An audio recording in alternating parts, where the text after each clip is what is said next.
The main character looked at the white sign. Rising from the ground, he thought that time and disasters, like a huge blade, cuts. Moving through the ruins, he noticed that times of disaster were cutting between old and new civilizations. Having stepped on the wreckage, the guy noted that now human civilization survives in this wasteland. He looked at the high wall and thought that huge fortress walls had been built, but order continued to collapse. The main character said with a serious look that the man said that before the disaster there was a lot of human technology. He asked why everything had disappeared now. Exhaling smoke, the stranger replied that they were in the hands of a few, and humanity's firearms were more powerful than he thought. Many workers stood in front of a huge wall. The main character asked if there was a weapon behind the wall and why not destroy it. Closing his eyes, the man asked how the interested parties behind the wall could refuse this natural class barrier. The plot tells us that when disaster strikes, survival is a must. The military walked through the settlement. The main character covered his face with a cap and hood. The military man asked if he wanted to go to Mount Jing, in which case he should ask Ren Zaiasu. As he walked past the military, he thought that this crowd of mercenaries lacked real combat experience. He wondered if they were heading into the wilds to die. A red light was visible from the forest.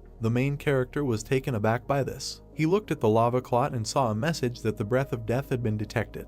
The monster began to crawl out of the magma. A crowd of demons ran towards the main character. A huge spider appeared and an inscription said that the breath of death had been discovered. A blue aura emanated from the wolf. There were drops of blood on the ground. Frowning, the protagonist wondered what, for them outside the walls, is their first weapon in the face of danger. A crowd of monsters stood in front of him. A message appeared asking if he wished to unlock his bonds. The main character was furious. There was a powerful energy in the area. He cried out that he wanted to unlock the shackles. It was raining heavily. The rat's corpse lay under the trap. Sitting in the bushes, the main character thought that it was bad luck and acid rain began to fall before the arrival of the prey. He noted in his mind that if he didn't bring the loot today, Yuan and he would die of hunger. As he continued to lie down, he emphasized the fact that even a sparrow would do. He saw the wings of a bird in the sky. Watching her closely, the main character thought that this was great and that this was really a sparrow. He looked at the bird. Her eyes glowed red. He jumped up sharply. He dodged the huge bird. The main character reached for the frying pan.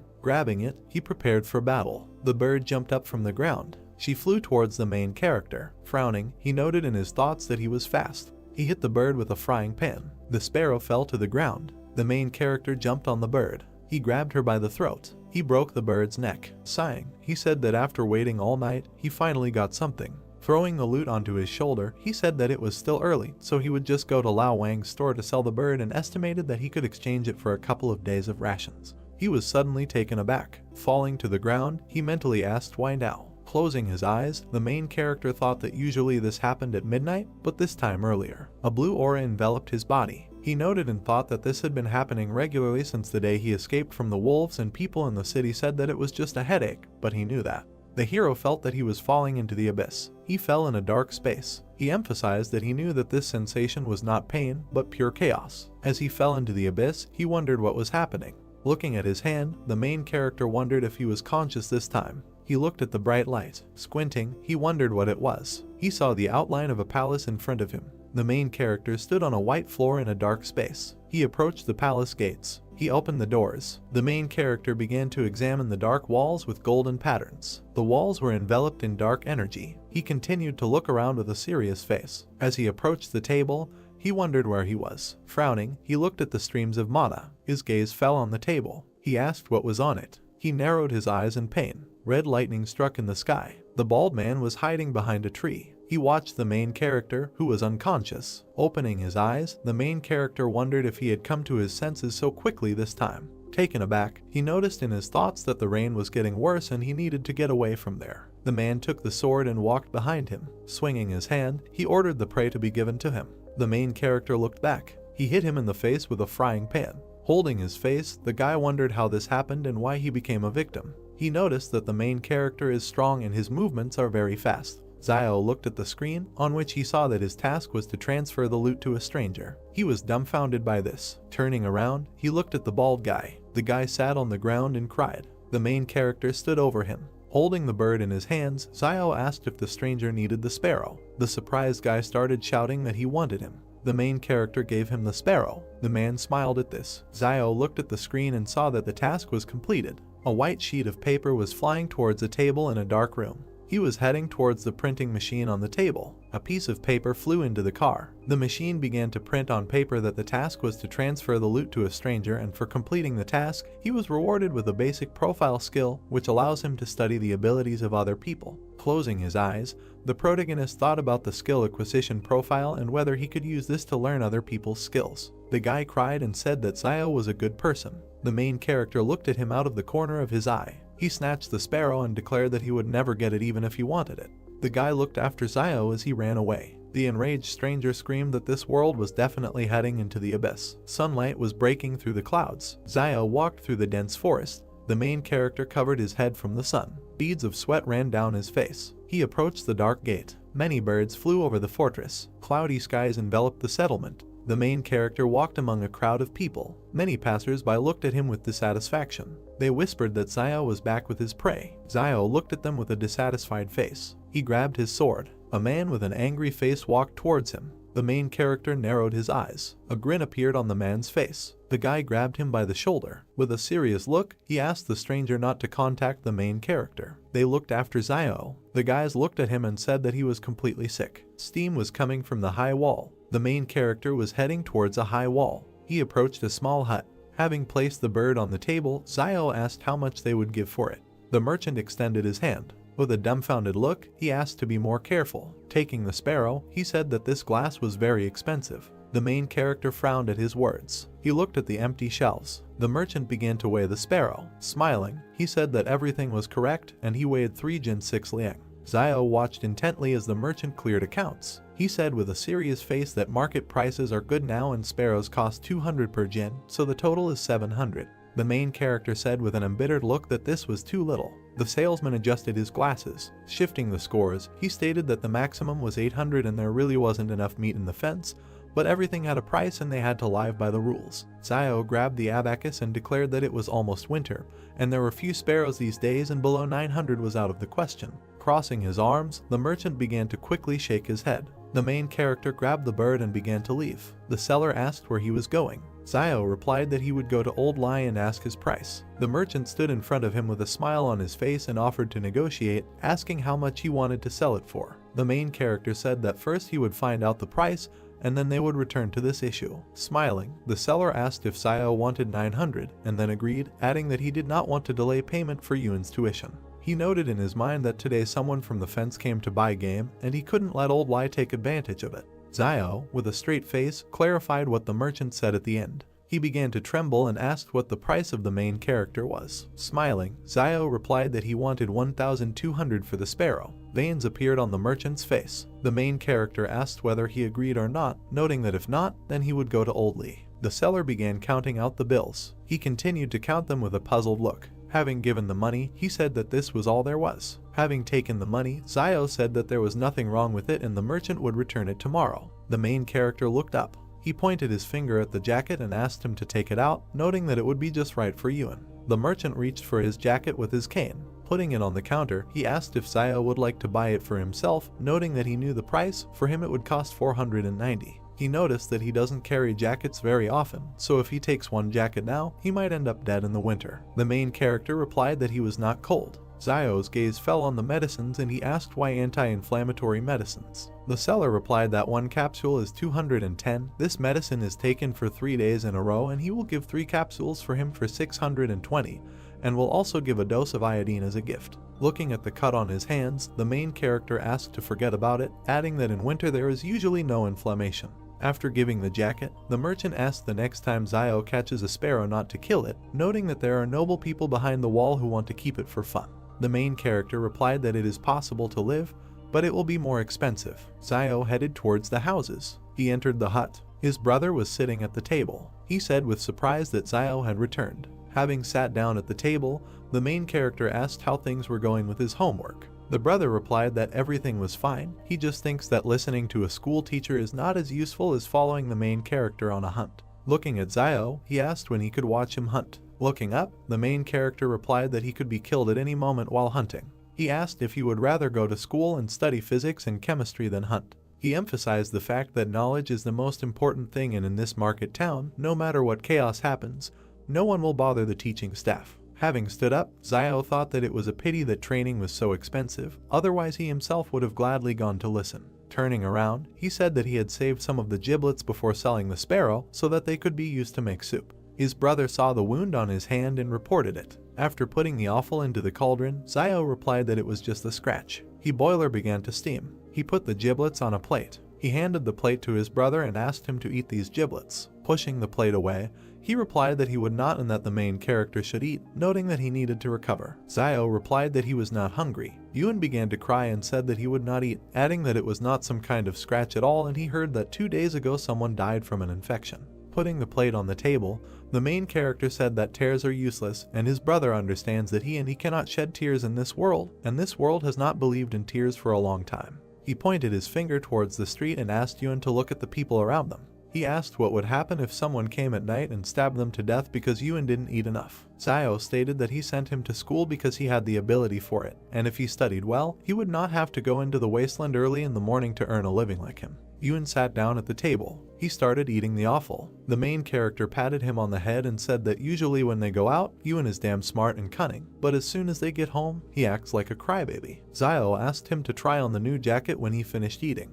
Looking at the main character, Yuan asked where his jacket was. Smiling, Xiao said that he wanted to rest. The frying pan was empty. Lying on the bed, the main character thought about the palace that he saw today. He frowned. Xiao suddenly opened his eyes. He began to look around. He saw the dark palace again. The main character noted in his thoughts that the palace had appeared again. He entered it. Xiao began to examine the palace from the inside. He extended his hand towards the dark stream of mana. His hand began to sink into energy. He wondered if it was all in his head. The main character saw a typewriter on the table. He took a white sheet of paper. He read the sheet on which was written about the task he completed today. Xiao looked at the car with interest. Looking at it, he noted in his thoughts that it was written about justice, decency, honesty, trust, friendship, and goodwill. Taken aback, he wondered if they were telling him that he needed to be a good person in a world where morality was a luxury. Looking at the table, he declared that nothing would come of it. A lonely girl walked through the settlement. She pulled back the curtain. The stranger entered the protagonist's hut. Yuan put the blade to her throat. Yuan pointed his blade at the frightened girl. Looking at her, he paused, then asked that she was Xiaoyu's sister. Xiaoyu smiled, tilted her head and replied that Yuan was still awake. He looked at her displeasingly and then stepped aside. Then the girl approached him and, smiling, asked where Xiaosu was. She heard that he was wounded. Approaching the dim fire, Yuan sheathed his blade and replied that the sparrow had wounded him in the arm. Hearing this, the girl nervously folded her hands and looked ahead. She saw the guy lying on the bed, and then she lowered her head. Yuan walked over to the table, put his hands on it, and then raised his head and said that she was 8 years older than his brother, so she didn't need to get so attached to him. Xiaoyu, blushing, shouted that he was a little tomboy. She thought of them as brothers. After these words, she stepped aside with her head down. Yuan looked at the walls of the room with displeasure, and then suddenly the girl said that okay, she will go home. Let Yuan tell his brother that she came by when he wakes up. She began to leave the house, and he watched this event. The girl moved away. Gradually her silhouette began to blur, after which Yuan climbed over the bench, and then he left the house and sat on his knees. He took out his knife and looked around, and then suddenly he noticed something. Someone told him not to constantly bully his sister. It's not easy for her anyway. Turning around, Yuan saw the protagonist in front of him. When he saw him, he said that his sister was unclean. He saw her smoking the other day. Cigarettes are only given out in factories outside the walls. Maybe she got them from some savage. He thinks that she became close to him because Xiao could always hit his prey when hunting. Hearing this, the protagonist frowned with displeasure and looked at his brother, and then, lowering his head, he asked who was clean. Getting out of bed, he added that if someone wants to survive in this world, he will not be able to remain pure. All this is imposed by life, you just need to keep your distance from it and not bully. Yuan, looking at his older brother, replied that everything was clear to him now. The protagonist sat down next to him, and he continued to say why he couldn't sleep, couldn't he? With his hands on the floor, Xiao replied that he had something to think about. Looking around, he added that perhaps he also has some abilities. Hearing this, his brother said what he wanted to tell him. Xiao did not listen to Yuan and, interrupting him, replied that he was not quite sure yet, he needs to try it to be sure. After which he carefully examined the sky. He remembered how he was hiding with Yuan in the forest in green capes. He thought that in the city they say that some people have special abilities, but before he did not believe in it, and only after meeting Liu Yuan did he believe a little in this. That day, Yuan closed his eyes and crossed his arms and said that he hoped he could hit the prey. Seeing this, Xiao thought that his ability was this. A second later, the bird began to fall from the sky and he thought it was luck. Looking at the dead crow, he continued to think that, however, making a wish would have the opposite effect, and there would always be some minor illnesses and disasters. Suddenly, Ewan extended his hand upward and pointed his finger at the sky, saying that there were falling stars. Many stars were falling from the sky. Zio frightenedly grabbed Ewan's hands and shouted that he should not make a wish because suddenly it would come true again. Zio was sitting with his hands behind his head when suddenly his brother asked what he thought, why shooting stars fly so fast, that if someone is late to make a wish, to which the protagonist replied that what should he think?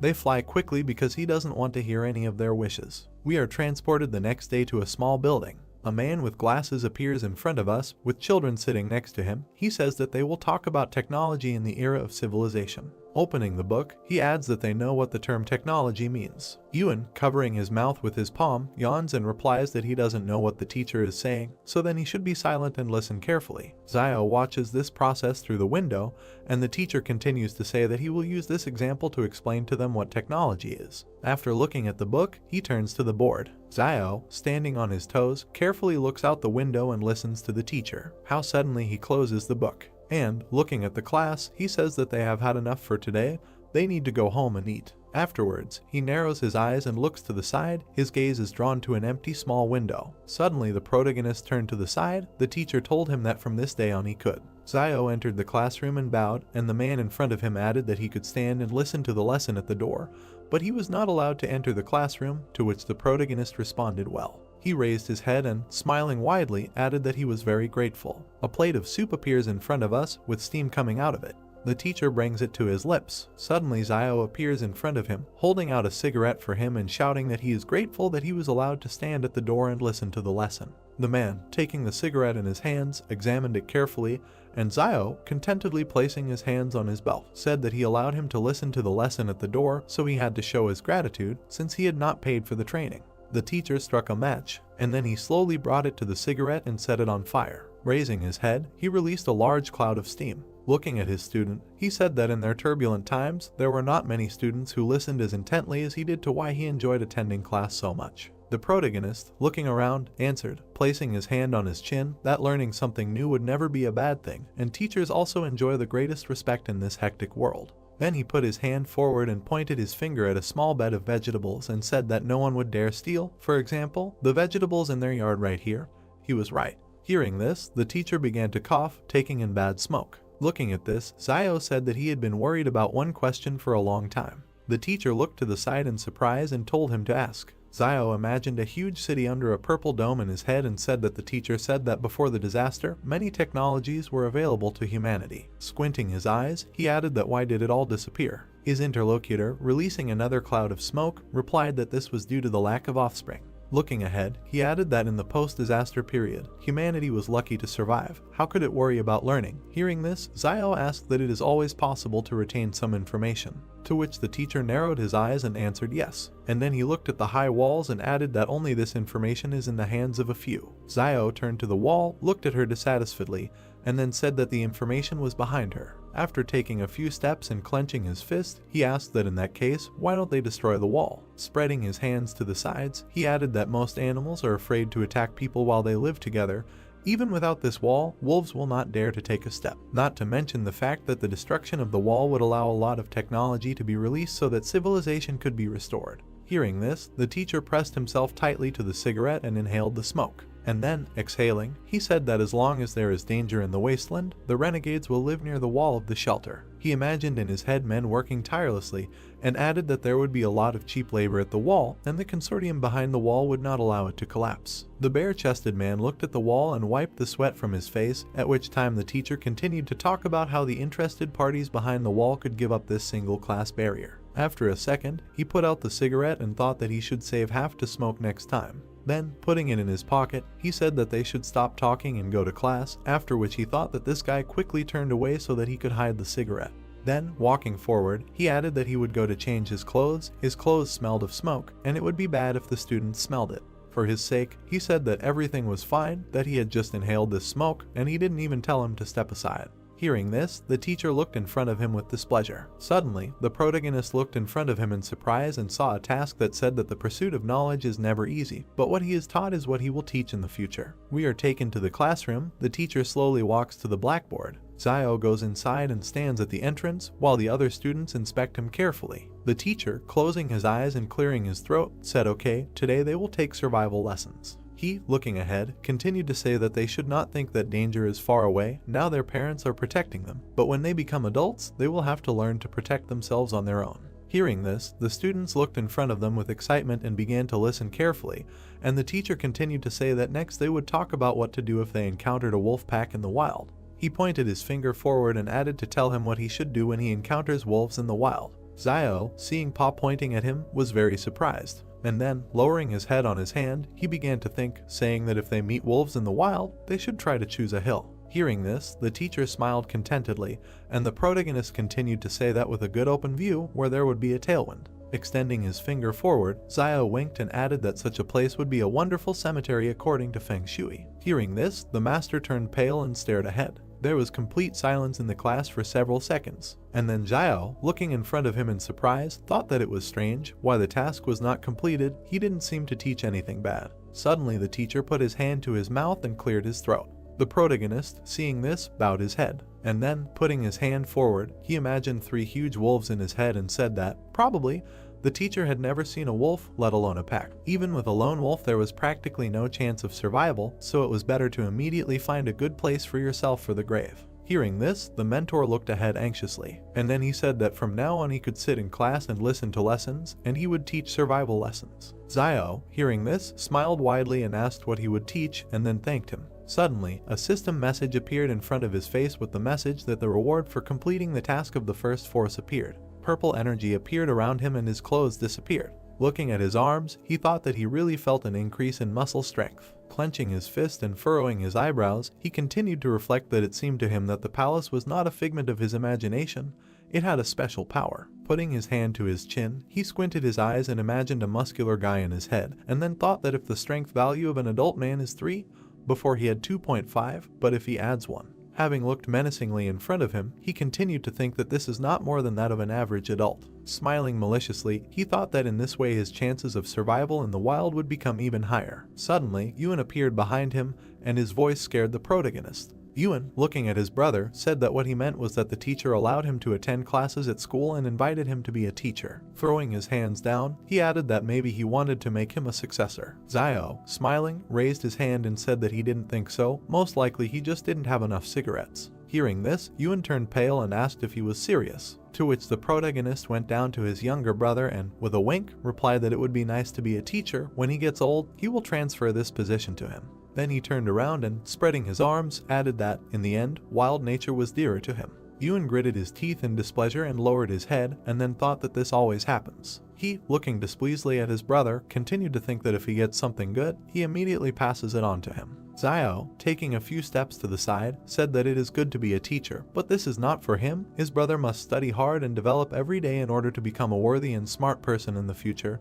He understands this. Having not heard the answer, the protagonist and the task did not turn around, and then, extending his hand to his brother, he asked what he was doing, let him not lag behind, to which Yuan, running up, said that he was coming. Zio looked down and smiled. We are taken to the soldiers. They walk in an even column past the heroes. One of the fighters, with his hands behind his head, said that he just wanted to take a few days off, and now he was asked to go to Mount Sing. Zio, looking at the squad with displeasure, thought that these people were mercenaries. Passing by, another fighter looked at his comrade and said exactly what.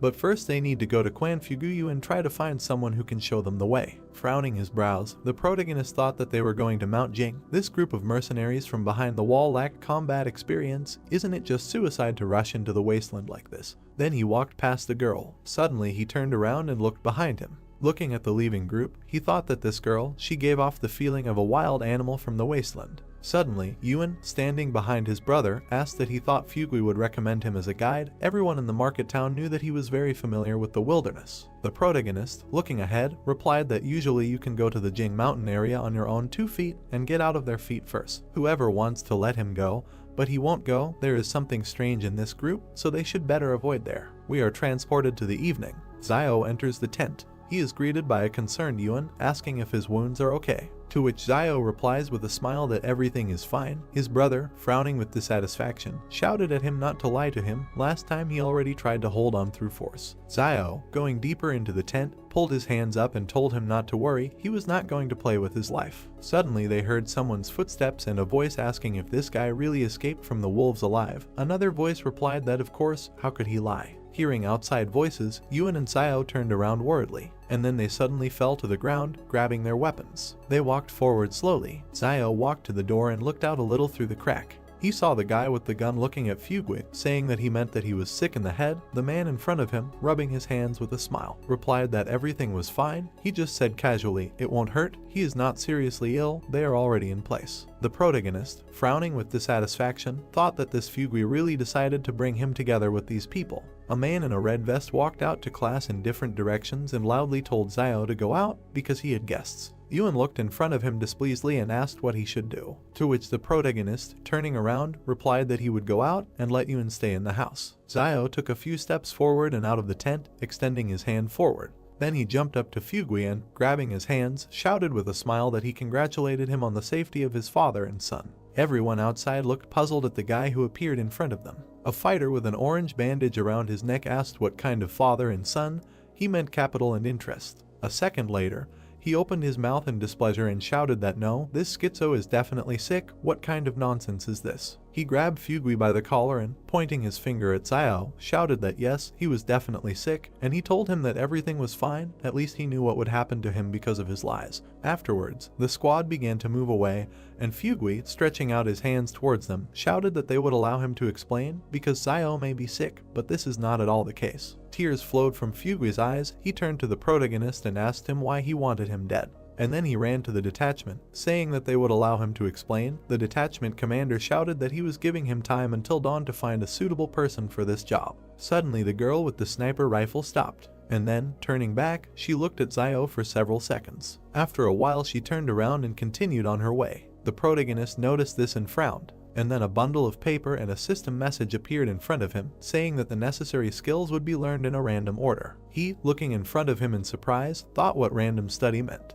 A bundle of paper appeared in front of him, which began to open, and a system message that the target's firearm skill had been accidentally copied, whether it needed to be learned. Seeing this, Zio opened his eyes wide and thought that he should learn this. A huge number of system windows appeared in front of the protagonist. In one of them a download appeared in text stating that knowledge of firearms maintenance and care of firearms, regular maintenance to prevent mold, corrosion and rust, and to ensure for functionality, you need to check the magazine, chamber, external deformation, operability, accessories, and cartridges. Looking at the system messages, Zio thought that these were all firearms skills, which meant that he could really copy someone's abilities. After he closed his eyes, a system message appeared in front of him that he had achieved success in training. He had mastered advanced skill in using firearms. Opening his eyes, he looked in front of him in surprise, saying that unless what he received was a basic level scroll, why did he learn advanced firearms mastery? After that, he went to a large system message and, poking his finger at it, received information that there are two types of skill copy scrolls. A basic level scroll allows him to learn any skill up to an advanced level. A master scroll allows him to learn other people's master skills as soon as he will reach an advanced level in one of his own skills, and also has a chance to learn the target's supernatural abilities. After seeing this, he thought that he can even learn other people's supernatural abilities. This is generally normal. An image of a girl appeared in front of him in the system message, and he asked that he could find out the firearms proficiency level of that girl. He looked in front of him in surprise and thought that she was fluent in firearms, but why was she serving in a private army? Something is really wrong with this group. He then narrowed his eyes and scratched the back of his head in puzzlement. Suddenly he turned around, hearing his brother's screams. Yuen grabbed him by the cape and asked why he was looking at the back of this girl all this time. Suddenly someone came out of the tent and asked whose back it was. Turning around, they saw Zio coming towards them. Looking at her, Zio opened his mouth in shock and asked what she was doing here. The girl straightened her hair with a smile and said that she had swapped with a family of 3 who lived here before, and in the future she would move here and live next door to them. Hearing this, Yuen clung to his brother and asked in a whisper that he was still a virgin. Because Zio spent a lot of money on this, she used to live in a stone brick house. Hearing this, Zio annoyedly grabbed his younger brother by the hair and shouted that he was already old enough. So it's time for him to talk about this aspect of your education.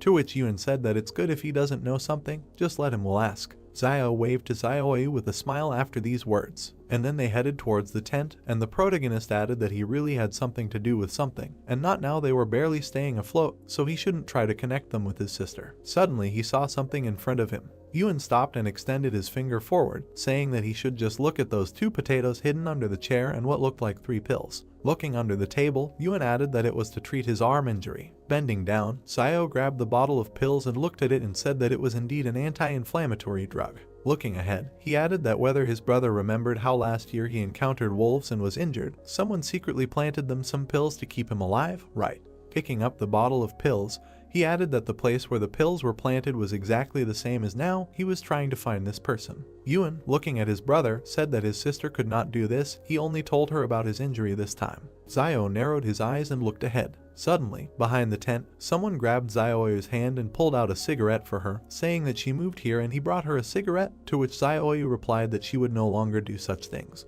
Yuan and Zio turned to the exit in fear as they heard a man's voice laugh and then shout that she would eat and drink if she didn't do such things, who would give her a cigarette. The protagonist grabbed his dagger. Meanwhile, the guy tore Zioyu's clothes and she raised her head and screamed for him to let her go. Zio, gritting his teeth, jumped out of the tent like lightning. Looking ahead with dissatisfaction, he saw a system message that he had a new task to help. Squinting his eyes, he thought that even without this task he would have helped. Then, grabbing his dagger, he made a quick dash forward. The man in front of him looked ahead in fear, and then, smiling, he thought that the little guy with the bone knife wanted to stab him. Then he took out a huge machete and, smiling, thought that he had real iron here. Suddenly, in a second, Zio's machete cut him into 2 pieces. The man looked at his broken blade in fear and shouted that how was this possible. The protagonist then let go of his dagger, and, grabbing the scoundrel's hand, he hit him in the stomach with all his might. Then, literally in a second, he went behind his back and began to break his arm. And then at great speed he hit his face on the floor. Blood flowed from the man's face.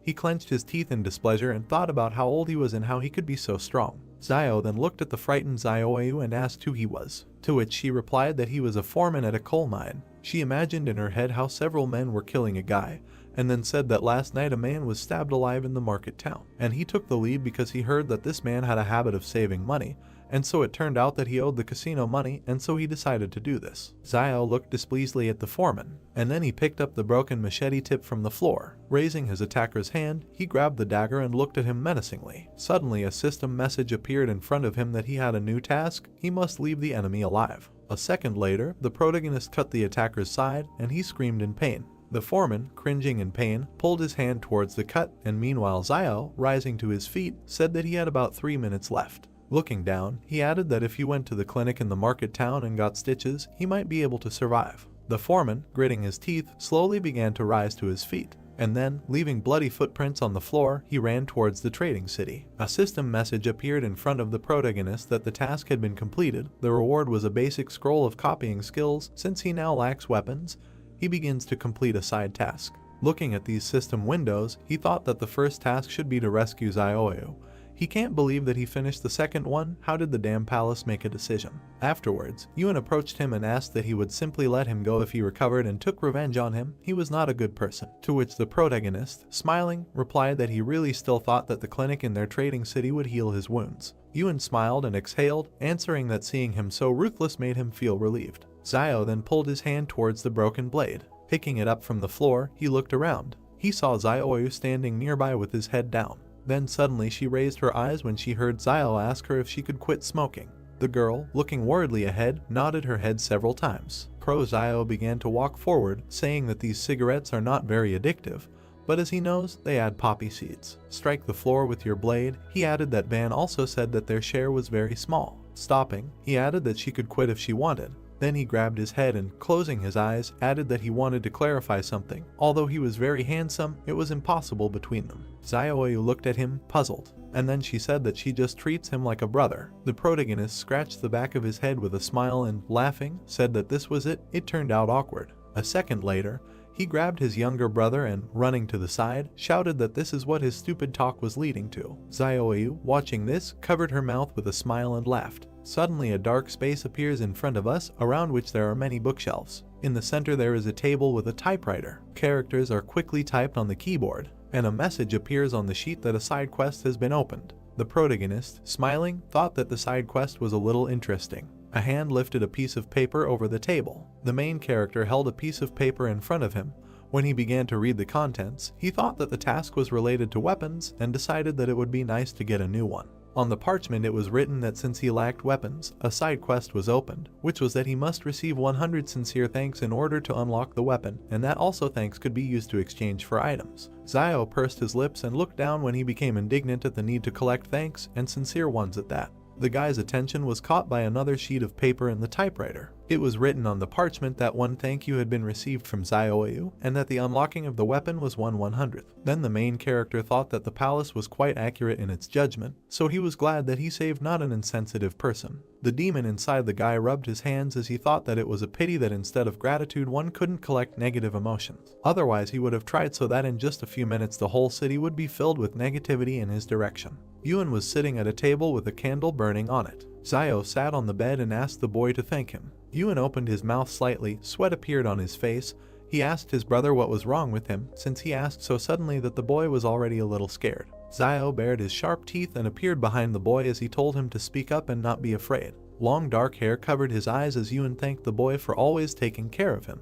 The main character smiled, clenched his fist in front of him and thought that he did not expect it to be so easy when a system notification appeared that he had received gratitude from the boy. Zio put his elbow on the table, rested his chin on his hand, and asked his brother to say thank you again. Sweat appeared on the boy's face as he weakly thanked the main character. Zio raised his hands to the place where the system alert should have appeared and did not understand why he did not receive anything this time. He pointed his finger at the boy and told him that he had not thanked him sincerely, and asked him to be sincere next time, and then added that sincerely meant it was from the bottom of his heart, and asked his brother to do it again. Yuan, sitting at the table, exclaimed words of gratitude, and Zio, standing next to him, told him that he was putting little feeling into it and ordered him to repeat it. The boy folded his palms in front of him and drawled out the word thank you. The main character crossed his arms over his chest, shook his head and replied that this was still wrong, and that first of all he should experience emotions. Suddenly Zio stretched his hand forward, smiled broadly and said that it worked this time and that he needed to do it again. Tears flowed down the boy's cheeks. He did not answer. A cartoon appeared with Zio and his brother with the caption that 2,000 years had passed. Yuan put his head on the table and asked the main character sitting on the floor if this was his ability, and then said that his abilities had a bad effect on his voice, and Zio at that moment was thinking that after half a night of work, he only got one sincere thanks. The guy grabbed his head with both hands and said that he needed to come up with something else. 2 coins fell onto the wooden table. The main character put his hands on the table and looked up. He took the coin in his hand and looked at it. It turned out that there was a heart on it. On the back was an inscription that she was grateful to him for being with her all her life and for giving her the courage to be who she was, and that she was grateful for what he shared with her as her destiny, and for the flowers that bloom and fall, and the promise that she will cherish them all. Zio raised his hand with the coin to his face as the melody enveloped him. The guy looked back, where there was some movement. He turned around and saw a large metal device behind him. The main character came up and began to examine it while he was thinking about what it was for. Zio saw 2 narrow holes. He looked down and thought about trying to throw a coin there. The guy raised his hand to the slot and placed a coin there. At the bottom of the device there was a shelf into which a black jar fell. The main character took it in his hand, looked at it and thought that it was medicine. That's what it said on the jar, and Zio continued to look at it and wonder if it was possible to tell what the medicine was for. Suddenly the guy opened his mouth and eyes wide. He found himself at home in front of the table at which Yuan was sitting. The boy opened his mouth wide and turned to his brother, asking what kind of magic he had done and why a small jar suddenly appeared in his hand. The main character was trying to open the medicine bottle while he was thinking that since there was only one word written on this medicine bottle, could it be a panacea? He used his fingers to remove the black contents from the jar and decided that it was worth a try anyway. Zio sat down, closed his eyes and brought his fingers with the ointment to the wound. He applied medicine to the cut. The guy gritted his teeth and thought that this was reckless because this substance could be poison. Suddenly, the main character's eyes widened when he realized that the wound no longer hurt. Zio grinned as he held the jar in his hand and thought that the anti-inflammatory medicine needs to be taken for 3 days in a row, but this cream works in one go, and that one anti-inflammatory medicine costs 200, which means that the cost of the ointment, if rounded up, is 100 millions. It was then that the guy decided that he had to figure out how to get as many thanks as possible. A crowd of children stopped at the entrance to the building early the next morning. 2 pairs of shoes stopped at a wooden fence. The man with glasses worriedly asked the guys in front of him what happened to them. Zio and Yuan stood with black eyes and their mouths slightly open when the youngest began to talk about what his brother wanted to do. The main character smiled broadly, pinched his brother's cheek, and replied that they were fine, they just didn't sleep well. The man with glasses opened his mouth and asked him if he had thought about what he would say today, because today was his first day as a teacher, to which the guy replied not to worry. The man in the tattered cloak touched his hand to the wooden table while he thought about how they need to find a way to collect a whole bunch of thank you coins, but he doesn't know how to do it. Zio spread his arms out to his sides as the crowd of children sitting in front of him greeted their new teacher. The main character came up with an incredible idea. His hand, wrapped in black tape, reached forward when the guy asked them about how they think it is difficult for teachers to give lessons. The guy closed his eyes and said that everyone can sit in the classroom, but the teacher stands all day. The children began to chatter when they were asked if they should thank the teacher and responded positively. The gray-haired man adjusted his glasses and nodded. In his heart, Zio smiled broadly when in reality he seriously said that from now on, instead of greeting, the children would thank the teacher, but he thought that he had cleverly come up with the idea that the students would thank him. The main character extended his hand in front of him when the children bowed their heads and told the students to try to do it all together because now is the beginning of the lesson. The guy looked up and thought about why nothing was happening, and how none of these little brats sincerely thanked the teacher. He touched the back of his head with his hand, closed his eyes and agreed that 9 times out of 10 life doesn't go according to plan, so he decided to come up with something else. The stone wall near the treetops was shrouded in fog. Zio stood at the board and drew an animal's face on it while he talked about how today they would talk about basic survival skills in the wild. One student began to yawn, and the other opened his mouth and looked forward. Another student gritted his teeth and touched his face with his hand while Zio was talking about how rabbits in the wild do not attack people, and that they are about the height of a person's shin, and have great strength, and the boy was thinking that this guy is too talks a lot and that he still hasn't finished the lesson. The main character smiled while he talked about how the children should be more careful because it is very difficult to survive in the wasteland. One student raised his hand and turned to the teacher, saying that if he did not finish the lesson, it would get dark outside and it would no longer be safe to return home. Zio nodded as his hand with the chalk froze at the blackboard. He closed his eyes and raised his hand as he said that safety comes first, and then ended the lesson. A crowd of people ran out of the building into the street, shouting thanks to the teacher. Coins began to fall onto the wooden table. The main character beamed and smiled when he thought that the effort was paying off. He was touched that due to such a long lesson, the students were grateful to him. Yuan was walking next to Zio when he asked him not to delay his lessons so much in the future. The main character closed his eyes and replied that he was ready to give his life for education, and asked what was wrong with being delayed a little. Yuan clenched his teeth and said that he could not continue like this because he would destroy the youth of their country. Zio grabbed his younger brother by the head and asked him what he might know because the guy received the coins, which means that the student's gratitude was sincere. The boy opened his eyes wide, pointed his finger forward and told his brother to look there. There was a crowd of people ahead. One man smiled widely while the main character was thinking that isn't it old man Liu, and that he went to be a guide. A man with glasses approached the guys and addressed Zio. He adjusted his glasses, opened his mouth and told him that he was a heartless little wolf to whom he recommended such a good job, but he did not agree. The main character opened his mouth, looked away and asked how he knew it would be a good job. The man with glasses grinned and replied that there are poor and noble people behind the walls of the shelter, but the poor will not be able to get out of there, and that these people who have free access to the territory of the shelter must be noble people. There was a high stone wall behind the guy when Zio realized that it was blocking not only the people outside, but also the people inside.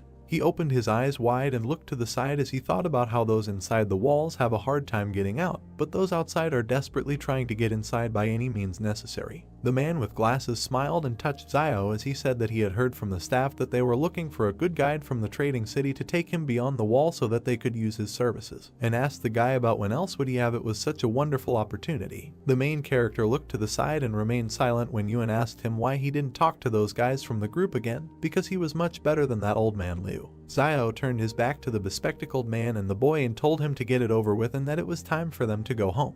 Near the door there was a wooden sign with hieroglyphs. Yuan pointed his finger to the side and tugged at his brother's cloak as he turned to him and asked if Sister Zioi was there. A girl with long hair spoke to a man through the window and said that her earrings were worth a lot of money, so could he give her more, and she was told that she didn't really need to sell things, because she could just become. At this point, he was interrupted by Zio, who put money in Zioi's hand and said that she didn't need to sell anything, because it was money for 3 anti-inflammatory pills. The girl's hand clenched the money as the guy replied that he was going to buy the medicine anyway, so she could take it, and that he didn't reject her kindness, but they shouldn't be so polite to each other in the future. The main character hit himself on the chest with his fist and said that if it weren't for the medicine that she gave them, he probably would have died, and that she didn't need to worry, because now, as long as he had meat, he would make sure that she had soup. Yuan touched his brother and told him in his ear that he had pronounced it wrong, because they usually eat meat together. But he said that while he eats meat, she will eat soup, and then the boy added that they don't have meat at home now. Standing behind him, Yuan nodded as Xiao looked determinedly and asked to be allowed to say differently. The protagonist pointed his finger at Xiao and exclaimed that in the future, if he has a full bowl of soup, then she will always have a bowl to wash it. The girl smiled, closed her eyes and replied that from now on she would wash the dishes and laundry for him. The man knelt down and began to beg the doctor to help his family. A man in a white coat stood next to the wounded guy while the man at his feet talked about how their family could not survive without him. The man looked down and asked what was the point of visiting a doctor if they couldn't afford it. Xiao and Yuan stood and watched as the door slammed shut in front of the kneeling girl. The main character opened his mouth, turned to his brother and said that he should remember this, because in front of him is their reality. Drops of rain began to hit the roofs when a voice said that acid rain was coming and that they should go home quickly. The girl and two guys ran in different directions, trying to hide from the rain. Yuan turned his head to Xiao and said that it is very easy for doctors to receive gratitude, because they all thanked the old doctor when he was still here. The main character lowered his hand when his brother said that it was a pity that he didn't know anything about medicine. The guy asked what kind of nonsense he was talking about. Xiao's eyes widened when he thought that even if he didn't know how to heal, he could learn. A piece of paper appeared above the typewriter when the main character added that if he became a doctor, he would be able to earn money and receive gratitude, and thus solve two problems at once. The door that led into the building was illuminated by the sun. Xiao sat against the wall of the house with a sign and thought that he didn't know what time the clinic usually opened, but it wouldn't hurt to come early. The clock struck 2 o'clock in the afternoon when the guy wondered if it was time for him to show up. The door opened slightly. The man in the robe came out, stretching and yawning. Suddenly he opened his eyes wide and screamed. He stood on one leg next to the guy sitting on the ground and asked him what he was doing here, squatting, and Xiao told him to mind his own business and not pay attention to him. The man in the robe touched the door and said that if he wanted to see a doctor, he had to bring money, and that without it he could sit here all day. A piece of paper appeared in front of the main character, and he laughed when a system notification appeared that the target's skill would be learned at random. The guy's hand squeezed the sheet. An alert popped up asking if he wanted to learn the target's skill called Deception, which was randomly selected. The paper disappeared from Xiao's hand. He opened his eyes and mouth wide and thought that he was here to learn medicine, and that there was no point in learning Deception, and also that this random skill was too random. The main character turned his head and gritted his teeth as he thought about how this guy was so disgusting that he had a skill in Deception. The man in the robe was holding something in his hands when he turned his head and looked towards the guy. Sweat appeared on his face. He opened his eyes wide when he remembered that he knew Xiao, and thought that it was not for nothing that he seemed familiar to him, and that he was a well-known cruel guy in the city. The man was scared when he did not understand what he wants from him, because he didn't contact him. The main character pointed his finger at the system window in front of him and wondered what level of medicine this doctor had. In response, a message came with the words that from the information about the target it is known that he does not have any medical skills. Xiao clenched his fist and gritted his teeth as he protested that how could he be a doctor without medical skills. The guy threw a frying pan at the head of a man in a white coat and shouted at him that he had been making money from fraud all these years. The man began to cry and told the guy not to talk nonsense and that he was not deceiving anyone. Xiao turned around and walked away from the man in the white coat, holding the frying pan and touching his face with his hand, thinking that he would have to think again about how he could become a doctor without studying medicine. He looked at his hand and realized that the wound was almost healed. The guy remembered the metal device and smiled when he realized that he could heal cuts. The main character entered the house and asked Sister Xiaoyu what she was doing here. The girl was sitting on the bed and holding a black thing in her hands when she said that she saw that the clothes he was wearing were torn, and therefore came to sew them up for him. Yuan was carrying a plate in his hands as he passed by Xiao when he asked what he had in his hands, and he replied that it was Sister Xiaoyu who had prepared the porridge for them. The main character pinched his younger brother's neck and asked him if he had said thank you to the girl, to which Yuan replied that he had not said so yet. The boy bowed and thanked Xiaoyu, and the girl jumped up and told Xiao not to hit his brother, to which the boy replied that he could be spoiled with him, but he couldn't be like that with others. The girl sat down by the fire and put food on a plate while she told the main character standing next to him that it was time to eat because they were still growing. The guy opened his eyes wide and beamed when he thought that they had never been told that they were still growing. The girl handed Xiao the soup and told him to take the food and sit at the table. The guys bring the plates to their mouths with both hands. The main character looked at the sewn item and said that his sister knew how to sew very well, and then asked why she didn't come and help them when they opened a clinic for treating cuts. Things were lying on the table when a voice asked why he suddenly wanted to open such a clinic. The moon was shining above the house and the stars were shining when he replied that she would know about it when the time came. Xiao lay next to his brother with his hands behind his head. He closed his eyes. The guy opened the door saying that it was time to look at what he had received over the past few days. There were 3 coins in his hand when he said that he had exchanged his gratitude coins for a bottle of black medicine yesterday, and that he now had 3 left. The main character sat down on the table, smiled and said that 1 gratitude is equal to 1 jar of black medicine, and 1 jar is enough for 3 people, and then added that in this case 1 and 3 is the right decision. He held the bottle in his hand while he thought that the more black bottles he bought, the more gratitude coins he would receive, and that he might be able to unlock his weapon faster. He turned his face to the wall when he decided it was time to sleep. The boy stood next to the girl, waving to his brother and asking him to be careful. Zio smiled and thought that those who take risks will definitely get what they deserve. While the pick was breaking the ground, he thought that tall trees are always the first to be blown by a strong wind. The man who was dripping with sweat turned his head to the side when the main character was thinking about what needs to be done so that people don't think that he wants to deceive them. The man opened his mouth and asked Zio what he was doing here, and then assumed that he was cutting the grass here. The guy crouched down and tried to pull out the plant while he thought that since he already had the medicine, he should cut a few blades of grass. He turned his head and grinned as he explained that it was to give the appearance of being a herbalist and not to come under suspicion. Zio approached the man with the herb and said that it was not a weed, but a medicinal herb, and when he asked again, the guy replied that if you add the herbs in different proportions and boil them, they can be used to heal wounds, and then he asked the man what he thinks about how the main character recovered from his previous injuries. The man opened his eyes wide and assumed that the guy endured everything by willpower. Several people stood at the entrance to the house. Zio sat by the fire and looked at the crowd outside. He opened his mouth and smiled. Men on the street stood in disgust among themselves. Birds were flying over the roof of the house. The main character gritted his teeth and looked away irritably when he thought about why no one was asking anything. The guy went out into the street and pointed his finger at someone from the crowd. The man pointed to himself and asked again, to which he was told to come over. He turned to look at the crowd as Zio stood in front of him. The main character hugged the man and told him to ask him what he was doing. The man opened his mouth and asked him a question. Zio smiled sweetly. He pointed to the dishes on the fire and replied that he was making an herbal medicine that not only had anti-inflammatory and analgesic properties, but also quickly healed wounds, and that he had previously hidden this from everyone. There was grass in the water when the guy exclaimed that today he finally realized his mistake and decided to share it with them. The men began to discuss among themselves that everyone knew that he simply endured everything out of character, and that no one would believe that he could treat anyone. When Zio exclaimed that he was going to open a clinic for treating cuts and called them to his place if someone will get hurt. When people turned away and began to leave, the main character thought that this was not normal, that no one cared about him.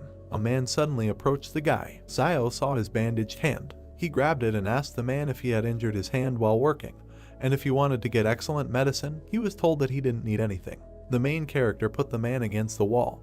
Holding a can in his hand, told him to just think of it as an advertisement, and said that this time he would cure him for free. The guy waved to the man running away from him. When he entered the house, Ewan asked him why he was giving out medicine for free. Zio gritted his teeth and replied that he should not ask, and that next time it would be better to die than to repeat this, but thought that the beginning is always difficult, and that he should control himself because those who achieve great things achievements do not pay attention to little things. Birds flew over the stone wall the next morning. When Zio left the house, someone was waiting for him on the street. The main character opened his eyes wide and asked the man what he was doing here so early, because he hasn't been going out to catch sparrows lately. Old man Wang with glasses smiled widely and asked the guy if he had cured Tedu from the eastern part of the city yesterday. The main character closed his eyes when he learned the man's name. The guy crossed his arms and replied that he worked without intermediaries when Wang asked him if he still had the medicine and suggested that Zio give it to him and he would sell it.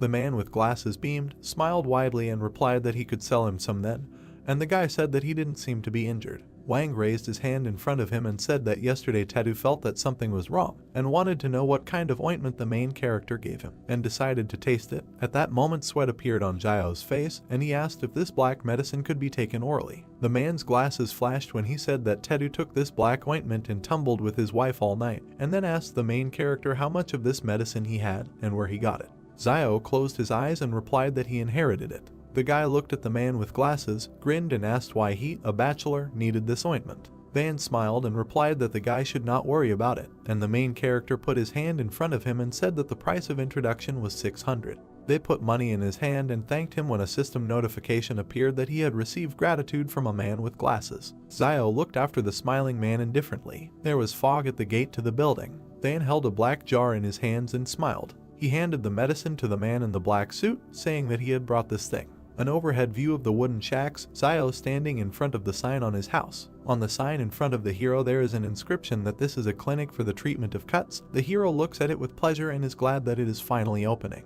3 pairs of male legs, blood dripping on the ground, someone complaining that he can't do it anymore and that he's in damn pain and can't run anymore. 3 wounded villagers, one is bleeding from his arm, another is holding his shoulder, and the third is holding his leg. The man in the center, in a purple shirt, says that they need to hurry. The hero notices men passing by who are heading towards the charlatan's clinic. A man in a white jacket happily notes that they are already near the clinic. Zio's eyes begin to shine when he realizes that these are his first clients. A task window appears that says that the hero needs to save 3 patients. Zio thinks that he did not expect the first patient so soon. Zio puts his hand on his head, sighing and asking for an apology. He runs up with a sharp jerk towards the men, who have not even had time to notice him yet, grabs them from behind, jumping on them. The hero throws the wounded near his hut, tying them up. A man in a purple shirt, lying on the ground, asks the hero what he wants. MC stands with a serious face against the sky and says that the doctor at the clinic they were going to see is a charlatan, and he is trying to save their lives. Zioyu leaves the house, looking at what is happening. The hero shouts to her that they have patients to treat.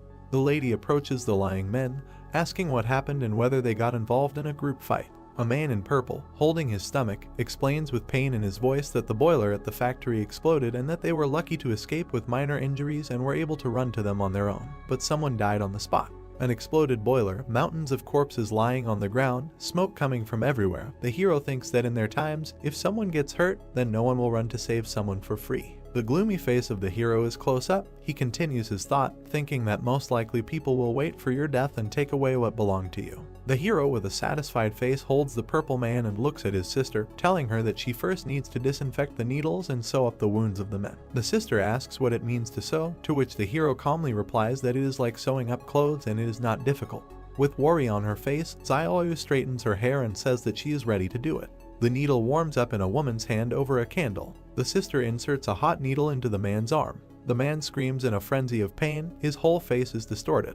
He turns to Zioyu and shouts that he can understand that she heated the needle to sterilize it, but couldn't she have waited for the needle to cool down before stitching? MC replies with a happy face that everyone makes mistakes sometime. Their nurse is not entirely familiar with the process on her first day and will get better with time. MC sticks his fingers into the medicine, about to take some from the jar, and says it's time for the medicine. The hero with a predatory face turns to the men, saying that his medicine is very valuable, but he will not charge them much and that it will cost them the same as in the clinic, namely 600. Zio hugs the man, holding his medicated fingers over his shoulder. He says that for his work the man gets 2,000 or 3,000 a month, so he should be able to pay 600 for his life. The man, clearly afraid of the hero, says that I agree, the hero just needs to go easy on him. One of the patients stands up from his seat with a sharp movement, preparing to run. He runs out of the shack, attracting the attention of his colleague and hero, who says that escaping from his clinic is not so easy. The man in the gray shirt is also about to give up, but the hero grabs him by the shoulder, saying that the patient has escaped and Sister Zioyu needs to sew up the wound of the man in gray first. Zio runs out of his blade at great speed, catching up with the escapee. Zioyu, folding his arms on his chest, asks the man in gray if he also wants to run away, and if he also wants to run, then she will sew him up later, to which the man, looking down glance, replied that no, he would not run and let his sister stitch it up. An escaped man leans on some shack, breathing heavily. MC grabs the man who thought he had gotten away and says that it's good that he runs fast. The man turns around in horror, and his brain begins to work at increased speed, trying to comprehend what is happening. The hero asks how far the man is going. With a dissatisfied face, Zio towers over the man and says that it is time for them to go get treatment. The hero carries a man on his shoulder, where 2 people are already lying calmly, resting on a mattress. He says that they have returned. Zioyu sews up the hand of the man who was just brought in. He sighs, enduring the pain. The 3 of them lie on the mattress. The escapee notices that nothing hurts anymore and it seems that the medicine is really working. The task window reports that the task is completed and the hero's reward is 1 point each of strength and dexterity. A task window pops up in front of the hero, where it is written that his new task is to cure 10 patients. The hero thinks that this turns out to be a chain of tasks. Night falls and the crescent moon glows brightly above the shack. A view of a shack with a light on inside and someone shouting that something terrible has happened and that wolves have broken into the town. Zioyu and Yun wake up and try to understand what happened. The brother asks MC if the wolves will come to the trading city. Close up of the hero's serious face, He says that wolves are smarter than you might think, so they won't risk coming to the city. The wolves surround the plant, and the hero says that they were most likely attracted by the bloody smell in the place where the boiler exploded. MC says with a straight face that after all, they have a wall standing behind them to support them. Yuan looks at his brother blankly. The view moves away and the younger brother asks how Xiao survived when he met the wolves and says that he never told him that. The hero closes his eyes, thinking how to answer him. But they are distracted by a loud scream that scares them both. Someone shouts that they need to gather everyone and that no one lags behind. The hero quickly raises his hand to the burning incense in his home, while someone's voices say that the enemy has been discovered outside.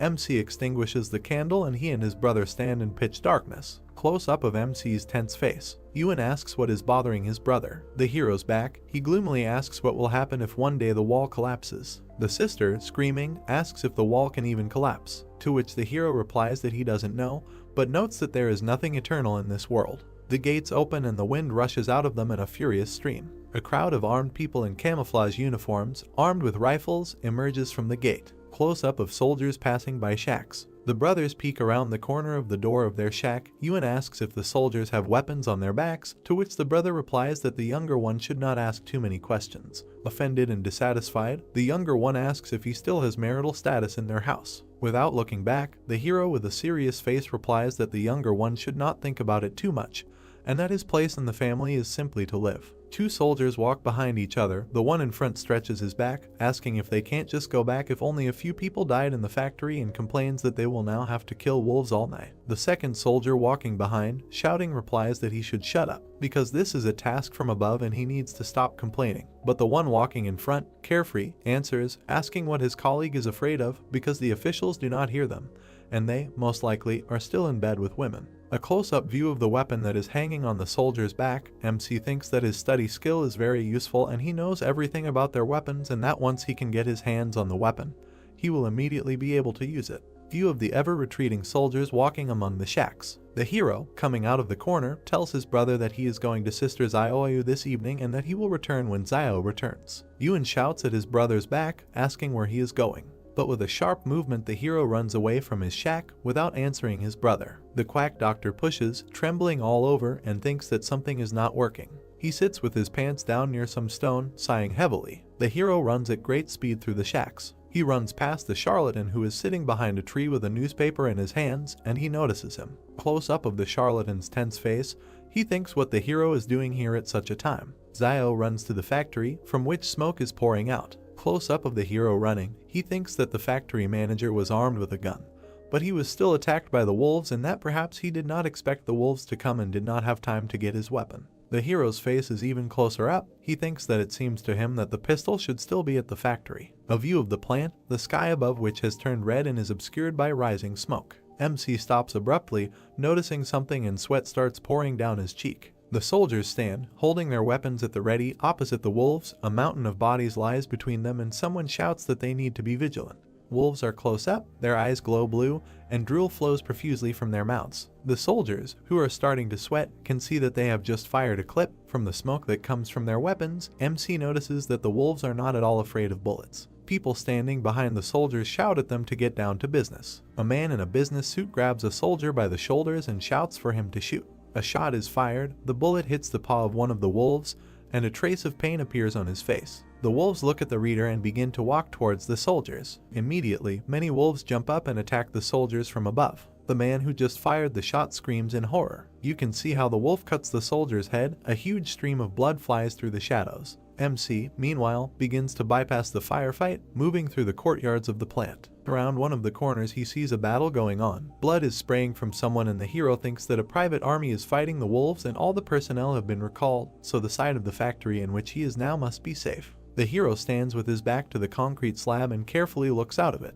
There are several bodies lying behind the slab, and there is blood all over the floor. He looks at the lying body and thinks that, judging by the appearance of the bodies, the wolves killed everyone in one fell swoop, and in his thoughts he rejoices that he escaped them. Xiao, with determination in his eyes, looks up and thinks that he needs to get inside and check. He looks at the tall factory building and begins to move towards it, the legs of a hero preparing to jump. MC starts jumping on boxes to climb up to the fire escape and clings to it. He begins to climb up the fire escape. He jumps onto the roof and sits down, leaning his hands on it. Standing on the roof, Zio looks around, peering into the windows on the roof to see what is below. Close up of the hero, thoughtful face, he thinks that he needs to hurry. He looks back at what is happening below, where people are fighting, and then puts on his hood. Drawing out his bone dagger, he slashes downward with the blunt end. He breaks the window below him and falls among the shards of glass, lands down on his haunches, resting his hands on the floor. Looking around and shaking off the glass shards, Zio thinks that he is finally inside.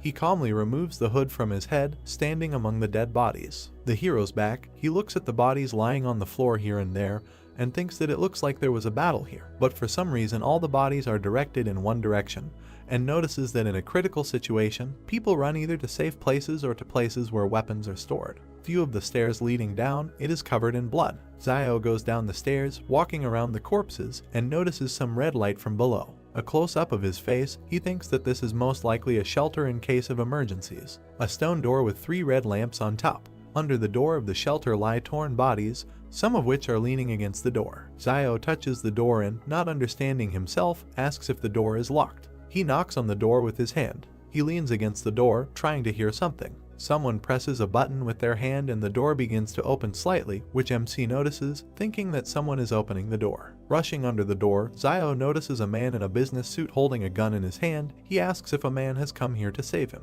Suddenly, the man in businesslike looks changes when he realizes that the person who came here is not from the army. Zio slides in front of the man, looking at him with anger in his eyes. The man points a gun at MC, bares his teeth and shouts that it means a little thief has come to him, who took advantage of the explosion, and adds that he knows that the one who came is Zio from the trading city. The hero stands up and examines the man and realizes that it is Wang Dingyang, and asks himself if he is not the manager of the factory. Wang, with a sharp movement, keeping Zio in sight, closes the door of the shelter. Zio looks at the door as it closes and realizes that Wang wants to trap him there. He, at this time, takes the pistol in both hands and with an evil grin looks at the hero, who is looking at him with an equally evil face. MC realizes that the manager has a weapon in his hands and tightly grips his blade in his hands. The pistol is on safety. The hero notices this and a smile spreads on his face. He, in a questioning pose, raises his hands and stands at full height opposite Wang, and says that isn't Wang Dingyang in front of him. The hero begins to walk towards the manager and asks why he is here alone, to which he receives a short answer that the hero cannot come closer. The hero's face becomes so angry that the veins on his forehead begin to bulge. He shouts that the manager is crazy, and that he was the first to run into the shelter, after which he closed the door, not letting the rest of the people in. Wang, holding the gun tightly, shouts that a poor man like Zio shouldn't be asked so many questions, and continues, shouting that Zio needs to take him back to the city so he can save his life. The hero, with an evil smile, asks if the manager wants to save his life, and continues, saying that he will be afraid that he will tell the truth about how he abandoned everyone in order to survive himself. The manager begins to have a drop of sweat running down his cheek, and he doesn't stop grinning, asking how the hero knows this. Zio, with a playful face, raises his finger up and declares that no one knows his son better than his father, to which Wang is lost, not understanding what the hero is leading to. Wang, no longer grinning, but just angry, shouting, doesn't the hero think that he doesn't dare to kill him? View from above, of Wang and Zio standing opposite each other. The manager shouts that he will shoot the hero and will continue to wait for the army to arrive, and that he is a man from behind the wall, and that means that the army must come to the rescue. The hero jumps and makes a dash towards the manager, and with a dissatisfied face asks if the manager doesn't know that his weapon is on safety. The manager frantically realizes the MC's words and looks back at his gun. The hero cuts the manager's hand with a sharp blow, and the other snatches the pistol from his hand. He sharply pushes the manager towards the wall with his blow, presents the blade of his blade to the area of the manager's heart. Blood begins to flow from the latter's mouth, and he stands, frantically looking at the blade, which is stained with his blood flowing down the blade. Van, with a look full of pleading, with blood flowing from his mouth, says that he asks the hero to let him go and that he can tell him where his property is hidden. The hero, with a serious face, says that Van must speak first and then he will let him go. Van, with one eye on the blade that is moving away from him, thinks that MC is still young and that he can deceive him by simply stalling for time until the private army comes to his aid. The hero holds the blade in front of Vaughn, asking if he wants to stall for time, and continues by saying that his lungs have long been pierced by the bone knife, and even if he returns, how long does he think he will last, and states that there is no reason for the hero did not make his fate easier. With a sharp blow, MC pierces the manager's chest, causing him to scream. He sharply removes the knife from the manager's chest, shaking it off from the blood. He sits down opposite the manager's body, searching it. 2 clips in Zio's hand, he thinks that the fact that the manager had 2 extra clips was just right for him. The hero passes by the bodies, heading towards the exit, and thinks that he must get out of there as soon as possible, and that perhaps the army to rescue Wang Dingyang is already on the way. Exhaling from fatigue, Xiao enters his shack. Yuan stands opposite his brother with his arms extended towards him and joyfully says that he has finally returned and asks if he is injured, to which Xiao replies that everything is fine and asks if anything happened in the city while he was gone and whether the military returned. Yuan grabs and examines his brother's hand, saying that some of them returned with some wounded, to which the brother is indignant, saying that he shouldn't be touched and that everything is really fine with him. Xiao sits down at the table and pours himself some water from the kettle. The younger one tells him that they also brought the corpses of their teammates and wild wolves and that the remaining people are said to have continued on their way to the factory. Xiao takes a sip from his glass, thinking that it seems that guns still have a deterrent effect on wolves and that against a private army with guns, the wolves' chances of winning are still too low. Soldiers enter the settlement in cars. They get out of the car, shouting that everyone needs to get out. People come out and look at the soldiers, wondering what is happening. The soldier shouts, holding a weapon in his hands, that everyone who says who left the city today will be given a big reward. Xiao and his brother look out of the shack, leaning on its door with their hand. Close up of Xiao's face, he thinks why the military came to them and that he disguised the wound before leaving as if the manager was injured by a wolf, and that an ordinary person would not be able to distinguish the wounds, and thinks that maybe the military found out that Wang's gun was missing, which means they suspected something. The hero's memories of how he leaves the factory, holding a pistol in his hand. The soldiers rudely question the people, and Xiao realizes that they are looking for a gun. Someone from the crowd raises his hand and shouts that he knows who came out in the middle of the night. The quack doctor shouts that it was Xiao and that he saw it with his own eyes. He turns and points his finger in the hero's direction, shouting that it is him. The hero's eyes are close up, sweat begins to flow down his cheeks. The soldier points in the hero's direction, instructing his subordinates to search Xiao. Old man Wang rushes out of his seat, waving his arms and shouting that Xiao is the same guy that Boss Luo asked to keep an eye on over the wall, and that they can't treat him like that. The head military man asks what Old Man Wang means, to which he replies that they can ask Boss Luo themselves why he is being looked after, but he has no right to speak. The military man remembers a man with a red shirt and rings on his fingers, realizing who Boss Luo is. He raises his head to look at Old Man Wang and shouts that even if Xiao is one of Boss Luo's men, then this is a serious matter and that the culprit must be found, after which he will personally go in the evening to make amends to Boss Luo and explain everything. The soldiers grab MC, they run their hands around, looking for something under his clothes, which displeases Xiao. The military tries to enter the brothers' shack and Yuan, clutching a knife, shouts that they cannot enter. But the older brother looks around, shouting to him that he needs to let the military through. The younger one has a confused face and is trembling. The charlatan smiles, looking at what is happening and grins. The soldiers enter the shack and begin to search for something in it. The younger one, looking from behind the door, watches as the soldiers throw things around in search of something. He clenches his palms and prays that they won't find anything. One of the soldiers begins to lift MC's frying pan, but the chief military man, clearing his throat, asks if they found anything, to which the soldiers look back at their boss, unanimously saying that no. One of them lifts the frying pan, not noticing a pistol in its shadow, and they say that this house is so empty that even if a pistol was hidden there, they would found it a long time ago. The main military man says that it is time for them to leave and the soldiers head out. The view from under the frying pan, under which the pistol lies, of the departing soldiers. Yuan sighs, the tension and anxiety disappearing. The soldiers stop searching the hero, and he stands with his hands raised, with a dissatisfied face. Xiao looks back at the quack doctor with a displeased face, causing him to jump up. Old Man Wang comes up to Xiao and tugs on his shoulder, saying that it seems to him that he shouldn't have interfered and it looks like everything is fine with them, to which MC responds with gratitude. The old man smiles, laughingly saying that if it weren't for Boss Luo's admiration for Xiao, he would not have dared to stand up for him. MC looks up at the old man, asking what Boss Luo is doing and asking how he knows him. The old man, leaning close to the hero, says that Boss Luo is a representative of the consortium beyond the 113th wall and that he is simply delighted with his medicine. Xiao suddenly realizes that Wang sent his black medicine right beyond the wall. Holding the hero's shoulder, the old man continues, saying that Boss Luo said that from now on, if he delivers the portion on time every month, then he will guarantee that there will be no problems in the future outside the walls. Xiao looks around, asking if Wang could talk to Boss Luo and get them behind the wall. The old man wrinkles his face with displeasure, saying that they are all polluted people and how can they get behind the wall, and asks, saying that who will collect herbs for Boss Luo in the field if MC gets behind the wall. Wang sighs, saying that he also wants to get inside, and Xiao understands that if this Boss Luo still wants to benefit from him, then he would not let him go beyond the wall. Yuan, holding his head, approaches his brother, addressing him. He grabs him by the jacket with a trembling hand, sweat streaming down it. Xiao looks back at his brother, who has already simply fallen down. He looks down in horror and screams his brother's name, realizing what happened. The hero sits on the bed, touching his hand to his brother lying next to him. Xiao frowned and looked at him, telling him not to be so stupid. He might die from this fever. He thought that his brother had made a wish again to save him and would get hit back. Yuan opened his eyes and said, "But what if something happened to him?" The girl squeezes water out of a towel. She placed it on the boy's head. He turned his head, looking at her, and asked for forgiveness for causing her problems. She touched the towel on the boy's head and said with a smile that the two of them were just big kids. But if they weren't more mature than other kids, they wouldn't be alive now. He added that basically his brother is amazing. The hero looks thoughtfully at his brother, whom the girl is caring for. Xiao and the boy turned around as the boy got out of bed and told them not to worry. He would lead them all to a good life. A doorway, a faint light inside the hut, a basket hanging on the wall. Yuan asked if it was really him. It was so cheesy. The sun illuminates the entrance to the house. The guy bent down, moved the fabric hanging over the doorway with his hand, and held a bucket in his other hand. He raised his head with a question.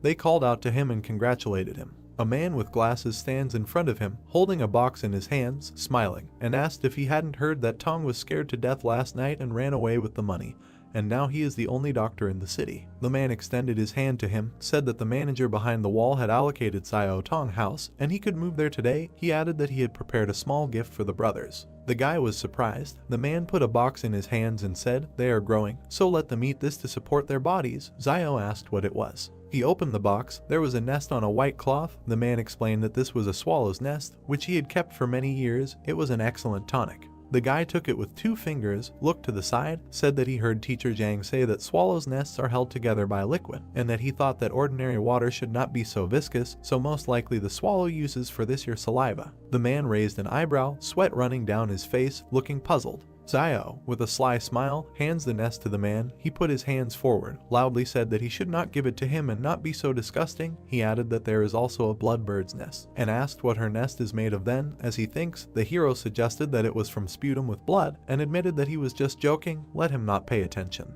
The man put his hand on the guy's shoulder, suggested without further ado that he get straight to the point, said that Xiao had not gone to buy herbs for the last few days, so that black medicine should soon run out. He asked if this was so. The guy looked at him thoughtfully. The man shuddered. Xiao said, "Didn't he buy it recently?" He pushed the hero away with his hand. The hero smiled. He said loudly that the guy knew that he bought it for the big man behind the wall. Xiao turned away. Picking his nose, the man raised his fist, asked him not to pretend to be stupid, because without him sending the medicine, the hero would not have been able to get the clinic for almost nothing. The hero has a small black cylindrical box in his hand. He offered 12 for it. The man snatched the box from his hand, putting money in another, shouted that it was sold, in a notification of gratitude from Wang.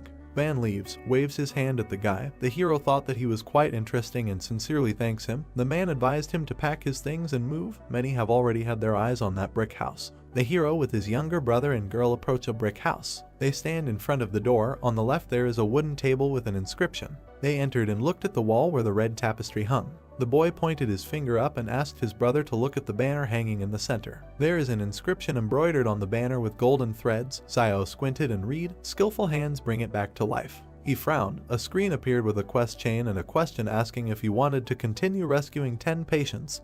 He agreed. He turned around. Behind him a man put his hand on the shoulder of a woman in a pink jacket. "They need a doctor." The guy turned to them, folded his hands, smiling broadly, and asked what injuries they had. He allowed himself to tell them that it was the right decision to come to him. The man put his hand on the woman's stomach, said that this is wonderful. His wife is 4 months pregnant. This morning her stomach suddenly hurt a little. He was afraid that something had happened, so he came for advice. The guy, smiling, hesitantly asked for advice. He was petrified when he realized she was pregnant. He closed his eyes, hand on his chin, frowned, thought this was a little difficult. The couple became nervous when the guy asked who to save, the mother or the child. The man clarified, to save. They closed their eyes, knitting their eyebrows, misunderstanding and fear on their faces. They fell upside down. Xiao scratched the back of his head, apologized with a smile, said that he knew nothing about gynecology, and it would be dishonest for him to continue to deceive them. He put his hands on the shoulders of the couple standing opposite him, said that they could borrow a few books from Mr. Zhang at school, and should not take any pills. He remembered that pregnant women should not take medicine. If they still don't understand something, they can ask Teacher Zhang.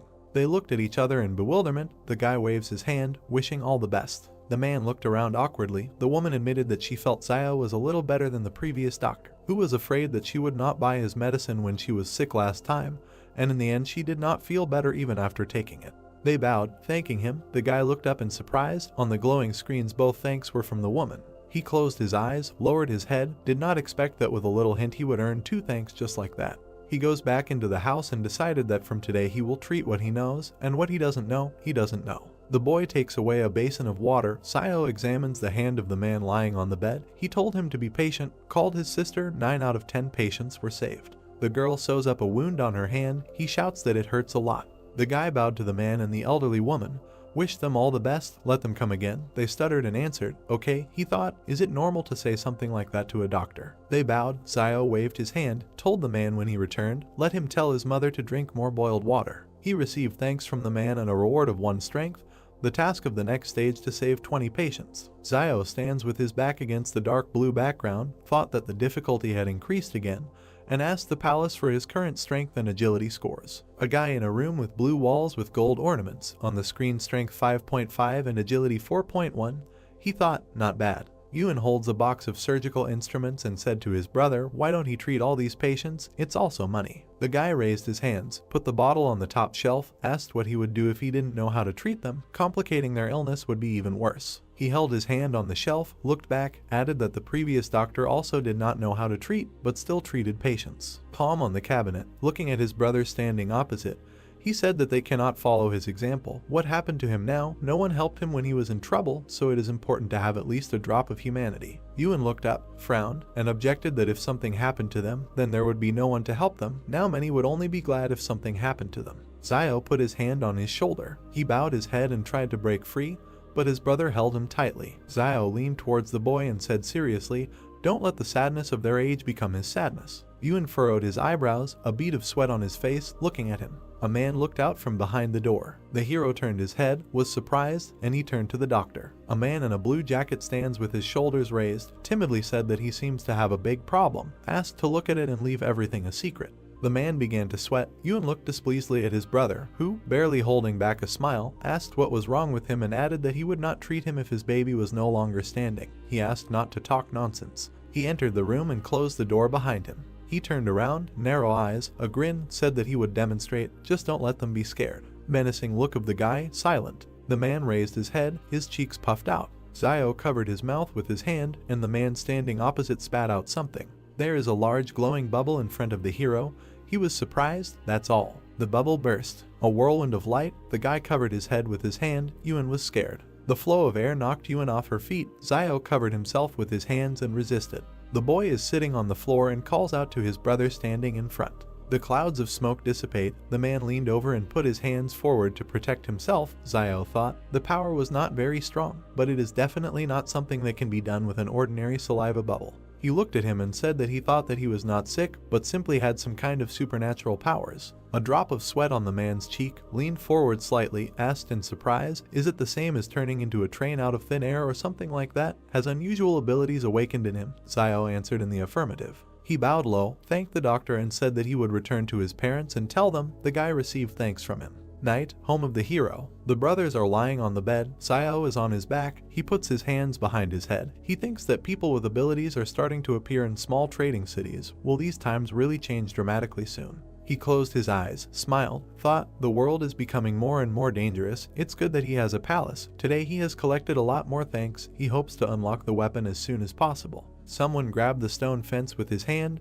There was a rustling sound. The guy sat down on the bed and became wary. A group of men climbs over the fence. They jumped to the ground. A shadow fell on them and they looked up. In front of them, Zio with glowing red eyes crossed his arms over his chest and said hello. They were scared and screamed. The guy kicked the man below the belt. He fell to the ground. Others stand nearby, looking at the hero. The victim raised his head and shouted, why did they get up? Let them attack. They raised their fists and went at the hero. Zio looks at them with a stern look. A month in the sky, a house behind a stone fence. They fell to their knees in front of him, touching their heads to the ground, asking for mercy and to spare their lives. He raised his head, looked down, and asked who sent them here. Soldiers in camouflage with bulletproof vests and weapons. One of them knocks on the door with persistent requests to open it. Zio turned his head, gritted his teeth, and thought about who else was brought here, that everyone couldn't sleep in the middle of the night. The guy opened the door slightly. The man said that there was a search order. The soldiers are perplexed and silent. The guy asked what it was. Zio stands at the door with a banner around his neck, smiling, asking if he can find out why they are all gathered here so late. The soldiers laugh. They say he uses the banner for protection. He is crazy. The hero in profile, eyes closed, smiling. He thought that they would not continue the search after seeing the banner. The man pointed his finger forward and ordered a search. He pushed the hero aside. Soldiers entered the house. Zio asked if they didn't conduct a search last time. He shouted back that the last time was the last time, and this time was this time. The hero looks at his back with irritation. Men are sitting against the wall, trying to get into the house. The soldier unties their hands. The main one shouts, "What a bunch of losers." They were sent here to look for weapons, and not only did they not find it, they were also captured. He looked back at Zio, who turned his head to the side, humming a song. The man said with a serious face that his name was Wang Qinjiang, and if Zio wanted to express his dissatisfaction through Boss Luo, let him say his name. The guy smiled nervously and said, "Oh well, did they do anything?" He wondered if this person might have something to do with Wang Dingyang.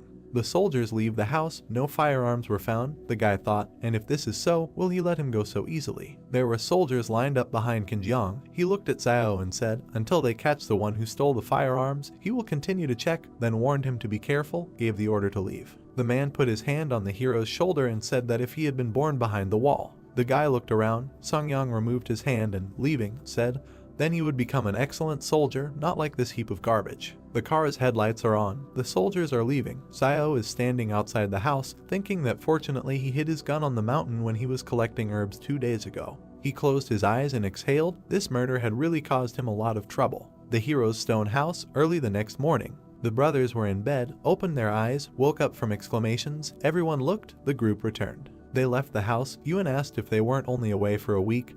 Why did they come back so soon? Zio guessed a week or so. People are getting out of a military SUV. In front is a soldier with a bandaged hand. The boy said they were all clean and healthy before leaving. Now, one is dirtier than the other. Zio thought that in such a time they would not have reached the foot of Jing Mountain. The only danger that could stand in their way was wolves. The wounded are passing by the hero. He thought that the wolves came here just at the time of their departure. What did they encounter then?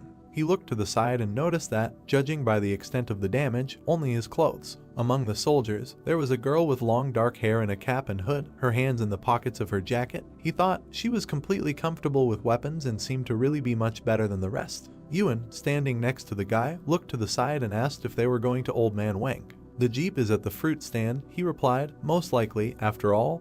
His recommended guide seemed to have returned back. Something must have happened to him along the way. A girl with long white hair with braids and dark glasses, a short top and a skirt and a robe, took off her hood, indignantly said what kind of guide he found for them. They drove around for 3 days and didn't even find the right direction. Van asked in fear, and then what? Where is he now? The guy watches their conversation from afar. She replied that she doesn't know. Something bit him in the river. When they found him, he was already cold. Zio thought the river is outside the city. He had never heard of anything like that.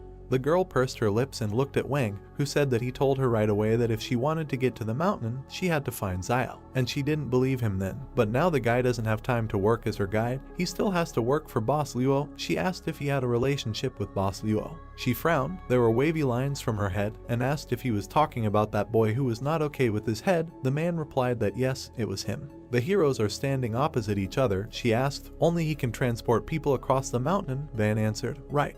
The man waves his hand at her. The girl and the soldier get into the car. She shouted, we need to go back behind the wall. Van thought with relief, finally leaves. He turned his head and noticed Zio. The guy goes into the house. The man puts his hand forward, runs after him, saying that this time he helped him get rid of the group, and they should thank him for that.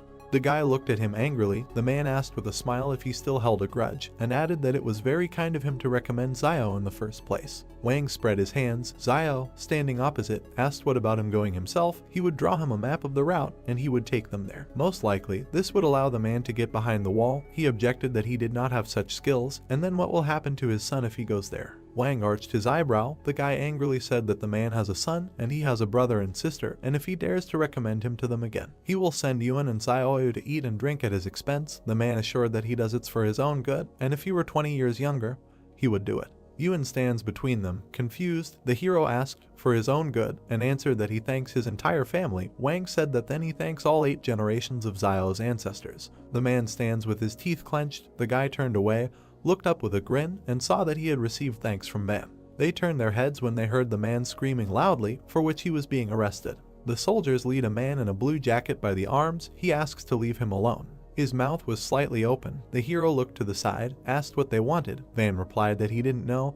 The guy wondered if someone else had discovered this man's ability to spit bubbles. The soldier pointed the machine gun at the civilians and ordered them to retreat. Frightened, Old Man Wang asked what was going on there, noting that although this child was a little mischievous, he had not made any big mistakes. The soldier pointed a gun at the merchant and ordered him to get off the road. Van fell on the main character. Xiao wondered why they captured Zhang Baojin. Frowning, he wondered if this had anything to do with superpowers. Lowering his head, the merchant declared that it was all over and the boy was finished. The main character asked why he said that. Xiao's face was surprised. Van reported that he heard that last night this guy demonstrated his superpowers and his rat friends reported on him. He noticed that everyone behind the walls was checking people with superpowers, fearing that they might pose a threat.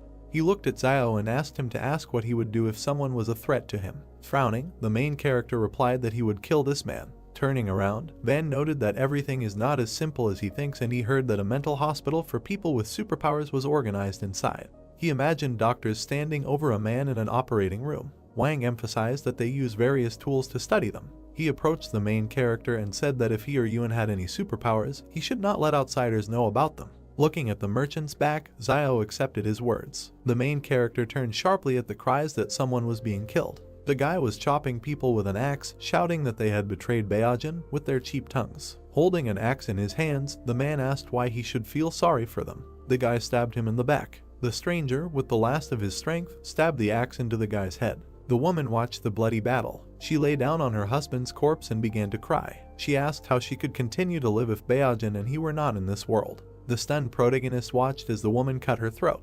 Looking at the many corpses, Wang said that, alas, Baojin was an only child in the family, and if something happened to him, his parents would not be able to survive, and it was no one's fault that he began to boast of strength. A crowd of people started shouting that if his father really had a backbone, he could break through the wall and there was no point in killing the informer. Turning around, the merchant said that they were very tactless. Frowning, Xiao cried out that this is a very vile world. He stood against the wall next to Zhang. Looking down, the main character stated that today he would like to tell his students about how to confront people. Holding a cigarette in his hands, the teacher replied that for many years, he taught them to resist the natural environment because he did not want them to consider their own kind as imaginary enemies. Looking away, he noticed that he already knew what happened today. Frowning, Zhang said that the misfortune of others should not concern them. He suggested we talk about it. Xiao thought about it. He looked into the classroom. Taken aback, the main character wondered what they were doing. A crowd of children stood around Yuan. Xiao asked in his mind whether his superpower had been revealed. The girl stood over Yuan with a dissatisfied look and asked him to talk to Xiao so that he would not delay classes, otherwise she would complain about him to teacher Zhang. The protagonist's brother replied that if his word decided anything, he would have stopped stalling a long time ago. The children asked if Xiao was obsessed with learning and if he wanted to take control of this school. Taken aback, the main character thought that he thought they liked long classes, but they really didn't like his long classes. Rising from the table, Yuan cried out that his brother taught him everything he needed to save his life, and she was generally ungrateful. Yuan asked how dare she even say that. The girl replied that if he didn't want to talk about it, he could just forget about it. The guy looked at the enraged Yuan with interest. Looking at the guy, he asked why he was looking at him all the time. The guy replied that he could see that he was a little upset and asked him to tell him something. He said that yesterday he had a dream that his father found him a stepmother, but she treated him badly. Yuan replied with a serious look that this is normal and dreams are usually the complete opposite of reality. The guy replied that he knew this and asked Yuan not to be upset, noting that he did not think that the students did this on purpose. Placing his hand on the guy's shoulder, Brother Xiao said that it was possible that his father could find him a stepfather. Taken aback, the main character began to think that they were of the same breed. Raising his fist to his mouth, he told the children that classes were starting. Standing opposite them, he asked if they knew which parts of the human body were most vulnerable. He said with interest that he would then start with what they were most familiar with, the neck. Xiao noticed that there are about 20 cartilages in a person's neck, located next to the trachea, and damage to any of them can instantly incapacitate an opponent. He said that time was up and everyone could go. Children ran out of the school shouting gratitude. Sighing, the main character thought that these little brats really cannot understand his good intentions, and he hopes that they will never have to use this knowledge in their lives. Someone called out to Xiao. He frowned at this. Van looked into the office and ordered him to pack his things. He revealed that someone had just sent him a handwritten message saying that Boss Law had agreed to let him accompany the group. He suggested that this time the main character would have to make a foray into the Jing Mountains. Xiao was taken aback by this, then walked towards him with his arm outstretched and told him to get ready, noting that the group was leaving soon. Looking away, the protagonist asked in his thoughts whether this group was able to defeat Boss Luo. He wondered if Boss Luo received enough benefits in return or if he was originally associated with this Jing Mountain. He suggested that in any case, this group seemed to have very important and hidden plans for this trip. Xiao started to walk away from there. The merchant asked where he was going. He replied that he was going to see Teacher Zhang to discuss something. He reflected that it seemed like he had no choice but to go with them. The main character came up behind the school and said that he needed to go to Mount Jing. Sitting at the table, the teacher asked if he had to leave. Xiao replied that it was so. Frowning, he said that Zhang had seen the end of Beijing, adding that his life and the teacher's life were in the hands of this group of people from behind the walls. The main character emphasized the fact that if he refuses now, he is afraid that in the future it will be difficult for him to live in a trading city. Looking at Xiao, the teacher said that during his absence, Yuan would live at the school. The main character bowed and thanked Teacher Zhang. Looking after Xiao, he asked to take care of himself. The bright sky enveloped his hut. Yuan asked if the protagonist could not go to Mount Jing. While packing his things, he asked him not to worry, noting that he would return. Yuan's face was sad. Xiao handed the money to Xiaoyu and asked her to take it and remember to buy some cigarettes for the teacher during his stay. Closing his eyes, he thought about what if Sister Xiaoyu had any thoughts about money. She could just take them and leave, at least without hurting Yuan. He noted with an angry face in his mind that it was a little unpleasant to think about, but it was probably the right choice at the moment. He noticed that in the end, in this wasteland, even relatives can turn against each other for the sake of profit. Smiling, Xiaoyu replied that she understood what he meant, noting that she would take care of the rest and Xiao could go in peace and return healthy. The main character looked at the door to the exit. A blue projection appeared in front of him with the task of refusing to go with his peers to Jing Mountain.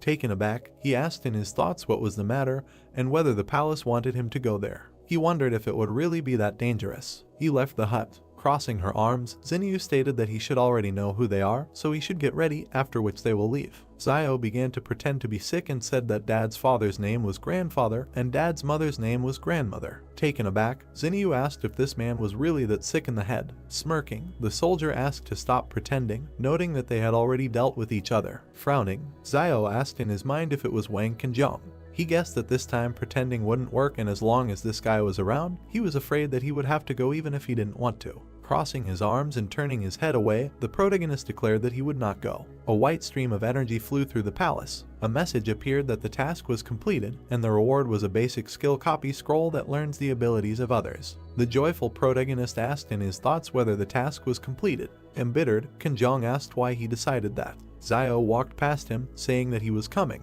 Approaching Xinyu, he stated that he could go, but he had several conditions. He noted that he wanted 30,000 as a reward. Xinyu replied that this was impossible and offered 10,000. Fingering his fingers, the main character agreed and asked to add 10 bags of salt, 10 packs of cigarettes, 100 kilograms of rice, etc. After interrupting him, Xinyu agreed to 30,000. Pointing his finger at Qinjiang, Xiao noticed that he had one more condition, that if he went, Qinjiang would not be able to go. He grinned and said that the main character was funny. Xiao thought that this guy had searched him twice because of Wang Dingyang's matter, and if he went to the mountain with them, he might get into trouble. Xinyu looked at Yang, who nodded. Standing in front of them, Xinyu agreed. Bet Songyang is not going with them. She asked if they could go now. Smiling, he asked to wait, noting that now they were all members of the team, and he still didn't know everyone's names. Xinyu replied that they were not teammates with the refugees, and he was just a guide and should not be too overconfident.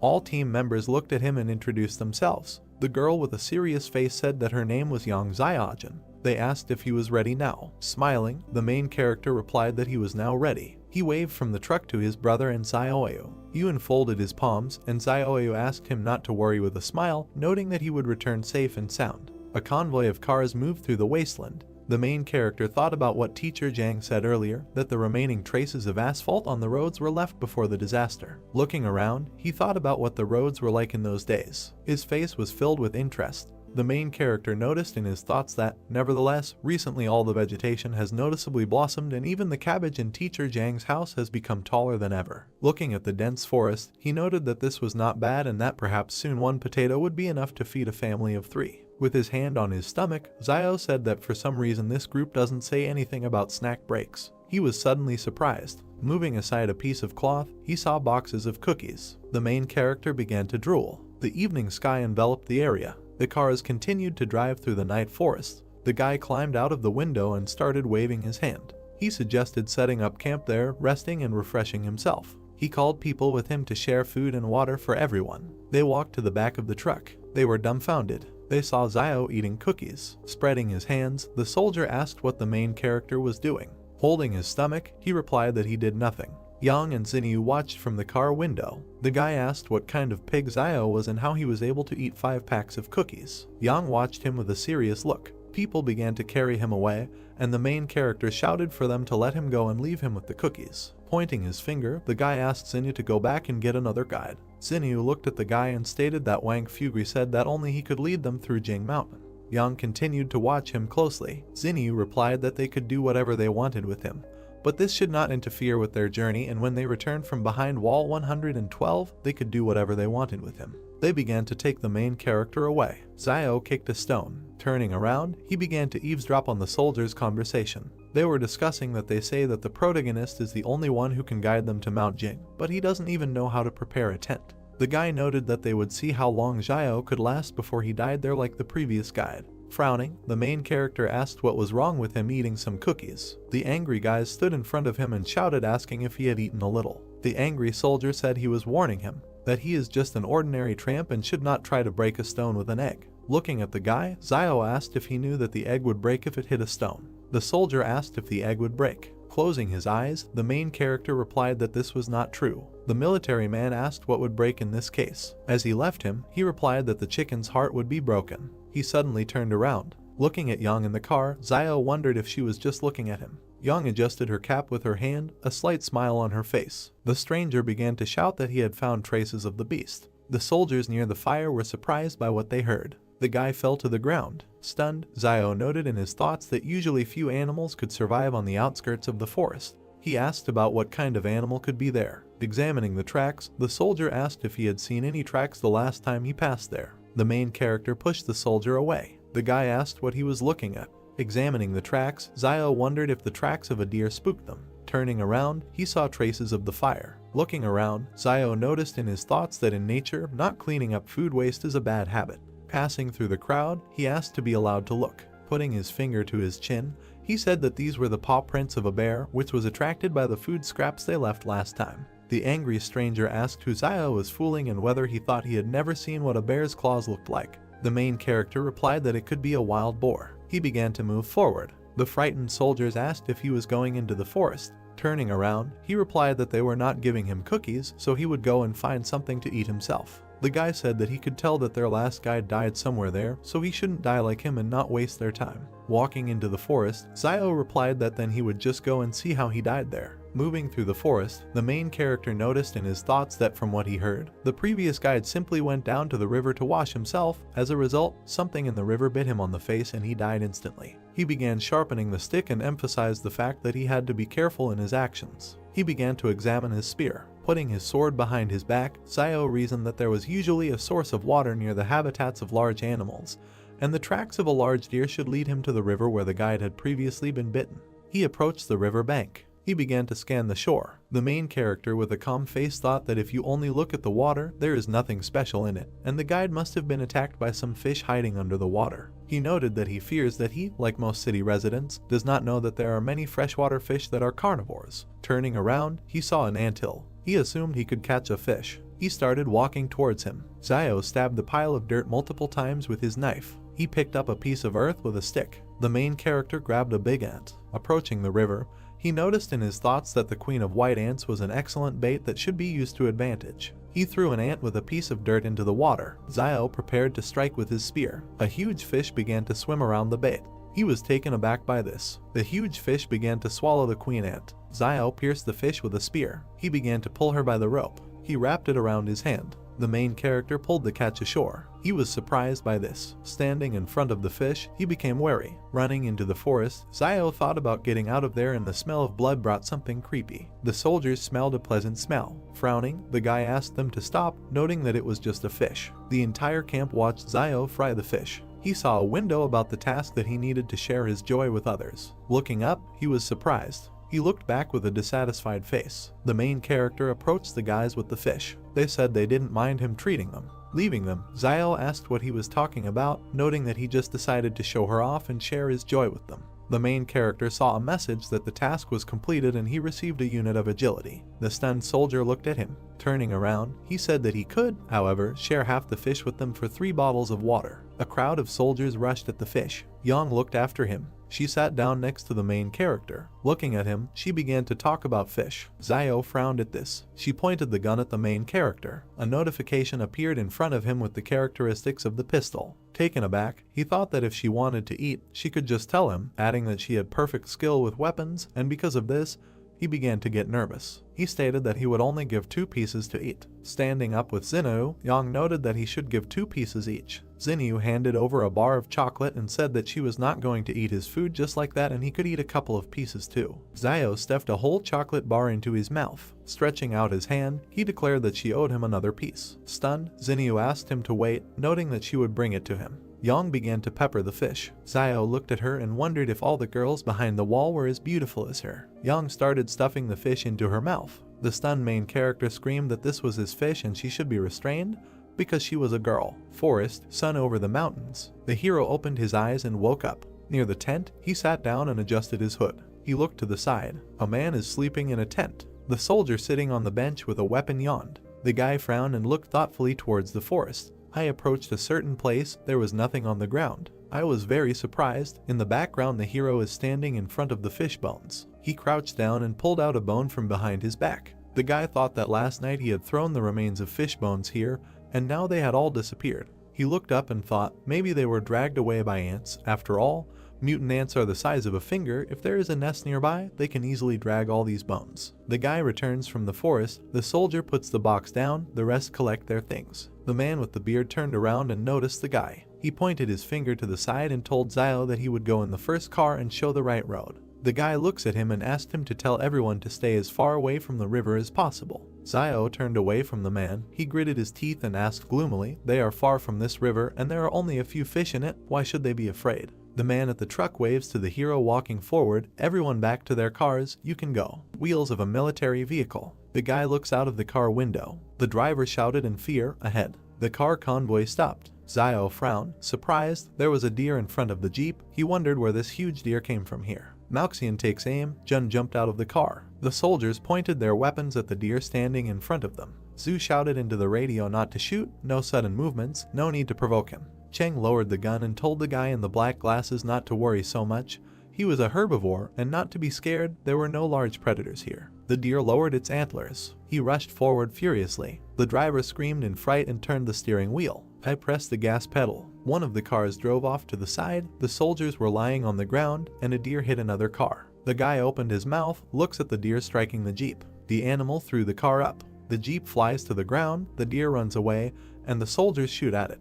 They run to the man by the truck. The hero gets out of the jeep. The guy looks to the side thoughtfully. It's strange to him that Jan didn't shoot. She always looks like she's staying away. The girl looks ahead thoughtfully, her hands in her sweater pockets, behind Jun with a gun by the car. The soldiers help the guy at the overturned car. The man in the robe calls Zio. Isn't he a doctor from the trading city? Let him help. The hero goes to the victim. A man with a bruise on his forehead raised his hand to his ear and clenched his teeth. The guy looks down and thought, it's just a scratch, no big deal. He closed his eyes, put one palm on top of the other, raising one finger, and said that the pain would go away, get better faster, get better sooner. The man with the beard raised his fist and was indignant. Who even treats like that? What kind of doctor is he? Confusion on the faces of the men. The guy folded his palms and answered, a healer. The man in the robe pushed Zio away and shouted at him to leave. He was only in the way. The guy turned his head and heard the man ask if the car could still be repaired. A guy with a black bandage on his head is following Zhu. The junior lieutenant replied that it is broken to such an extent that it can hardly be repaired, but there may still be people sitting in the back of the remaining cars.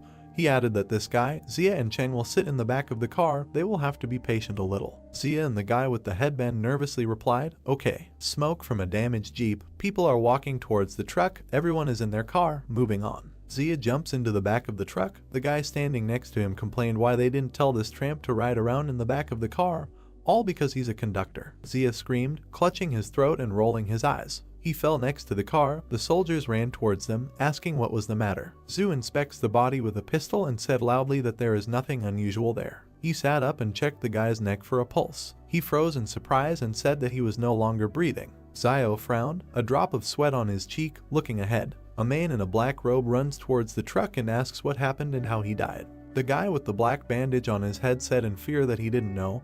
He had just climbed into the car when he screamed behind him and fell dead. He didn't see anything. Trees with a green crown. Someone paid attention to the trees, shouted, "It seems that there is someone in the forest." They look around tensely. Zhu looked back. The man with the beard was begging him to come back. It was too strange. Zhu looks to the side, gritted his teeth, said sternly, "No way."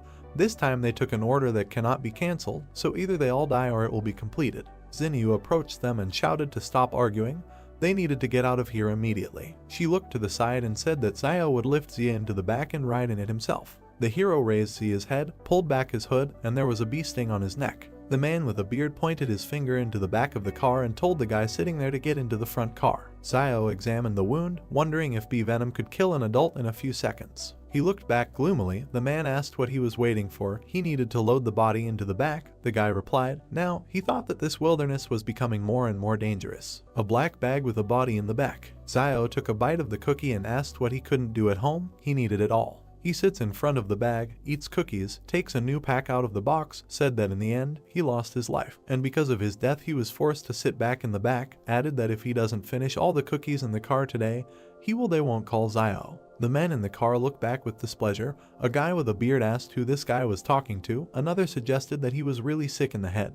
He pulled back the collar of his sweater and asked displeasedly, "It's almost winter now, so why is it getting hotter as we move north?" The hero is eating cookies, turned his head, thought, the temperature rises even at such a great distance. Cars are driving towards volcanoes.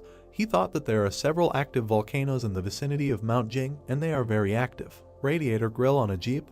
The evening of the next day, the car stopped. The soldiers got out, looking at the volcanoes in the distance. They raised their heads. A man in a robe pointed his finger up, noticed that something was written there. It is written on the stone that it is better not to enter alive. They can't understand what this means. Zhu looked back at Zio, frowned, and asked who carved it. The hero in profile, looking up, replied that he didn't know. These words weren't there when he was here last year. The man in the robe pointed his finger at Zio, shouted why he came here. He should not come to such a place. Even if he was hunting here, he was indignant about who he even was, and was clearly hiding his identity. Zio grinned evilly and replied that yes, there was something he couldn't tell them, actually. There is a dragon next to him. He winked, extended his hand forward with a thumbs-up gesture, and said that he is a descendant of dragons. The men and the singer were perplexed. There was a pause. Zhu pointed a gun at him, said that there was too much suspicion in his direction, so you need to tell it like it is. He asked if it was he who came here and cut out these words. The hero closed his eyes, raised his hands, and replied that the inscription was so high that with his height he would not be able to reach it, of course, if he could not put the stone on the ground.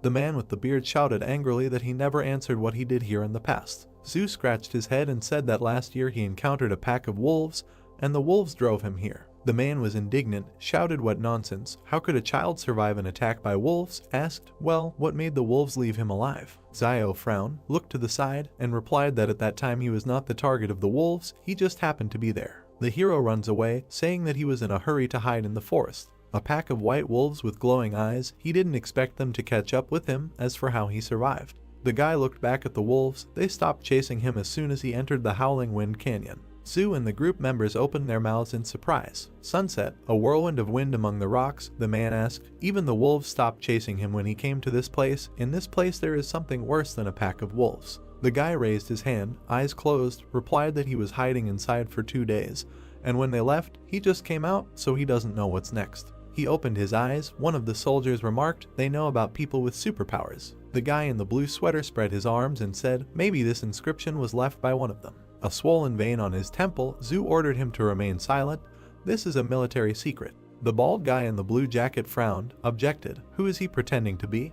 How long can he be an officer? He thinks they will be left behind. Even if this mission is not completed, does he really think Ma Xin will let them go when they return? Zio looks to the side, wondering how this private army can be so disorganized that the soldiers dare to contradict their officers of their own accord. Now he is even more sure that they have a different purpose for the trip. Truck with boxes. The heroes looked around and asked what the sound was. Apparently, it seemed like someone in the back of the car. Bending down, they walk along the truck with weapons. Zhu stepped to the side, pointing his gun at the black-furred creature sitting in the back. Zhu and the soldiers shoot at him. They froze in surprise. There was blood. There was a shot mouse among the boxes. He said, everything is fine. It's just a mouse that came to steal food. Zhu shouted Zio's name with rage. The guy approached him and asked what it was. Standing in a stupor, Zhu asked where Zia's body was. There is nothing in the back except boxes and a mouse. The man with the beard pointed his finger at Zio and asked if he hadn't been sitting in the back all this time, where was the body? The guy looked at him gloomily and replied that he did not know when the body disappeared. He thought, how could a normal adult man weighing about 90 kilograms disappear without a single sound?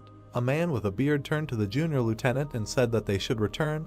It's too dangerous here. With a stern look, Zhu looks up and remains silent. They are standing by the car. He asked everyone to come here. He said that they need to discuss everything before deciding what to do next. Everyone gathered around Zhu. He said that words were left at the entrance to this gorge. It is better not to enter alive. He suggested that in the depths of the gorge there could be dangers that even a person with superpowers would find difficult to cope with. Looking ahead, serious face, on the other hand, there are also hidden dangers lurking in the forest. Zia's mysterious death, the inexplicable disappearance of his body, and all these incidents remain unanswered. Glasses on her head, Xinyu looked at him and said, in fact, although the forest is dangerous, it doesn't seem like their entire army will die in it, but it's hard to say what dangers await them in the gorge. Zhu lowered his eyes and thought. The girl pursed her lips and looked at him silently. He was surprised when she asked if he was worried about the situation after returning behind the wall, and told him not to be afraid. She would find a way to help him transfer from the private army when they returned. He looked away, clenched his teeth, and said that this was not what he was thinking, but he agreed with her opinion. Zio stands behind them, looked back. Zhu noticed that it was too dangerous ahead. The guy jumped on the hood of the car, looking at the animal sitting on the top of the rock. Zhu summed up, today they will all rest here, and tomorrow they will return behind the wall. The man in the robe sighed with relief.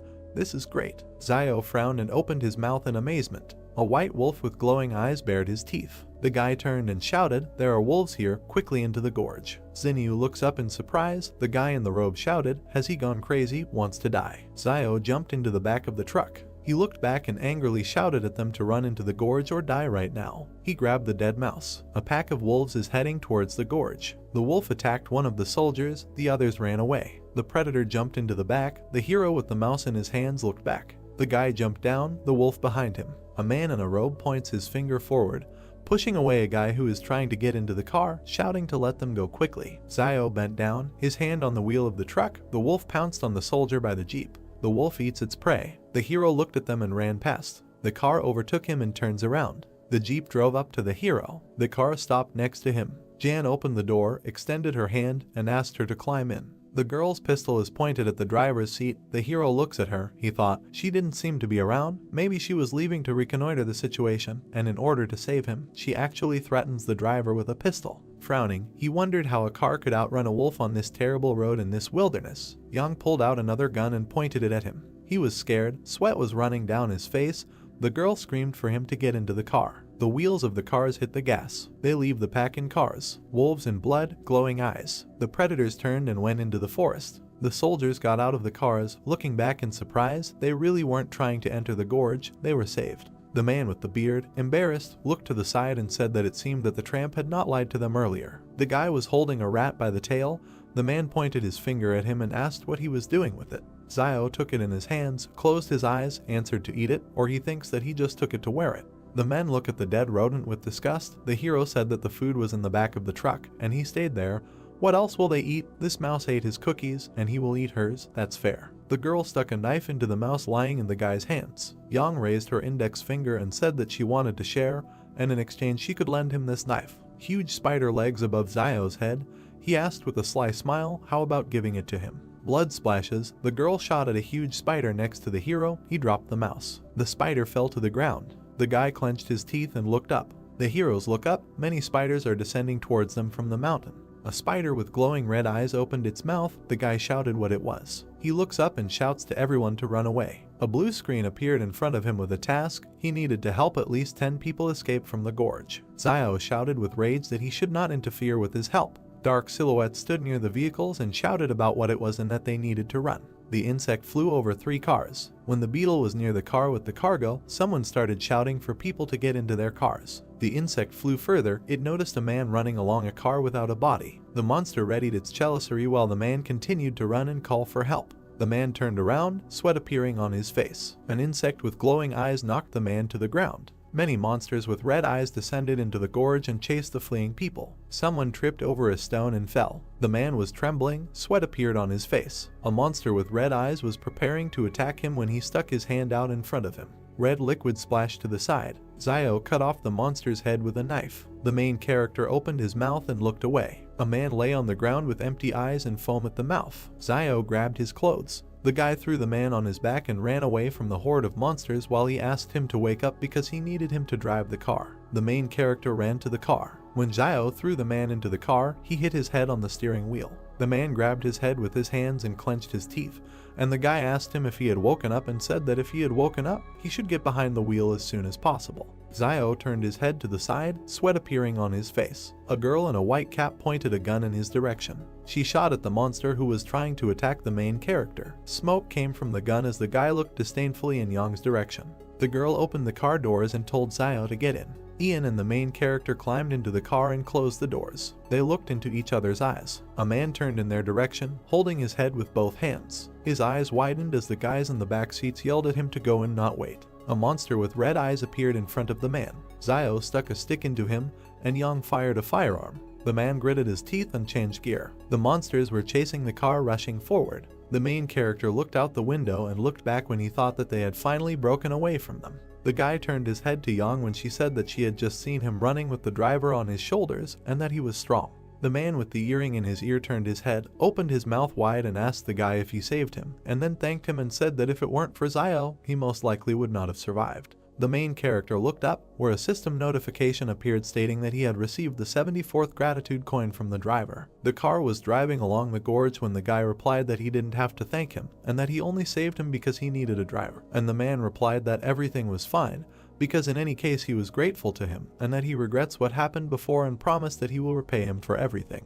A system alert appeared about another gratitude coin received from the driver, and Zio smiled widely and was surprised that he sincerely thanked him twice. The main character looked at the man and asked him to thank him again, and sweat appeared on the driver's face. Yang looked away and exclaimed that there was clearly something wrong with the guy. Zio looked back carefully. He sat down next to the girl, who crossed her arms over her chest, coughed, replied that he was just joking to diffuse the atmosphere, and suggested getting out of the gorge before these insects caught up with them, and also reminded them that they needed to meet the cars that had gone ahead. The guy looked to the side and thought that he still knew her too little, and that his identity as a person with superpowers should not be revealed, and for this it was better to keep a low profile and quietly earn gratitude. A system notification appeared above Zio that the task had been successfully completed and that a unit of power had been received. Then the guy thought that if more than 10 people were saved, then the task was considered completed. Over the narrow gorge, stars sparkled in the night sky while the main character thought that the decisions of this palace were strange. Sweat appeared on the man's face when he saw many bones among the stones and shouted about it, and the main character looked to the side and said that those insects most likely did it. Zio remembered one monster and thought that insects have human faces on their shells because they eat people, and that they seem to eat their souls. The car passed the skull, kicking up dust. The car drove out of a narrow gorge. A crescent moon was shining over the mountains when the car approached two more cars. The main character was looking at the standing people when someone said that there were only 11 people left. Sweat appeared on the man's face as he said that they had lost a lot.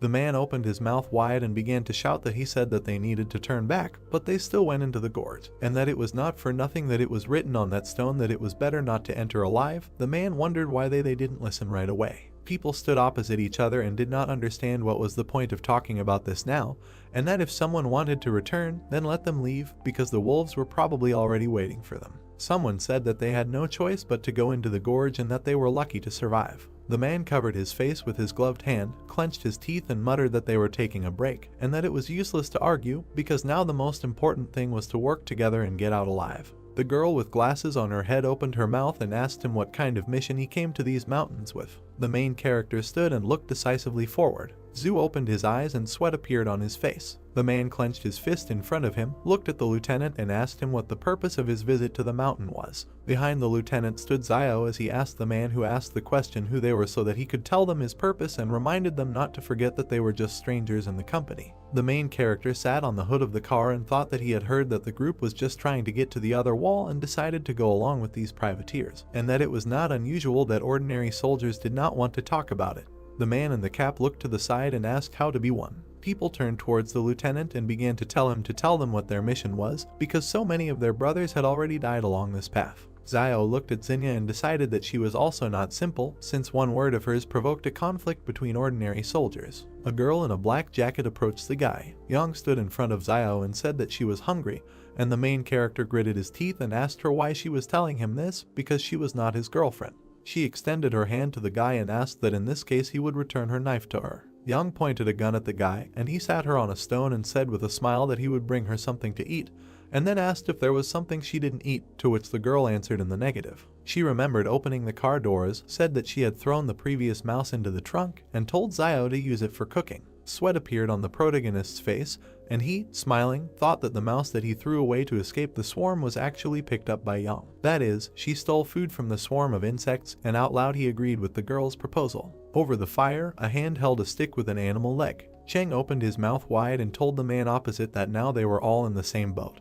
and that if he did not tell them, then perhaps they would all die because of this, to which Zhu replied that he had told them everything that knows. The man's nose smelled some kind of aroma. People stood in a semicircle near a piece of meat that was being cooked over a fire. Zio stood holding a rat in his hand, from which a piece had been cut off, and thought that everything else was useless. The main character swung his hand and threw the remains into the sky when a man shouted at him asking why he threw it away. Zio turned to him and asked if he was going to eat it, and then said that if he wanted, he should go and get it, to which the man bared his sharp teeth and shouted that he was not going to eat something so disgusting. Zio was shown in profile as he added that it was because he had not eaten anything even more disgusting, and that he had heard it said before that many rich people behind the wall like to eat birds' nests, and also that he did not know where does the swallow have so much saliva. Perhaps it has tuberculosis. Sweat appeared on the man's face because he did not understand anything. Zio added that it is not surprising that there is an idiom about a sick swallow circling in circles, which describes swallows that spit. The men covered their mouths and opened their eyes wide as they listened intently to Zio. There were many sticks lying in the burning fire. The main character looked at Young and thought that he still had a basic skill copy scroll that he did not use when he completed the quest to refuse a trip to the mountains. He closed his eyes and decided that the girl must have other excellent skills besides firearms. The guy found himself in the palace and asked him to give him a list of all Young's skills, when a system notification popped up saying that there was no display permission. Zio looked up, opened his mouth slightly, and said that he had studied her skill before and that he should have permission to view others. Once again, the notification that there was no display permission appeared, and the guy thought that this palace had become more legible, and that he could not believe that there was no loophole left. The main character, standing with his back, put his hand on his belt and asked about the level of her combat skills, to which he was told that it was advanced. When Zio asked about his fighting skills and whether they were stronger, a system notification popped up stating that he was at a medium or normal level. This realization knocked the guy face down to the ground. He grabbed his head with his hand, clenched his teeth and cursed that he was not as good as Young. Zio turned his head to the side, looked at the girl and decided that it was because his fighting skills were a reflection of his accumulated life experience gained from fighting people, rather than the result of professional training, and that based on his intuition, she should have powerful fighting skills. The protagonist clenched his fist as he thought about the fact that she couldn't defeat him in a real fight, and that advanced fighting skills were useful anyway, so it was worth learning them first. The guy pursed his lips and looked to the side as he decided to use the skill copy scroll. A system notification appeared congratulating the target for randomly selecting the advanced skill of jumping rope and asking if he would like to learn the skill. Zio raised his hands to the notification window, showed his sharp teeth and shouted about why this particular skill was chosen, and why this skill was even considered an advanced skill, and how it worked. For example, would he be able to do a backflip while he was jump rope? Young opened her mouth slightly and looked to the side when she asked when the meat would be ready, and then added that if the meat was overcooked, it would not taste good. The main character handed the girl the meat on a stick, laughed and said that it was already ready, and that in the wasteland food needs to be fried longer and water needs to be boiled for more than 10 minutes before drinking. The men's stomachs began to growl. Zhu spread his arms out to his sides and opened his palms, asking the people around him if anyone on their team had any food left, to which he was answered in the negative. The guy took a bite of the piece of meat he was holding in his hand and thought that now they were all silent, and none of them admitted that they were hiding food, and then added that he did not understand how you could share something that saves a person's life with just anyone, and decided that there was nothing wrong with it. Lieutenant Zhu, with Cheng and Jun standing behind him, pointed his finger at the main character and said that no one knew more about survival in the wild than him, so he could help everyone find food and cook it. Zio looked ahead seriously as a system alert popped up telling him that he had a new task, which was to help his team find food. The guy stood up with a piece of meat in his hand. He pointed his finger at the man in the cap and said that he saw him steal food from the truck before entering the gorge, and that it should be in his bag. At that moment, a system notification appeared saying that the task was completed and that the reward is a basic skill copy scroll. Zio smiled and looked away as he thought about how it was said to find food anyway, but there was no mention of where to look, so everything was fair, and then he added that he liked the way the palace graded tasks more and more. Zhu extended his hand in front of him with his palm open and ordered the man in the cap to take out the food. Cheng opened his eyes and mouth wide and screamed, asking what they were doing when he went for food, and then he himself answered that they went for clothes, a tent, and the star went for his cosmetic bag, after which the man asked again about that. Why should he share food with them now? Zhu frowned and exclaimed that he was doing this for the benefit of the entire team. Cheng pulled out a weapon and pointed it in front of him as he asked the lieutenant if he still thought he had any power now. Zhu opened his eyes wide and became angry when the barrel of a gun was pointed in his direction, and Cheng suggested that he try to touch him. There were other people standing near the two when the guy in the cap shouted that he should not try to take the food from him. Zhu looked at the gun, gritted his teeth and asked him to share with them now, and as soon as it becomes light, they can find food for everyone. Cheng, with a bandage on his face, opened his mouth and said that it was still unknown whether they would get out of here alive or not. A man in uniform rushed past a man in a cap. Zhu kicked the attacker in the stomach. The man with a pistol in his hand flew away from the lieutenant. Cheng fell to the ground and pointed the gun forward. Zhu stood not far from the man lying on the ground with a firearm and looked at him. The shadow of his cap fell on his eyes and sweat appeared on his face. A man in a bandana appeared behind the lieutenant and clenched his fist. He had a knife in his other hand when the guy attacked the man, who had his back to him. Zhu looked back with wide eyes. Zio and Yang looked carefully in the same direction. A dark silhouette, similar to a lieutenant, grabbed the hand in which the guy was holding a knife. The main character opened his mouth and was surprised, thinking that this was a superpower. A dark silhouette stuck a knife in the stomach of a guy in a bandana. Cheng put his weapon in front of him and fired. A black shadow with white eyes appeared in front of the lieutenant. Bullets were flying into the dark silhouette. They stopped in front of him and fell. The bullets landed on the ground and bounced off. Xinyu, Jun and the other people gaped in surprise while Zio thought about the fact that he suspected that there were people with superpowers in the group, but before that he only thought about Yang. The main character opened his eyes and mouth wide when he thought that no one would have thought that Zhu would hide it so well, and that it was a pity that there was no skill copy scroll yet, because he had to copy his skill when there will be an opportunity for him. Zio closed his mouth and looked to the side. A girl in a hood with ears was sitting next to him. The guy asked her if she was interested, and Yang continued eating meat and replied that she was interested. The main character looked away and thought that she absolutely didn't care about what was happening. Zhu stood between two black shadows. The silhouettes disappeared, and a guy in a bandana was sitting on the ground next to the lieutenant. Zhu parted his mouth and looked away as he said that he was just trying to find a way out of their situation and that he didn't want to offend anyone. The lieutenant looked towards the fire where Zio and Yang were sitting and said that Wang had previously told him that the main character was a doctor, so he asked him to examine the wound. Zio looked to the side and sighed. A guy was sitting on the ground in front of him and was pulling out a knife when the main character said that his injury was quite serious. The guy in the bandana closed one eye and asked how long he had left to live, to which he was answered 10, and he asked again whether it was in minutes. Zio sat down next to him and continued the countdown. The guy in the bandana felt bad. Zhu looked forward seriously and said that he had avoided vital places and internal organs, so there was no need to scare the person, and then added that he had heard that Zio had medicine for wounds, and also that he would not believe that he took them with him when he went into the wasteland. The main character looked away while the guy lay crying next to him and replied that he was hired as their guide, not their personal doctor, and then asked about who would pay for his medicine, since it was very expensive. Lieutenant Zhu covered his face with his hand and said that he lost money on the way. The wounded guy gritted his teeth and replied that he had money with him. The main character sat down next to him and asked him where his money was, in his right or left pocket, and the guy pointed to his pants and said that they were there. The people behind Zio began to shout that he was a charlatan, because a cut cannot be treated without stitches. When he looked down and warned that he immediately wanted to say that he did not know how to stitch wounds, so it was only up to God whether the wound would heal after the medicine or not. While the main character was licking his lips and counting the money, Xinyu approached him and said that she had a sewing kit, but she felt bad at the sight of blood, and on the other hand, Zhu approached the guy and replied that he would sew it up. There was a voice that exclaimed that he should stop counting the money, because first of all he needed to save the man. The guy in the bandana thanked the main character when he said that he would not take too much money from him, and that 12-0 should be enough. A system notification popped up that he had received a thank you from a guy named Lei as Zio thought that he was one step closer to unlocking the weapon.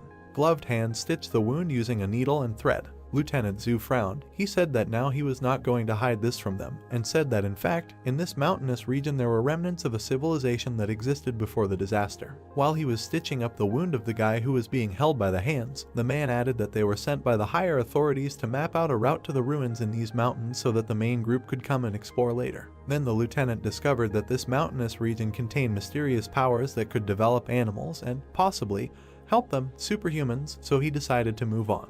Lei clenched the rag between his teeth, sweat running down his face as Zhu concluded that he had changed his mind about going back behind the wall because he realized it was too dangerous. The lieutenant opened his mouth and said that he did not know what was waiting for him there, so he did not want to take risks. He stood next to the guy in the bandana, looked at him and said that after his superpowers were revealed, there was no way for him to go back beyond the wall, and then added that he was going to go deeper into this mountainous region to continue his research. Zhu turned his head and looked behind him as he concluded that they now knew the dangers of this place, so they themselves had to decide whether they wanted to leave or stay. Xiao and Yang stood next to each other and looked in the same direction. Xinyu stood next to the man who gritted his teeth. The girl in the hood with red ears told the lieutenant that she would go with him because it was too dangerous here, and Xiao was surprised at how many words she said at once. The guy with the glasses exchanged glances with the other man as the voice said that the best way to get out alive was to follow the Superman. The men in gray t-shirts raised their hands and said they would go too. Xinyu looked at the main character and asked him if he was coming, and then said that he would go if he joined. Xiao raised his hand, pushed the girl away and replied that he was going with the lieutenant. Zhu looked to the side, opened his mouth and said that in that case they should follow him,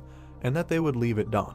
The lieutenant turned to the people behind him and said that they had all agreed in advance that the entire team would obey him, and that if anyone disobeyed him, they should not expect politeness from him, and then added that there was a dense forest ahead and that they would have to abandon the car and walk. Zhu turned and addressed the man in dark glasses named Malxian. He told him that he would go first and carry the wounded guy with him. The protagonist's ear grew larger when he listened to the fact that someone persistently began to thank the lieutenant. Xiao pushed the man with glasses and stopped in front of the guy wearing a bandana lying on the ground. He opened his mouth wide, clenched his fist in front of him and exclaimed that he would carry the wounded man, and that he would kill anyone who tried to steal him today. Zhu and Lei opened their mouths and stared ahead with empty eyes, and the wounded guy asked if Xiao had taken the right medicine and why he suddenly became so kind. The midday sun illuminated the forest and mountains. Two people were dragging a guy on a stretcher when the main character asked him if he still needed medicine, and Lei said that he didn't need it and thanked him. A system notification appeared indicating that he had received a coin for thank you. The lieutenant looked carefully at the smiling guy in front and thought that he was clearly one of those people who didn't care about anyone, but why was he suddenly so worried about others? Sweat appeared on the face of the guy in the bandana when he was asked if he was hungry and thirsty, and Lei replied that he was not hungry yet and thanked the guy when an alert appeared that Xiao received another coin for thanking him. Zhu thought about what he was really after. The main character smiled widely and looked at the wounded guy while he thought that Lei was very useful in collecting gratitude coins. A crowd of people moved through the dense forest. Xiao looked to the side and opened his mouth slightly when he thought that the last time he was here was a year ago,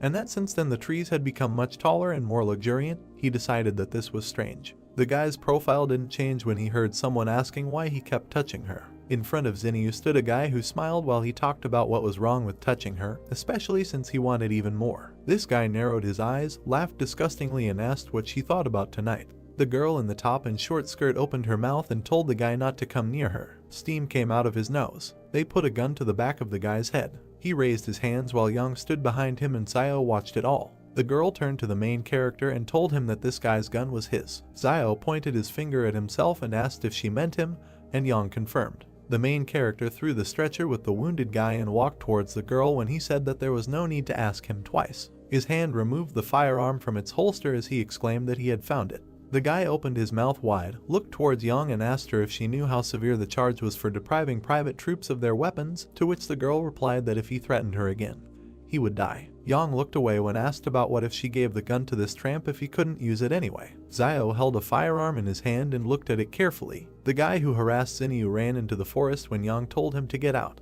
The girl carefully looked to the side and thought that the main character was quite skilled with weapons. Lieutenant Zhu looked away and remained silent. He approached Xiao and asked him if he could find food for everyone. The guy closed his eyes, raised his hand and replied that he was not God or their father, so he could not say that he would find food for all of them, and then asked if Zhu thought that if he now wanted a wild boar to crash into a tree, then it will take it and crash. At that moment, someone crashed into the tree trunk. Zio, Zhu and Cheng opened their mouths and stared in one direction when the main character thought that this could not be true. A large boar was lying near a trunk under the treetops when people began to come up to it and say that it was really a wild boar, and that Zio was just a magician, and also that he had a magic mouth because everything he said would appear. Zio turned away from them and thought that the stupid child Yuan made another wish. The main character remembered the little boy who folded his palms in front of him and closed his eyes. He was wondering how he was doing at Jing Mountain, and then he wished him so that he doesn't go hungry. The man's hand held a knife, cutting the animal. The hero began to look askance at Zio, who was talking about not leaving food for tomorrow that he couldn't finish today and trying not to mess around with blood for a long time, since it attracts animals very well. The blood from the beast slowly flowed onto the ground in which the ants were located. The main character began to answer that currently ants the size of a thumb do not attack during the day while a person is active. But at night, if the ants can smell a bloody smell near a person, he will be eaten like regular food and just one bite of the formic acid release can cause severe pain. The guy looked at Zio, saying that he understood everything, calling the main character good. The girl with heavenly hair watched the guys, saying that Zio was quite sincere. Out of the corner of her eye, the girl began to notice something. The beast was roasted on a fire, and many people were sitting around it. Zio sat with the meat in his hands and, closing his eyes, began to eat it, and a girl began to sit down next to the guy, looking at him carefully. She began to look at Zio, who was not at all happy with her, with a smile on her face, and said that it seemed to her that she could have a very good time in the wasteland. Since it looked romantic, the main character began to tell the girl that this was survival and there is nothing romantic about it. The girl began to make eyes at the main character, saying that he was very handsome and charming. The guy did not understand what the girl wanted from him. Zio began to look carefully at the girl, thinking that she could not get anything from Zhu Xianchu, so she came to him. Zhu waved away the girl who was running after him. Before, Zio had often seen the girl go to Zhu Xianchu to talk to him, but every time she was met with rebuff since Zhu was an adult with a strong character who knows what he wants. Zio looked at the girl out of the corner of his eye, realizing that for her he was just a brainless teenager. So perhaps she decided that the main character would go through fire and water for her if he showed sympathy. Zio understood that in the end he had a weapon and he could well protect the girl. The main character began to look at his frightened sister with anger and tell her not to come closer. The girl began to look at Zio with a playful smile and say that perhaps they had some kind of misunderstanding earlier, but in reality she is not like that. The girl began to stroke the main character's cheek, who was very surprised by this act. The sister began to tell the guy that she liked him. The guy began to shout angrily at the girl and tell her to shut up. Next to Zio and the girl there was another person who looked at them in surprise. The main character began to look in surprise at the man sitting next to him, and the girl was equally surprised. Xinyu began to leave Zio, saying that he was completely sick and the guy deserved to be alone. Since Zio learned to hunt, he has seen too many women like this, just looking for someone to rely on in this broken world, or someone to use as a tool. The main character looked at Xinyu with disbelief, eating chicken and telling himself that he didn't need such a woman for nothing to waste food on her. One of the guys began to grit his teeth. The hero began to look at Zhu, saying that they had run out of bottled water and food. Since they initially took too little water, the guy began to ask her where they could get more water. Zhu began to approach the sitting Zio, asking him where he could get more water. The system window began to show the hero to tell his teammates how to find water. Zio began to look to the side, lost in thought. The main character stood in the middle of the crowd, confidently telling all the people that to find water in the wild, you can rely on rivers or collect resources from leaves. The main character began to look away, telling people that they were lucky because there were several pine trees nearby that had pine juice that could quench their thirst. The system window began to tell the guy that he had completed the task and received part of the power. Zio clenched his fist, looking at him angrily. The main character's foot began to move on the ground. Zio climbed the tree from different sides with quick and deft movements. The guy's hand began to reach for one leaf that was on the tree. People looked at Zio in surprise, not understanding what he was doing.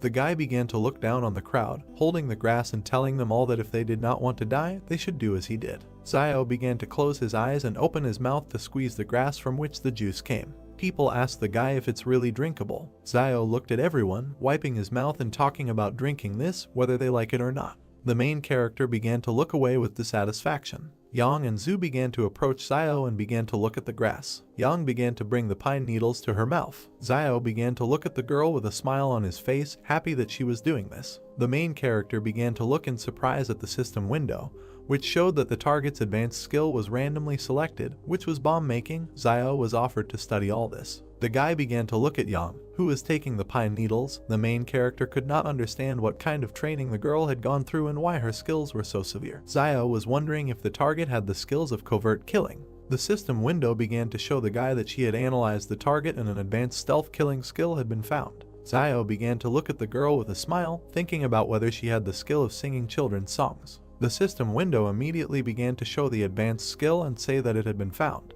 The main character looked at the girl with incomprehension, not understanding what kind of disorder was in her skills. Zio quickly jumped from the tree to the ground. Two guys stood near a tree, telling each other that now they need to climb the tree. Although people have not been monkeys for a long time, the guy replied that it would be great to become a giraffe in the next life. Zio began to look at the guys, telling them that animals also do not live as they seem, and the main character heard that giraffes, although tall enough to protect themselves from external enemies, but they have difficulties in mating, so before courtship male giraffes must drink urine to determine if a female giraffe is on point. The guys were disgusted and couldn't figure out what these little known facts were that Zio had learned to disgust others. The mountains began to thicken, forming clouds. Zio began to look at this with confidence, shouting that acid rain was coming towards them. People began to quickly run away from the downpour, looking for somewhere to hide from it.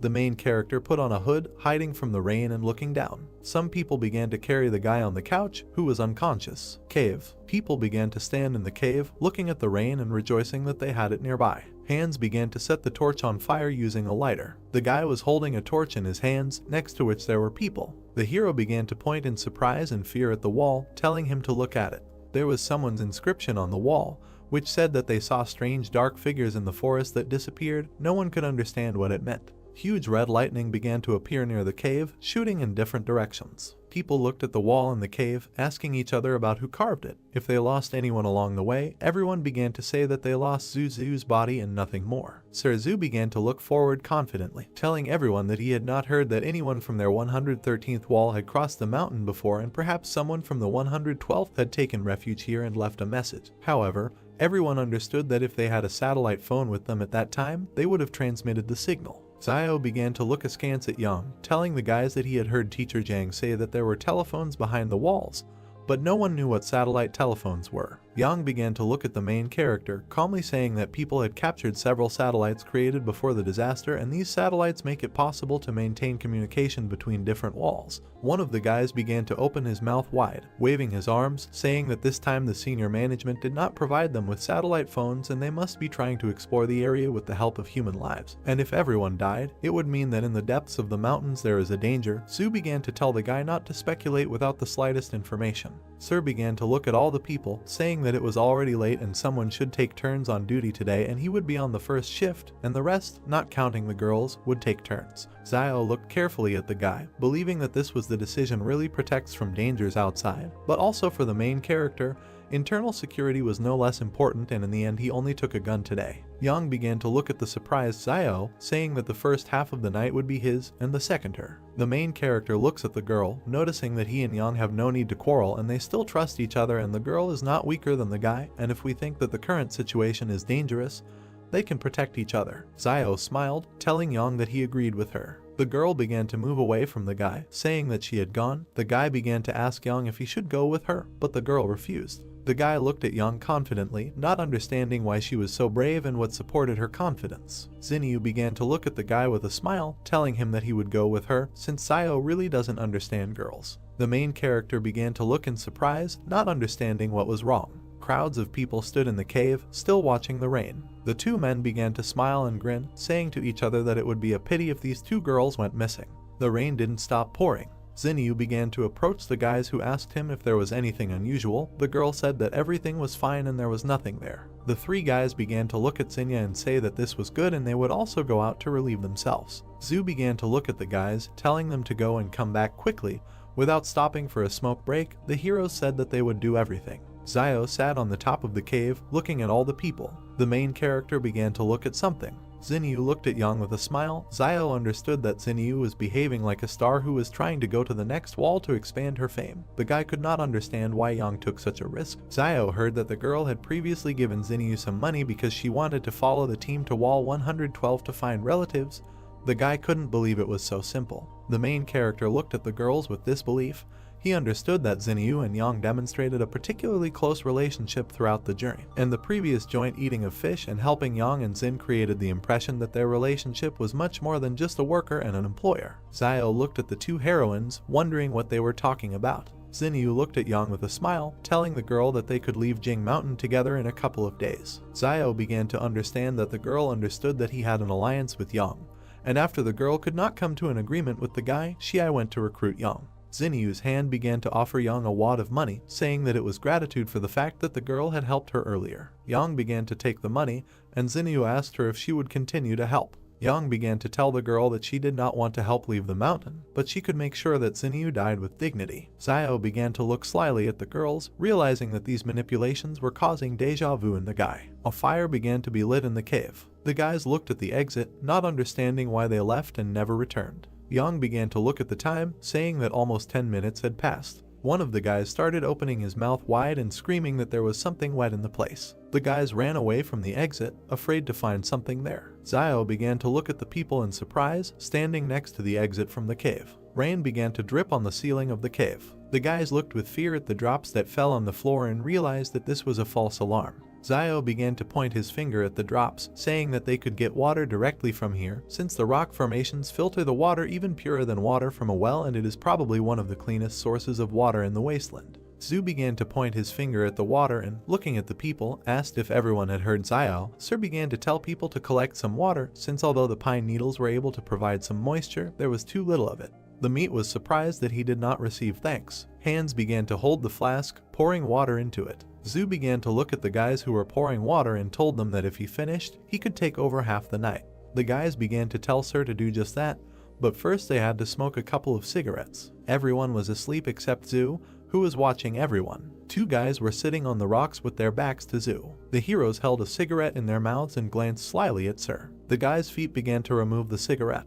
One of the guys began to stand near Xiao and the second near Yang, waving a knife and trying to kill them. The guy's face was confident and crazy. The guy screamed for them all to go to hell. A man wearing gloves with both hands swings a knife at someone. The girl Yang shoots the man in silence. The main character grabs with one hand both hands of a man holding a knife. He instantly turns him onto his back. The junior lieutenant and his comrade pay attention to the noise, asking what is happening and what is the matter. They see Yang and Xiao attacking unknown men. A man in a black cloak and bandage, holding his wound, clenches his teeth in pain. He, closing one eye, begins to shout to his colleague, saying his name Sun Jinjeng, so that he acts. A man among the squad raises his hands, opening his eyes, and says that he has nothing to do with it. Standing in front of the camp, he raises his hands in fear. The girl and the main character look suspiciously at the military man. Xinyu, also continuing to look suspiciously, asks himself what is happening again, and can't these people just calm down for a while? Holding the man's throat with two fingers, Xiao asks himself what they are trying to achieve with this desperate, sneaky attack, water, weapons, or was it all because of Luo Xinyu? Looking down with dissatisfaction, he thinks that this doesn't matter anymore. The notice says about the task that you need to give the enemy a painful death. Grabbing him by the throat, at the moment the man begins to cough up blood, he thinks that in this wilderness one must always get rid of all potential dangers. This is the law of survival. Sun, covered in sweat, looks at the characters with fear. He looks at the squad, shouting at them that for the record, he had nothing to do with it, and he was part of their plan for a dastardly attack. Ian, looking from under his cap at the man, asks the guy what it means that this is what is happening, and so he was in collusion with them and knew about the vile attack. She, standing next to everyone from the squad, sharply shoots at Sun Junjin. Looking after him, she says that covering up a crime is tantamount to the crime itself. The main character looks towards the girl with a blank face, thinking that it is better not to mess with this girl again. The notification states that the task has been completed and the reward is a master-level skill copy scroll. Xiao, with an excited look, looks at the fallen scroll in the cave, asking himself again about the master-level skill copy scroll. The main character looks at the sinister lieutenant. The notice again states that the Shadow's supernatural ability has been learned, asking the guy if he wants to learn it. Xiao thinks that he cannot believe it, and this is exactly what he needed, responding to the notification that he wants to study. The main character stands against the background of a purple magical wall. The notification states that the target has been studied. Being in a dark room, releasing burgundy magic from her hands, similar to blood, she asks herself that this haze is a shadow. The hero turns his gaze back. He sees a dark bloody ghost with red eyes in front of him, thinking that this black shadow looks darker and more massive than Zhu Xianchu's, and this is because his appearance is darker and more massive. Seriously looking straight into his eyes, Xiao thinks that he wonders how well this shadow fights. He closes his eyes. The ghost opens from his seat, leaving his remnants of magic on the floor. He begins to circle around the main character. Suddenly, the ghost changes its direction with all speed towards Xiao, who has closed his eyes.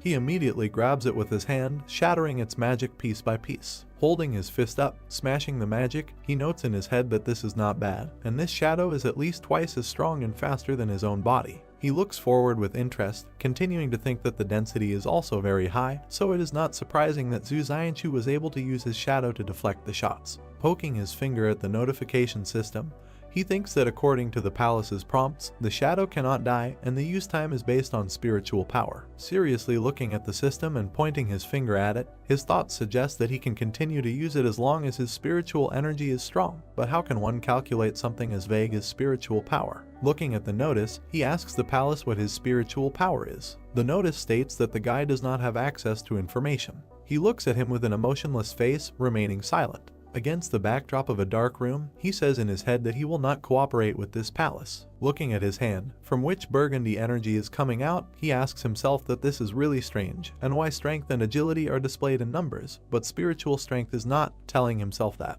he would rather not think about it now, while there is time, and it would be better for him to gain strength, because by training his body, he can improve his strength and agility. Clenching the magic in his fist, making a small smile, Xiao confidently looks forward, telling himself that now with his shadow abilities, he is a real person with superpowers. The lieutenant, looking at the corpses of the men and the guy and girl standing next to them, says that they themselves are to blame for sneaking up on them and being killed in response. Xianchu, tensely, tells them that Sun Jinjiang was not involved, so he did not deserve to die. Turning away from them, he says with anger against their background that, however, it is too late to talk about anything, adding that in this wilderness there is no right and wrong at all. Yang and Xiao look at the lieutenant with hostility, remaining silent. The girl turns to the hero, asking him that he just pretended to be asleep. The main character, looking thoughtfully at the girl, thinks about it. That life in the trading city has given him the habit of being constantly alert, even when he is sleeping, and not losing his vigilance. And this young Xiaojin was clearly pretending to be asleep herself,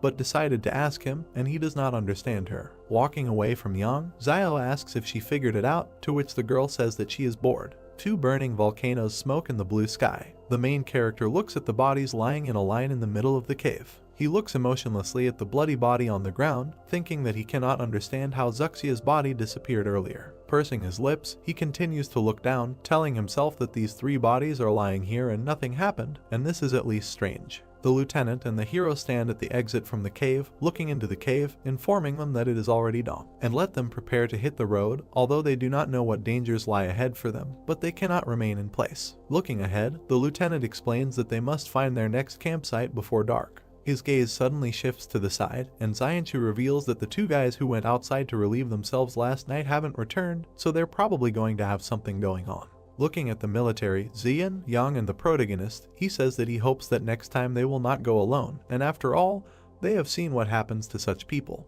The man in the bandana, looking uncertainly to the side, apologizes to everyone, asking if someone could kindly help him up. Xiao appears in front of the man, to whom he reacted by opening his eyes. He grabs him by the bandages on his stomach. The man begins to scream at the top of his lungs that he is being killed. Hitting him with his hand, the hero asks why he is shouting and let him get up and walk, because the wounds have already healed. Lifting his jacket and exposing his stomach, he touches it, asking again that they have indeed already healed. The man sits, turning to Xiao, who has turned to him, that this black medicine of his works very well, thanking the guy, to which he replies that this is an inheritance from his ancestors. The notice reads thanks from Wang Lei. The lieutenant sternly addresses the nodding protagonist, asking if he still has the medicine. Xiao passes by the military man, saying that he is no more, to which the man says that he will pay for it from his own pocket and offers double the price. The guy turns around with a crazy face, asking what he just said, changing his mind, and now saying that then there is still a little medicine left. The main character looks suspiciously at the lieutenant, holding his hand on his chin, asking him what he didn't say earlier, that he had no money,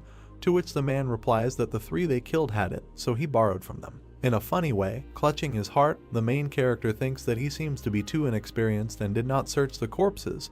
How could he make such a stupid mistake, and his heart bleeds? Xiao, spreading his hands to the sides in front of the lieutenant, tells him that this is not his money, but the main character's money, and let him give him at least half, to which the man says that he is not interested in money, and he will give him all 8,000 or about what he has on him if he gives him the medicine. The characters' hands pass medicine and money to each other. Xiao begins to stare at the man while holding the money in his hands. The lieutenant, irritated, puts his hands on his hips, telling the main character not to look, and he really isn't lying, because that's all that happened. The history notice states that it has been discovered that there are 20,000 on the media, and he can purchase them on the initial personal storage. Zio thinks about how he needs to buy it, repeating it several times. Dark magic is creeping towards the door. The notice states that this is a successful initial personal storage purchase. The main character gradually approaches the dark door, thinking that it hurts so much, and he would like to see what storage space he paid 20,000 for. Zio grabbed the door handle. Opening it, he sees a brick wall with a hole in it. Closing the door with all his might, the guy, angry, asks what it is, saying that he paid 20,000 per cubic meter, asking what are the prices for housing in commercial areas. Thinking about the crappy palace that he decided to throw it at money and ruin his youth, adding that when he is refined to the intermediate and advanced level, he thinks that the palace will become a real home. Walking away, attracting the girl's attention, the main character thinks that his heart hurts so much, and he gave 20,000, noting that it was so painful to part with them. The squad is walking through the forest when suddenly someone asks that there is a city in front of them. The main character turns to the lieutenant, walking with his back to the entire squad. That earlier he said that this is the remnant of the civilization that existed before the disaster, and the secrets remaining there can help them, superhumans. Seriously looking away, Zio asks what the secret is. Xiangchu, imagining images of dark heroes in the background, says that he is not sure, but only knows that legends say that supermen have existed for a very long time. But only recently they began to appear more often, and there is even an organization of supermen that kills and controls behind the walls, called thugs. The guy, pursing his lips, looks at the man with suspicion, thinking about the organization, understanding. Zio is surprised by Zoo's answer because he thought that ruins would be waiting for them in the mountains and not a whole city. Both walk slightly ahead of the rest of the group. Zio clarifies what Zoo told him earlier about the remnant of the civilization that existed before the disaster. Zoo looks around at the rest of the group. Zio wonders whether the secrets left in that very city can really help other people. He looks ahead thoughtfully and continues to ponder what the secret is. In response, Zoo tells a legend about superhumans who existed a long time ago, but in the near future they began to appear much more often. He also added that there is an organization of superhumans that kills managers behind the walls. Members of the organization call themselves thugs. Zoo's story made Zio think, because if there is a whole organization of such people, then there are quite a lot of superhumans. He turned his gaze to Zoo and clarified whether the army was engaged in their capture. A member of the organization, of whom only one silhouette is visible, stands on a mountain of corpses. Zoo gives a negative answer because superhumans are much stronger than Zio can even imagine. Zoo continues his speech against the background of an image of a table, behind which 4 silhouettes of thugs are gathered. He says that currently all fortresses are aimed at superhumans and that no one knows exactly how dangerous superhumans are. However, the leadership of the fortress has created a shelter for superhumans and intends to use the power of the thugs for their own purposes. Thus Zoo revealed the true reason for their departure to explore the mountains. The other members of the group are not far behind the two. Zoo doesn't know what potential Jing Mountain hides, but he knows for sure that Wang Kanjiang, before setting off, found out information about other teams that are also now on their way to Jing Mountain. Zio was wary and, referring to the fact that the fortress wants to use superhumans, asked Zoo because his abilities probably played an important role in their plans. Zoo is angry at the people from the fortress because ordinary people do not regard superhumans as their own. He crushed the ant and told Zio that he couldn't even imagine what a person is capable of in relation to someone whom he does not consider one of his own. Baring his teeth, he ended up saying that he would never return. Liu Bu overheard their dialogue and insisted that they would not reveal Zoo's secrets. Both turned to look at Liu Bu. Zoo clarified that out of the entire group, he is most worried about Liu Bu. Zio pointedly pointed out that if the main cause of Zoo's worries did not return, then he could calmly return back. Liu Bu became wary and looked at the guy angrily. Zoo also did not remain indifferent and asked if Zio was also a Superman. The guy got nervous and asked again. In fact, Zoo did not suspect anything, but pointedly noticed that Zio had awakened a special ability to irritate people. Zio feels very uncomfortable and smiles nervously. At the same time, he asks the palace whether he has a perfect level skill. Smiling mischievously, he reasons that the skill he perfected at a young age, however, it will not be able to compare with Yang's skills. He stopped abruptly. Zio turned around and, pointing his finger at Yahello, advised the group to beware of puddles, because stumbling upon a leech at this time of year is deadly. Sunlight shines through the foliage of the trees. Zoo noticed something ahead and asked everyone to look ahead. Liu Bu is confused. He does not understand what is in front of him. A girl in a light dress stands in front of them, bowing her head to a tree. Zoo describes seeing a woman in white and wondering why she is rubbing the tree. Zio compliments him with bewilderment as to why there is a girl in such a place. He suggested not to pay attention and go around, hoping that she would not pursue them. Clouds and mountain peaks can be seen from behind the crowns. The group looks warily at the place where the girl in white just disappeared.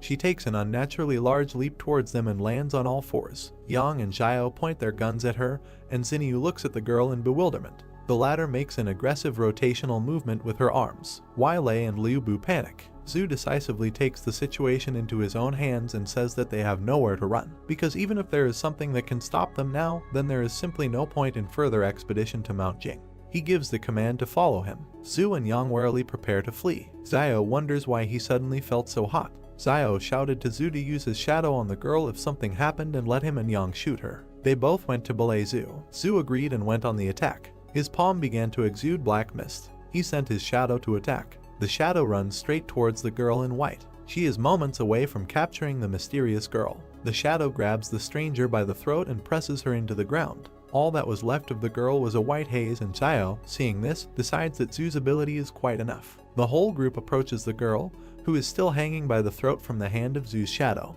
The girl with a scary face is perplexed and assumes that the group was sent by the fortress. Zhu says he hasn't seen anything like this outside the walls, but the girl looks shabby. Xiao looks in surprise towards the shabby wood. Near the roots, the tree bark has been stripped off. Xiao notices something under the tree and tells his comrades about it. He opens the box. Xiao takes out a piece of paper from it and wonders what it is. In front of him is a card with a QR code for payment. Xiao thinks maybe it's something left over from the disaster, since the card is plastic and could have remained unharmed for a long time. The pattern on the map is puzzling. He asks his comrades if the pattern looks like a map of the labyrinth. Everyone looks at the map, puzzled. Zhu suggests that this may be a map of a mysterious city in the Jing Mountains. Xiao looks at him, puzzled. Ian draws their attention to the writing on the map. In close-up, on the card there is a request to scan the QR code for payment. Ian reads it out with bewilderment. Xiao is indignant that in order to go through the maze you also have to pay. Zhu puts the card in his chest pocket and suggests moving on. Close-up of the team, and a little to the side of Liu Bu with the girl. Zhu says that whatever is hiding on Mount Jing, they will have to take a look at it eventually. Liu Bu asks the others if they should take this shitty doll with them. Xiao, Zhu and Xinyu looked at him puzzled, but one of them suggested taking it anyway, it might come in handy. Liu Bu looks at the girl in white with confusion. A beautiful sunset can be seen from behind the mountain peaks. The group decides to stop in an angular cave for the night. Zhu looks ahead and notices that there is a pine tree growing nearby, and if anyone is hungry, let him pick up some pine cones for a snack. Xiao cuts the tree trunk with a knife and green liquid oozes out. Zhu is puzzled. He approaches Xiao and asks if he can drink it. Xiao looks at him. They were joined by Liu Bu and Xinyu. Liu Bu asks what it is and if it can be drunk. Xiao raises the knife with a cheerful expression and gives a negative answer. He does this to put some poison on his knife. Liu Bu is extremely surprised. He doesn't understand what kind of person Xiao is, that he even puts poison on his knife. Zhu and Xinyu refuse to comment on the situation and stand stone-faced. Liu Bu climbed a tree and left a girl in white sitting near the next one.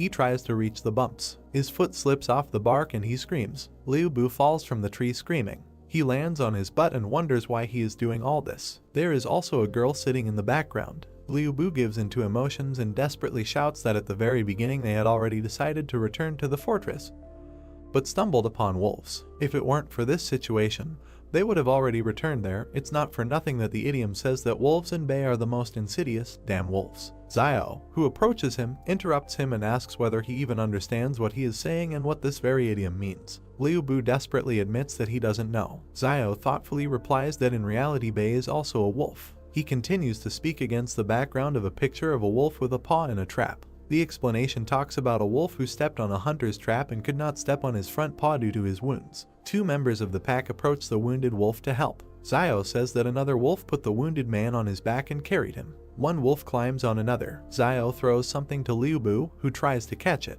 Yahello caught and found a lump in his hands. Xiao continues to talk about the loyalty of wolves to their family. He looks at Liu Bu seriously and asks if people are capable of such devotion. Liu Bu looks at Xiao, puzzled. The group lit a fire. Close-up of the group sitting in an angular cave near a fire. Xiao holds a pine cone in his hand and talks about how all the vegetation has gotten bigger, even these pine cones. Zhu shares his reasoning about the reasons for the size of the plants, while Xiao and Yang listen to him.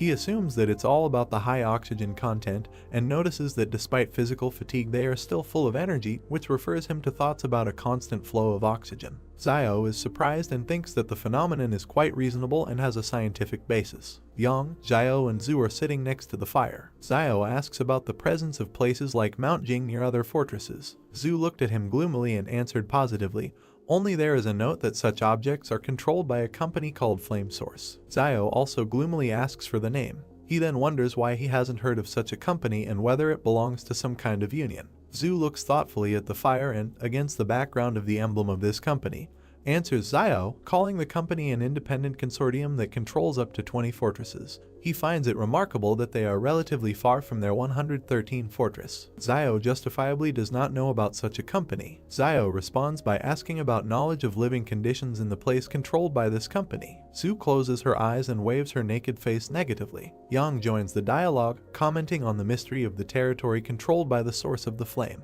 Zio turned his head towards Yang in surprise. Ian's close-up against the silhouette of a flying dinosaur talks about the rumors. Someone saw huge prehistoric birds in the sky. Yang looked at the main character and said that the Flame Source Company has such power that it has suppressed this place, and perhaps only the main leadership of the Flame Source Company knows what is happening inside. Surprised, Zio wondered if she knew more than Zhu. He wondered in his mind if she belonged to any organization. Sitting on a stone, Zhu asked if the main character had read Journey to the West. He imagined the man lifting up the golden column. He stated that it says that someone could lift a stick weighing more than 6 tons, which could destroy mountains. Looking at Yang and Zio, he noticed that at first he certainly didn't believe it, but now he thinks that perhaps this person really exists. Putting his hand to his chin, the protagonist thought that he had never read about the Journey to the West, but to argue that more than 6 tons can crush mountains, as is the carrying capacity of agricultural tractors used in trading cities and factories, is 10 tons, so even if there is a slight overload, it can pull 12 tons. The guy started coughing when he tried to eat the cone. He looked at Zio with an angry look. He approached him with a smile and asked him to make another wish or something like that, so that another animal would fall before their feet. Frowning, the main character replied that last time it was an accident. He asked if the guy really thought the main character was capable of this. He noted that if he needs to, then he should speak. The enraged guy cried out that if his wishes were fulfilled, he would have long ago wished that an animal would now appear on his doorstep to eat. There was a noise on the street. Zio and Yang prepared to shoot. They looked at the exit from the cave. Dark streams of mana hovered before them. Many wild animals were walking towards the cave. Holding the gun in front of him, he asked Liu if it was his order. He replied that he just said it in passing. Zio grabbed his hand and asked him to order the animals that they eat vegetarian food today and let them leave. Liu asked if Zio thought it would really work. He ordered him to speak, assuming that it would suddenly work out. The animals looked at him with stone faces. Liu tearfully asked them to leave. Many animals immediately ran away from there. Taken aback, Liu asked if it worked. The stunned protagonist asked how this was even possible. Frowning, Zio suggested that Liu had awakened his luck like Yuan. The night sky was surrounded by forests. Looking at the sky, at the many birds, the main character emphasized that this was not so and that something led the animals there. Surprised, he assumed that the animals were moving together in one direction and did not dare to attack them because they were being pursued by something more terrible. Streams of wind came from the forest. There was a chain on the ground. She suddenly began to rise. The beast was chained. He continued to move through the forest. He walked through thick grass. A powerful wind came from the dark forest. People stood at the exit of the cave. An enraged Zio asked what those sounds were. He continued to stare into the darkness. Looking at the frightened Liu, he asked if the sound had disappeared. The guy suggested hiding somewhere else for a while. Frowning, Zio asked him to wait, noting that animals have a much stronger instinct for danger than humans, and these animals were clearly trying to hide in their shelter, so this cave should be relatively safe. Kneeling down, the main character asked what exactly they were hiding from, and what that sound of chains was. Yang replied that there must be something in the forest that would frighten even them. The main character with a serious face asked if they noticed that. He remembered the many human bones along the rocks. Zio said that they saw human skeletons in the gorge when they passed through it, but it was unusual not to see animal skeletons in the forest. Frowning, he stated that any living creature could die from attack, disease, and old age. He asked how they didn't see a single skeleton. He remembered how the fish bones disappeared in the forest. The main character noticed that, to make sure, he deliberately threw out fish bones in the forest. As a result, they disappeared the next day, and there were no traces left around. Turning around, he said that there is also Zuzia's body, which disappeared without a trace, and all these missing people have one thing in common: they all disappeared into the forest. Frightened, Liu wondered if it was possible that after animals evolved, plants also evolved. Xiao replied that it was unclear. Zhu said with a serious face that there was no need to be too nervous and it was good that they realized this earlier. At least they could take precautions in advance. The frightened Lei noticed that there was no danger as long as they stayed away from the forest. Zhu presented their route and reported that it lay in relatively sparsely wooded parts of the ridge and hills. The main character, with a puzzled look, wondered if everything would be so simple. He began to hear powerful gusts of wind in the forest. Xiao was dumbfounded by this. A monster with red eyes looked at them. There were chains on his hands. Steam was coming out of his mouth. Yang, with a serious face, began to aim at the beast. Her face was serious. He took the pistol off the safety. They, together with the main character, were preparing to shoot. Zhu screamed loudly so that as soon as he appeared, they would start shooting at him, and he would order his shadow to go around him. The chain flew up above the ground. Frightened, Xiao reported that he was approaching. A powerful aura emanated from the forest. Taken aback, the main character assumed that judging by the sound, he was getting further away from them. Standing in the cave, they wondered what was happening. Frowning, Xiao noted that this monster was afraid to leave the forest, and the cave is located about 10 meters from the forest and it looks like the animals were hiding there before. Turning around, Xiao stated that there was something wrong with the forest, but they were lucky to escape it. Stretching out his hand, Sui said that the danger had passed, so they should rest and he would be the first on duty today, and after midnight the main character and Yang would replace him. They looked at each other. Standing next to Xiao, Sui said that he couldn't help it if they didn't trust him, but he was on duty first anyway. Light smoke came from the extinguished fire. The main character and Ian were sitting near a rock. The afternoon sun illuminated the forest. There was an explosion. Xiao and Yang suddenly woke up. Coming out of the cave, they asked what was happening. Looking at the smoke in the sky, Xiao guessed that the Jing Mountain volcano was erupting. Stunned, Sui suggested that it seemed that the other teams infiltrating Mount Jing had made their move. With a serious face, he suggested that they speed up, noting that they needed to do it before they learned the secret. The main character looked at Suya and asked if he was tired of living. He emphasized the fact that it is unknown what dangers lie ahead for them, apart from this explosion. Frowning, Sui replied that they were already there and there was no turning back, so the only thing they could do was to find the secret of Jing Mountain as early as possible. Smiling, Xiao noted that this is true and since they have already taken it, they need to bring it to the end. Yang watched him silently. Black smoke rose from the volcano. The group ran across the field. Lei wiped the sweat from his face and said that it was very hot. They saw a huge beetle. Moving further, Xinyu asked why they thought the animals became bigger but the people did not. Looking at Xiao, she noticed that instead, people received superpowers. Turning around, Sui said that from ancient times to the present, human evolution has always been associated with mental abilities. After looking at him, the main character said that Teacher Zhang said that there is a gene in the human body that limits muscle development. He introduced the human body and the progress of evolution. He noted that this is because smart people are more attuned to their environment, causing the brain to require more energy, so muscle development must be limited to avoid competition with the brain for resources. Xiao emphasized the fact that only humans have genes that limit muscle development, but this is the price they gave for the sake of intelligence. Taken aback, Yang stated that she saw a Superman with a developed physique. She asked what he would say to this. Putting his hand to his chin, the main character suggested that his ancestors had something to do with wild animals. The group was taken aback by this response. Looking at the main character, Xinyu said that Teacher Zhang at their school in the trading city is very smart and he must know a lot. Moving towards the mountains, Xiao replied that this is true, he knows a lot of things, but he starts making up stupid things in class if he comes across something he doesn't know. He noticed that usually the teacher reads books and so on when he is free. There are such people behind the walls of the fortress, and they are all amazing. He said that in his free time, Zhang grows vegetables in the garden. Surprised, Xinyu asked why things in the trading city were not exactly as she thought. Teacher Zhang sneezed loudly. Sui asked him to wait with a serious face, noting that there was a human body ahead. They walked towards the human remains. While examining the corpse, they wondered how he could suddenly appear there and perhaps it was someone from the King Consortium.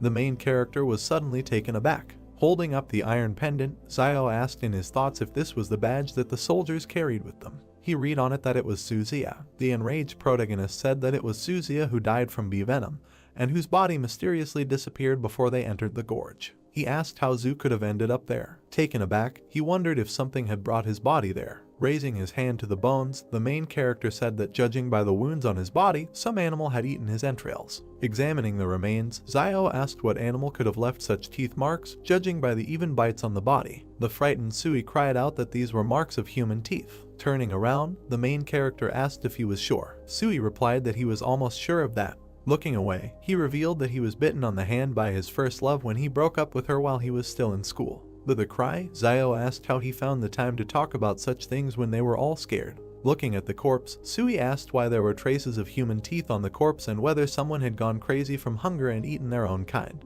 Frowning, Zio asked what the guys thought, whether it was possible that what was dragging the chain last night was a person. The group was scared by this theory. Grabbing her gun, Young yelled that they were getting out of there and using a 3-man tactical formation in case something sneaked up on them. Turning around, Zio asked what a tactical formation was. Yang asked if his teacher taught him this, noting that she thought he knew everything. Pointing her finger at the floor, she asked him to go to her left, adding that everyone controls their own sector of vision and should shoot directly at any strange creature approaching. Smiling, the main character replied that he understood everything. Moving along the gorge, the main character thought that Yang seemed to have taken command. As a matter of course, and no one said anything else. He assumed that everyone understood that Yang is not so simple. She is not only ruthless and not afraid of the changes taking place, but also knows details about the source of Flame Company. The sounds of gunfire were heard from the volcano. Looking up, Sui reported that the firefight was becoming more active, and it seemed that they were getting closer to the secrets of Mount Jing. Looking at the floor, Zio asked what was there. Sui picked up the shell casing from the floor. Examining it, he said that it was from a bullet fired by the King Consortium.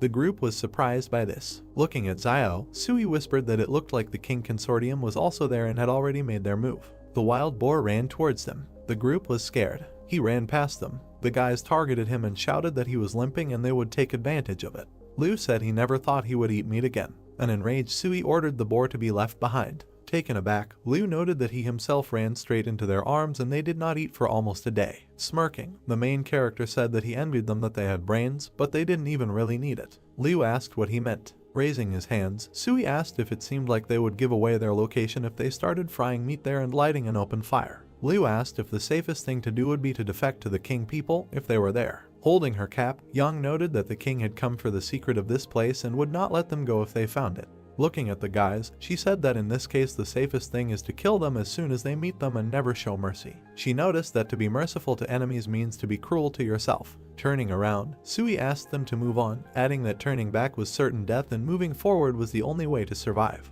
Lei and Liu walked past Yang. Sui said that they further avoid meeting the King Consortium fighters based on where the shooting is coming from. Lei stated that he thought they would starve to death before allowing the Kingmen to catch them. Yang looked after them. Smoke rose from the volcano. Looking into the dark forest, Sui said that perhaps in an hour they will know what is hidden in this Jing mountain. He suggested that there was much less shooting. Looking at the main character, he whispered that if they had to fight guerrilla warfare in the future, they would have to abandon the other 3, who would not be able to keep up with the 3 of them. Turning around, Zio looked at the tired group members and agreed with Sui. Turning around sharply, Sui asked where Yang was. Standing in the forest, Liu asked where she was and when she disappeared. Stunned, Zio thought that with Yang's power, it was impossible to disappear without warning unless she herself wanted to leave. They looked at each other and nodded. The sounds of chains were heard in the forest. The frightened members of the group screamed that they heard this sound again.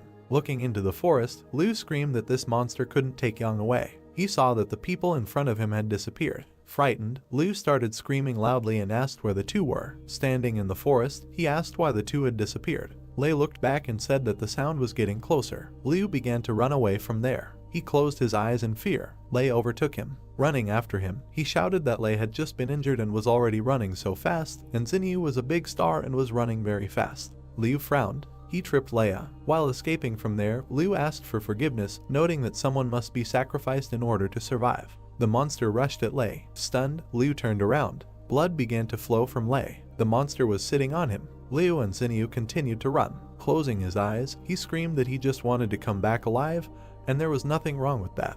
He looked at Xinyu with an angry look. He extended his hand to her and said that in order to survive, you need to sacrifice something. He couldn't reach her. The soldiers pointed their guns at them and asked who they were. Pointing his finger back, Liu said that a monster was running after them.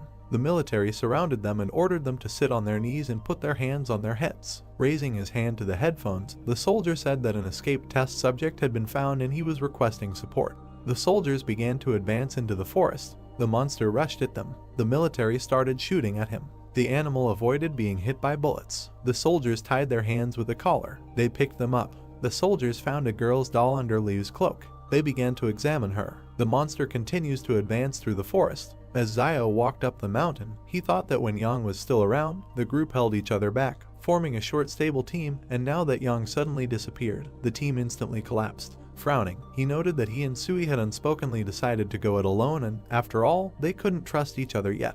Looking at the mountainous area, the main character began to think that he was wondering what the secret was for which all the forces were fighting. He mentally noted that he was not going to return empty-handed, so he would go in and look around. The soldiers moved through the forest. As he walked up the mountain, Xiao noted in his mind that people were following him. Looking at their backs, he wondered if they were King Consortium people. They shouted that the experimental object had been found and they were asking for support. Hiding, the main character thought about the experimental object. He wondered if there were still people in these wild places conducting experiments. He wondered if so many people couldn't kill one monster, or if it was too strong.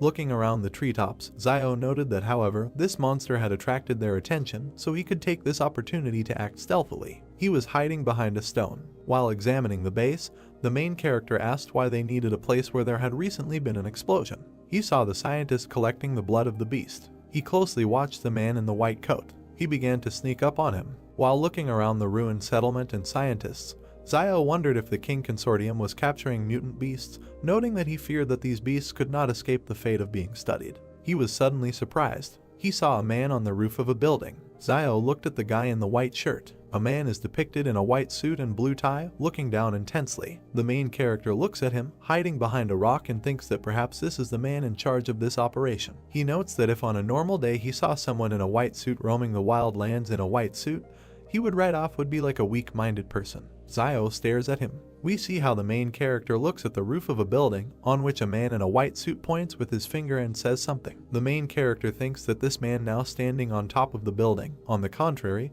does not feel out of place, perhaps because that he is a leader and does not need to go into battle. We see fighters with weapons, an excavator and doctors in masks who are preparing syringes.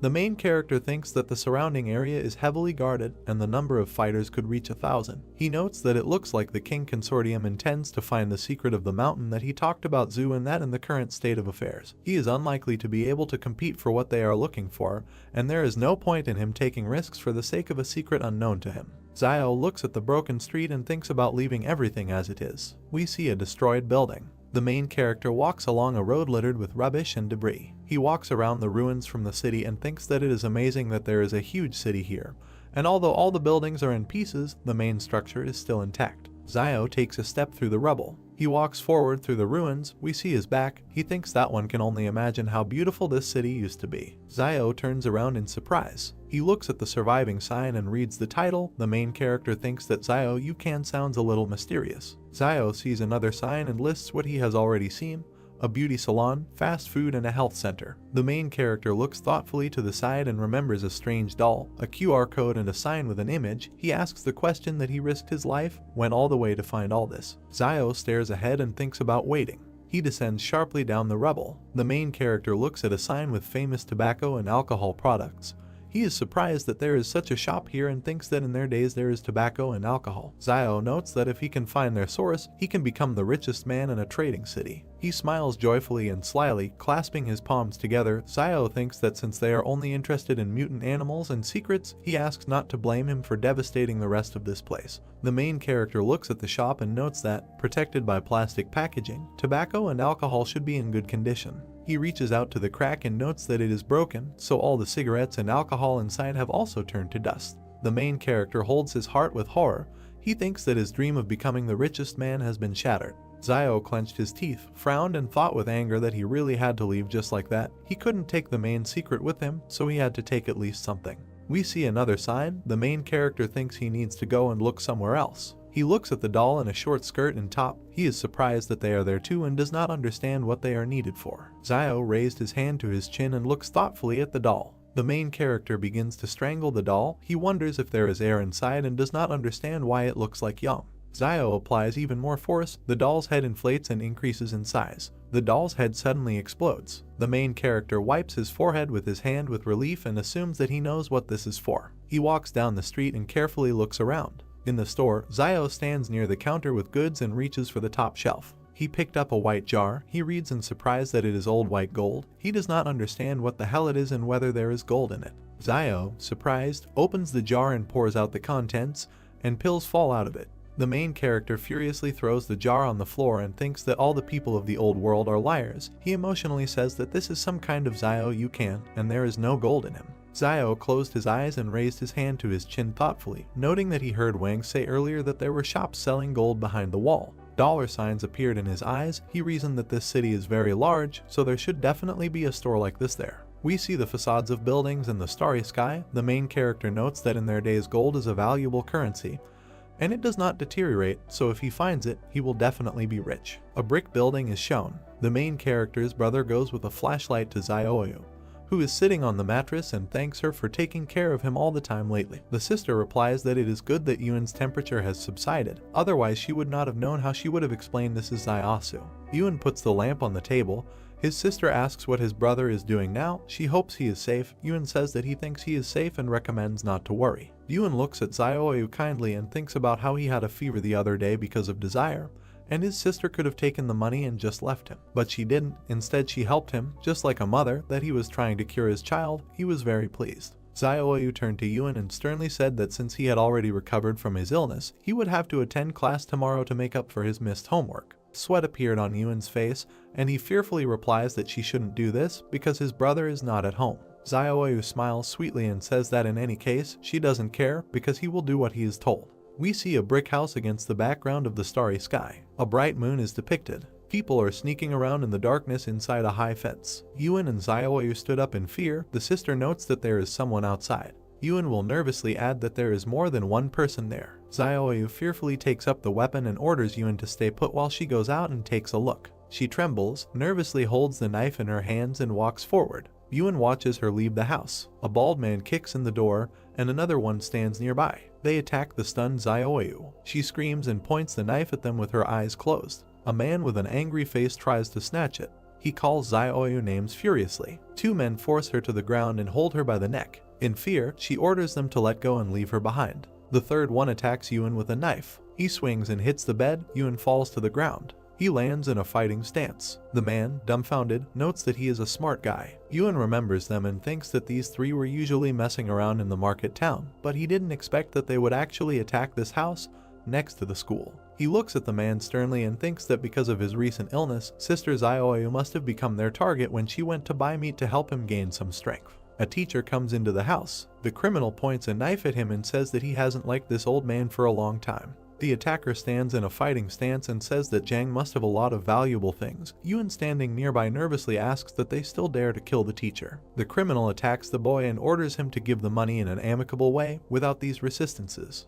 Yuan furrowed his eyebrows and thinks that they even dared to touch the school teacher, afraid that no one would find out who committed the murder. We see the roofs of houses in the dusk. The attacker brandishes a weapon and a wound appears on his body. Yuan sharply fired his pistol at him. The other two men are shocked and don't understand where he got the gun from. Yuan continues to shoot criminals. They start running towards the exit while the boy shoots. Two unknown people watch as a man lies on the ground. Yuan furiously pointed a pistol at the lying man, and the others began to scream in horror and run. Yuan shot at them. All three died. They are lying on the ground. Zio looks out with the teacher. Yajin says with horror that he knew that Zio was quite a ruthless person, so he understood that Yuan would be like him. He looks at the boy in surprise and says that he couldn't even think that at 13 Yuan would dare to shoot someone. Yuan holds the gun with trembling hands. He is shaking all over in shock. Zio holds him by the shoulders in horror and screams his name. She hugs the boy and tells him not to be afraid and that everything will be fine because everything is already over. Jaeon watches his sister hug the boy and asks if Zio left this for him. Sister and Yuan look at the gun. The teacher asks if this is why Yuan went alone into the wilderness to make sure no one found him. Yuan answers positively and says that he didn't think that something would happen right after he picked up a pistol. Yuan fearfully tells the teacher that he and his sister will leave the shopping mall right away so as not to cause him any inconvenience. The teacher sternly says that now that the wolves have returned, the wild lands are not safe. Zhang looks at them and says that the place that Zio has prepared for him may be safe enough, but it cannot hide him from the smell of the wolves. He says that they do not need to run away because he will handle everything. Yuan looks at him incredulously and thinks about what the teacher can do to handle something like this. We see the roof of the house, the moon and stars. People go forward and say that the weapon was actually taken by this Ren child. There are many people in uniform walking. One of them angrily says that this child is the only one in this market town who has the opportunity and courage to touch a weapon. Van smiles and tells the commander that it must be some kind of misunderstanding. The commander stands opposite the old man and says that now he is almost sure that Wang Dingyang was killed by Xiao. The first says that the commander and Wang Dingyang were not on good terms either. He suggests discussing whether Wang Dingyang was killed by Xiao. The commander puts a gun to the old man's head and orders him to get out of here.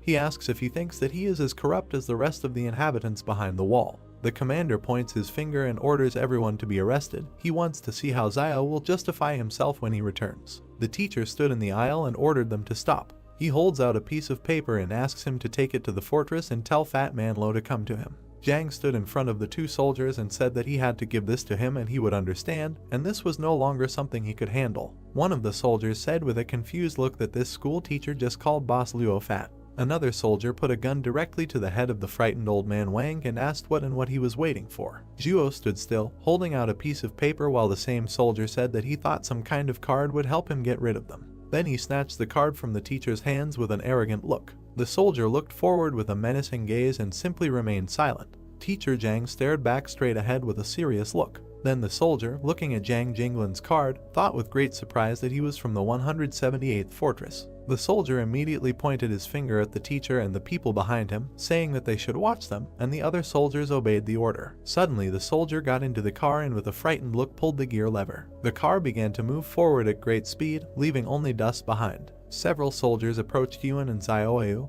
and one of them ordered that they need to be searched, while the other said that no one should move. One of the soldiers searched the boy and asked where the gun was hidden, while the other pointed his weapon at him, telling him what he should say. Yuan looked forward sharply with an angry gaze. The two soldiers, greatly frightened, trembled and looked forward. Xiaoyu turned to Mr. Zhang, asking if everything would be okay, and he turned back and said that there was no need to worry and everything would be fine and they wouldn't dare to do anything to them yet. Yuan said that he apologized for the trouble they caused him, and Zhang, turning in his direction, said that they were not to blame, this world was wrong, and he should thank him for saving him recently. Yuan asked him what he did before teaching, and Zhang, standing sideways, said that he was a military man, while he asked why he stopped being a military man. Zhang answered the question that because war cannot save humanity. He then abruptly turned to the side and continued to say that he originally chose Zaiasu as a replacement teacher because he was preparing for his departure from this city, and he plans to return to Sabei. Yuan asked about Sabei and that this was the same northwestern part of the country that was mentioned earlier in the lesson, and received a positive answer from Zhang, who imagined beautiful mountains in his head over which birds flew. He continued to imagine in his head a huge number of mountains over which birds were flying, and said that in the northern part of the country the snow and ice had not yet melted, and among the sand and yellow earth not a trace of greenery was visible. Zhang continued to say that Sabei has endless white spaces, which makes people there seem very lonely, and imagined in his head a small stone structure standing right in the middle of the mountains. Yuan, looking ahead, asked why he suddenly wanted to return to Sabei. Zhang, looking to the side, replied that because the world was starting to change, and he needed to be with those who were waiting for him. Yuan looked at him with great surprise and asked about the people who were waiting for him, and he simply smiled. Zhang leaned forward, holding Yuan by the shoulders, and said that he should not be afraid, and they would not dare to do anything to him. The most they could do was send him back to the 178th fortress. Immediately after this, the narrative of the story moves to a camp with a huge number of tents, in one of which the doe with a cigar in his mouth was looking at the card. Lan sharply asked where this Zhang Jinglin was and said that he should take him there while the soldiers standing next to him obeyed his order. The soldiers, stepping on the ground with their boots, walked forward, and one of them said that they needed to open the door quickly. The car, accompanied by soldiers, approached the huge metal gates, which slowly swung open. Lan was driving in the car, smoking a cigar, and said on the phone that Zhang Jinglin was here, and they asked him if he was sure. The doe, continuing to smoke a cigar, said on the phone that he was not entirely sure yet, but if it was true, should he kill him and why should this old man hide with him? A man in a white coat spoke on the phone and asked about his murders, while he was told that yes, and such an opportunity comes once in a lifetime. The man in the white robe looked to the side, continuing to talk on the phone, asking that if he kills him now, do those fighters from the 178th fortress think to leave him alone? The doe, holding the phone near his ear, said that he could do it, but it would be a little script. A man in a white robe, speaking on the phone, asked what he thought. There was an impenetrable wall in this world, and why not just send him back to the 178th fortress, let Sebe continue to guard him. The man in the white robe looked to the side, saying that even if he had to die, he couldn't die at the hands of the king family, let alone them with him. While Lan spoke on the phone that he was the case if he one day, and that he answered him that later it would not be too late to kill him, but for now let someone else have a headache first. Then the man in the white coat asked on the phone what. By the way, if there was a tramp named Ren Zaiasu in his area, and Lan, continuing to smoke a cigar, asked about that medicine seller. The man in the white robe nodded his head, holding his hand in his pocket, not saying that Luo Xinyu is a singer, Ren Zaiasu is a medicine seller, and asked what Enhuyang Zaiajin is, while Lan asked about her on the phone and said that he never haven't heard this name. The man in the white robe said on the phone that there were two more questions. How many years had Luo Xinyu been a singer in the fortress, and whether this Ren Zaiasu had relatives or friends. And Lan, sitting in the car, said that Luo Xinyu had become famous in almost 2 years, and Ren Zaiasu seems to have a brother. Suddenly, the soldier sitting next to him said that this Jiang Jinglin was his friend, and Lan asked with a displeased expression what kind of coincidence this was. A man in a white coat said on the phone that there was no need to touch his brother for now, and let him deal with the rest as best he knew, while Lan and the soldier were sitting in the car. The soldier looked away with a dissatisfied expression, clenched his teeth, and simply remained silent. Immediately after this event, the narrative moves to a huge city standing right next to the mountains. A man in a white robe lowered his hand with a walkie-talkie in it. The man in the white robe turned sharply to the side, looking forward. The man in the white robe, sharply behind the block, said that he forgot to introduce himself, and he is King Zhen from the King Family Consortium, Luo Lan's younger brother. King looked towards Liu and Xinyu kneeling in front of him, saying that he was glad to meet them. Xinyu looked straight ahead with great disdain as King called them Mr. Liu Bu and Miss Luo Xinyu. King walked forward and said that they should tell him more about these three people, Zhu Xianchu, Yang Zaiajin, and Ren Zaiasu. King arrogantly looked at Xinyu sitting below and asked if there was something connecting Ren Zaiasu and Yang Zaiajin. They say that the names sound very similar. Liu exclaimed with fear on his face that they were not connected in any way. He then looked at King and said that Zhu Xianchu is a Superman who has the ability to release a shadow from his body that can even stop a bullet.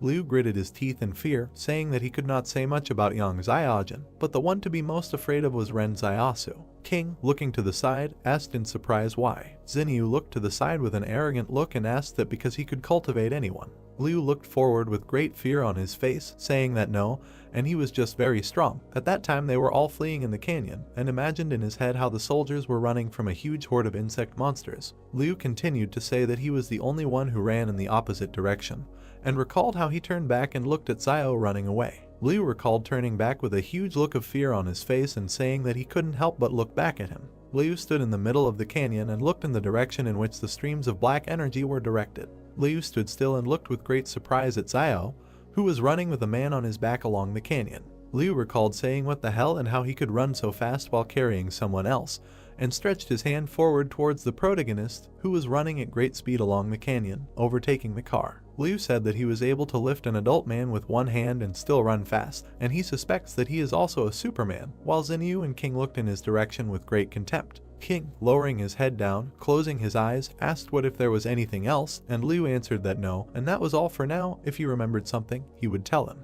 King, with his hands in his pockets, said what needed to be written down, and Zhu Xianchu was an underdeveloped Superman with risk factor C. Ren Zaiasu was a suspected Superman with increased physical strength and risk factor F, and his subordinate wrote it all down in a notebook. His subordinate then took Liu's hand, who said that they should wait. The subordinate continued to lift Liu, who looked at King and shouted that they had nothing to do with it, and they were all ordinary people who were forced to follow Zhu Xianchu all the way here. King would turn around sharply and say that he knew that this had nothing to do with them. If he had anything to do with it, then he should be nervous now, and Liu would ask what and if he was going to do something with them. King closed his eyes and said that they would go with him and should try not to be too surprised while his subordinates lifted Liu and Xinyu from the ground. At the same moment, a crescent moon shone in the night sky, surrounded by a huge number of stars. Immediately after this, the narrative of the story moves to a huge building, near which people were standing. King walked along with the soldiers and spoke to Zuman, saying that he should lead a group to find Zaiasu, Yang Zaiajin, and Zhu Xianchu, and they should return by 12 o'clock at night, and he would take the order. King stopped near a group of people and said that teams 2, 3, and 4 should follow him, and they immediately followed his order. Liu, looking at King with great fear on his face, asked where they were going. King stood in the middle of the city street and said that now they themselves will soon find out. The narrative of the story then shifts to several soldiers standing near a huge cage. King raised one of his hands up, holding the other in his pocket. Liu stood next to Xinyu and was surrounded by soldiers, saying what the same. In that same cage, with a chain on his arm, lay a gray, scary monster. Liu asked that the teeth marks on Zhu's body were not the same, while everyone else was standing right next to the monster's cage. King would quickly turn around and say that they seemed to know a little about him and had seen the bodies he had bitten. Xinyu looked forward with great fear and asked what this was all about. King, standing right in front of this monster, said that they were a product of the pre-catastrophe period, and they had only recently learned of their existence, and they should be called test subjects. Xinyu looked straight at King and asked about the test subjects, and he said that he must have recently escaped from the walls of some laboratory. King, with his head down, continued to say that they were all surprised how they survived to their days, because this is a living example. Xinyu, looking in his direction, said that this means that they came here for this sample and to find the laboratory that once held these experimental subjects captive. Suddenly, King suddenly turned his serious gaze to the side. King, standing still, says he doesn't know if they know that multicellular organisms like humans use cell division as the basis for growth and reproduction. He then went on to say that one would assume that cell division should be endless, but the strange thing is that all human cells stop at an average of 50 divisions, after which irreversible decay sets in, and he imagined several microcells in his head.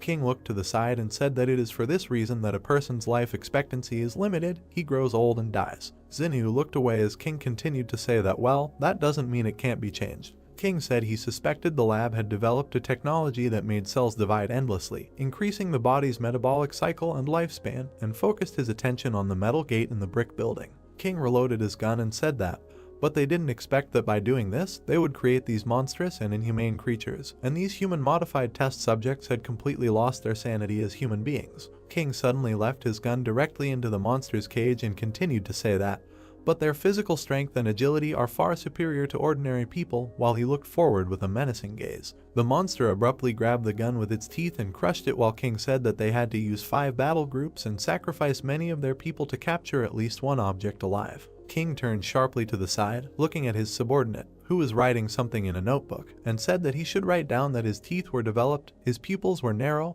his habit of moving on all fours, he was no longer human. King closed his eyes and continued to say that it was suspected that he was the product of a genetic change, and it was assumed that this laboratory was a secret experimental facility of the Flame Source Company before the disaster. Xinyu looked to the side with a puzzled look and reasoned that the base was the source of the flame. King looked down as she speculated on whether the King Consortium could take over this technology. The monster, standing on 4 limbs, squeezed its jaw with enormous force, breaking the pistol into small pieces. King looked towards the soldier and said that he should shine a bright light on him, and he obeyed the order. The soldier raised his hand up and made a finger gesture to another soldier standing on top of the building. Then the soldier sharply turned the huge searchlight to the side. A bright light suddenly illuminated the monster in the cage and the people standing next to it. The monster in the cage covered its face with its hand after the light hit it. The monster suddenly began to back away, closer to the shadow, while in its cage. King, tilting his head down a little, asked about photophobia. The soldier standing next to Kin and Xinyu said that there are 2 possible causes of photophobia. The first being the weakness of the individual who was once human and now it is reflected in what it is now, and the second is that it is in a gene edited. The model was based on the nature of the beast. King, turning his head slightly to the side, said that one was enough to study so that they could kill the rest without further losses, and the soldier standing behind him accepted the order. King reasoned with a thoughtful look that if he has photophobia, then why was he recently active during the day, and is he evolving again, or is there something that attracted him and made him go out in broad daylight? King conjured images of Xiao, Zhu, and Yang standing next to each other in his head and wondered if this could have something to do with the 3 of them. A huge number of soldiers stepped with their black boots directly onto the asphalt. Man in a shirt stood in the middle of his subordinates, while through the radio they asked him what they had found, not them. Man in a shirt, using a walkie-talkie, said that there were no leads yet, but an active search was underway, and in response they told him that it was good and they should find them as soon as possible. Immediately after this, the narrative of the story moves to one of the buildings in the destroyed city. Xiao stood near the entrance to a huge building and wondered if all the stores before the disaster were built on such a grand scale. The protagonist focused his attention on the nameplate hanging on the building and reasoned that this was Lu Wang's department store, and if he could open a department store, then there might be a gold store somewhere. Zio entered that same department store and moved slowly around it, wondering what kind of mess it was and whether there could be a gold store here. Suddenly, the protagonist turned sharply back and looked at the shelf with goods. Right on the shelf were toys of characters from Journey to the West, and Zio reasoned that Journey to the West, and wasn't that the name of the book that Zhu Xianchu mentioned earlier. Then the protagonist stretched out his hand to the toys and reasoned that the one with the stick must be the general, after all. Zio walked away from the toys and wondered where the gold store was. The protagonist approached the sign indicating that this was the Chao Su Fuk jewelry store and said that of course, and here it is. Zio immediately rushed towards the jewelry racks, putting his hands forward. The protagonist held a black bracelet in his hand and reasoned that silver turns black when oxidized. Zio immediately threw the bracelet behind his back with a dissatisfied look and reasoned that silver was worth nothing. The protagonist held a huge yellow ingot in his hand and reasoned that here it was, gold. Zio joyfully stood right in front of a rack with a huge number of gold bars and reasoned that he thought there was enough gold here so that Liaoyuan and sister Zioyu could live comfortably for decades, and if they returned to the trading city with this, then the opening of a gold store would be no longer a dream. The protagonist thought and raised his hand to his chin, arguing that there was so much here and how he could carry it all. Zio suddenly realized something and reasoned that he would definitely do just that. The protagonist was holding in his hands several gold jewelry right above the shelf. Zio was doing something with his hands right above the jewelry rack. The protagonist held a ball of gold in his hands and reasoned that if you look for all the gold jewelry in the ball, you can put it all in the palace vault. Zio reasoned that it was already full and needed to be pushed in, and tried to hold the door with his shoulder, which was barely staying closed. The protagonist, holding a bag made from a cloak on his back, walked forward and reasoned that he would wrap the rest in his cloak and carry it away. Suddenly, several soldiers stepped with their black-booted feet directly on the ground. Zio looked forward with great surprise, his eyes wide open. A squad of soldiers with a man in a black shirt headed forward, passing through the department store building. Zio was hiding behind one of the building's walls, watching a squad of soldiers pass by. The protagonist looked out from around the corner with a tense look, wondering where the king fighters suddenly appeared from here. Zio looked ahead with great dissatisfaction and reasoned that there were so many people, and they were alert enough, and whether there was any danger here. A detachment of soldiers led by Man walked through the department store past a rack with characters from Journey to the West. Man looked sharply to the side and was very surprised by what he saw. Man opened his eyes wide in surprise and simply silently looked to the side. The protagonist, peeking around the corner, nodded his head and wondered if they had left. The entrance to the department store building was surrounded by complete silence. Man looked around the corner, looking at the entrance to the department store building, showing the soldier. The soldier asked Manny in a whisper if something had happened. Man, recalling the figures of characters from Journey to the West, said in a whisper that he had already searched this building and its contents were now in places that were not in the right places, as he remembered, and reasoned that he remembered that it was the monk who was riding on a white horse, and next to it stood a monkey. Man looked out from around the corner, standing next to the soldier, and said in a whisper that it looked like someone had been here, and perhaps even still inside, and reinforcements needed to be called to immediately surround the area. Man suddenly made a gesture with his hand, sending the soldiers forward. At the same moment, soldiers lined up on both sides of the entrance to the department store building. The protagonist looked forward with great surprise, his eyes wide open. A huge number of soldiers stood near the entrance to the department store building. Zio turned around with great surprise and looked to the side, reasoning that why the king fighters decided to turn back. The protagonist turned back and leaned against the pillar, reasoning that it looked like Liu Bu and the others had revealed his existence to the king consortium after they were captured, which meant these guys were coming for him. Zio looked sharply down at the bundle from the cloak that contained the gold, and reasoned that it looked like he couldn't take the gold. One of the soldiers made a gesture with his hand and looked forward with a serious look. At the same moment, a detachment of a large number of soldiers armed with machine guns immediately entered the department store building. The detachment was divided into two and dispersed in two different directions. One of the soldiers turned towards Manya standing next to him and said that he should take a look at this. Then the soldier opened the cloak, which contained a huge amount of gold bars, and said that there was a bag of gold, presumably thrown away by the tracking object. Man looked down, saying that he was interested in gold after coming all this way, and the person who could do this was probably the vagabond Ren Zaiasu. Suddenly the soldier sharply raised his head up and saw a silhouette in a cloak in the flight between the stairs. The soldier immediately radioed that the target had run to the second floor, standing next to the stairs. A huge number of soldiers at the same moment ran up the stairs, while the radio transmitted that the target had run to the third floor. Man stood near the stairs, looking at the soldiers who were climbing it and shouting that they should go ahead and not let him leave. Man stood still, raising his head up, reasoning that something was clearly wrong, and Ren Zaiasu foolishly decided to run upstairs. If he continued to run upstairs, he would simply end up surrounded by them on the roof. Man closed his eyes and thought, reasoning that he was very greedy for money, but abandoned it as soon as he found himself in a dangerous situation, and his decisive refusal of gold gives the impression that he is acting more decisively than recklessly. The protagonist slipped between flights of stairs with great speed. Zio ran very quickly straight up the stairs and reasoned that they had noticed him and would probably send someone to cordon off this entire building. The protagonist, gritting his teeth in dissatisfaction, looked up and reasoned that wherever he ran now, there was a chance of encountering king fighters, with the exception of. Man sharply imagined in his head the image of the roofs of buildings and reasoned that next to this building there was another building a little shorter, 10 meters from each other, and perhaps he would be able to escape by jumping from the building. Man sharply raised his hand with the pistol in it and gave the order to the soldiers that they should continue the pursuit, but they disobeyed the order. Man, sharply waving his hand with a pistol in it in front of his face, said that the external combat group should be sent to detach the neighboring building. Man abruptly jumped down from one staircase to another, holding a pistol in his hand. At the same moment, the protagonist hit the door with great force with his foot. Zio kicked down the door leading to the roof with his foot. The protagonist was right on the roof of the building while a door flew forward right in front of him. Zio turned sharply to the side, looking at the neighboring building, and said what was there. The protagonist rushed with great speed to the edge of the roof of the building. Zio sharply pushed his foot off the edge of the roof of a building and jumped forward, flying to the roof of another. Man ran out of the department store building with great speed and turned his head to the side. Man abruptly stopped in place and looked with great surprise at the silhouette of the protagonist, who was flying past the buildings in the city. Man, gritting his teeth in dissatisfaction, asks if this Ren Zaiasu can really jump to another building and what level of strength and speed he has achieved. Man abruptly grabbed the walkie-talkie and said that the strength of Ren Zaiasu's target needs to be reevaluated, and repeats that the strength of the target needs to be reevaluated. Zio landed sharply right on the roof of a nearby building, doing a somersault and getting on all fours. The protagonist suddenly rushed forward with great speed, running along the roof of another building. Zio raised his head sharply and looked at the tall building right in front of him with great surprise. The protagonist, with his eyes wide open, looked forward and talked about this in surprise. Zio then focused his attention on a very tall, dilapidated building.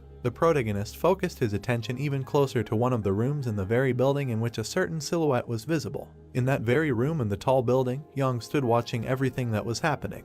Yang sharply adjusted the girl on her head with her hand. Suddenly, out of nowhere, a strange black and red trunk appeared right in her hands. She then stepped on the small step with her black booted foot. Yang stood still and aimed at the scope of her huge black and red rifle. She suddenly exhaled slowly and continued to aim one eye at the scope of her rifle. Yang stood in place, holding her black and red rifle with two hands and aimed at its scope. Zio continued to run along the roof of the building with great surprise, talking about Yang Xiaojin. The protagonist stopped abruptly on the roof of the building and looked sideways at the street of the destroyed city. Zio suddenly focused his attention directly on King and the people standing next to him who were near the cage, and reasoned that this means that Yang Xiaojin's goal was to come and kill this young man in a white suit.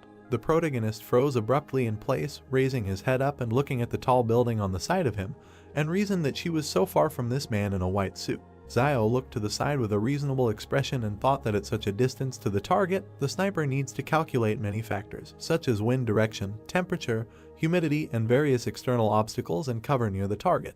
Then the protagonist focused his attention on Kin standing near the cage and highlighted his approximate location on the street, reasoning that how can sniping be carried out at such a distance, even if one has to take into account the deflecting force of the rotation of the earth. King stood still while Xinyu was behind him. Xinyu rose sharply, and the protagonist looked forward and reasoned that the wind had stopped, and now. Zio turned his head sharply towards the tall building standing nearby and reasoned that she had not fired.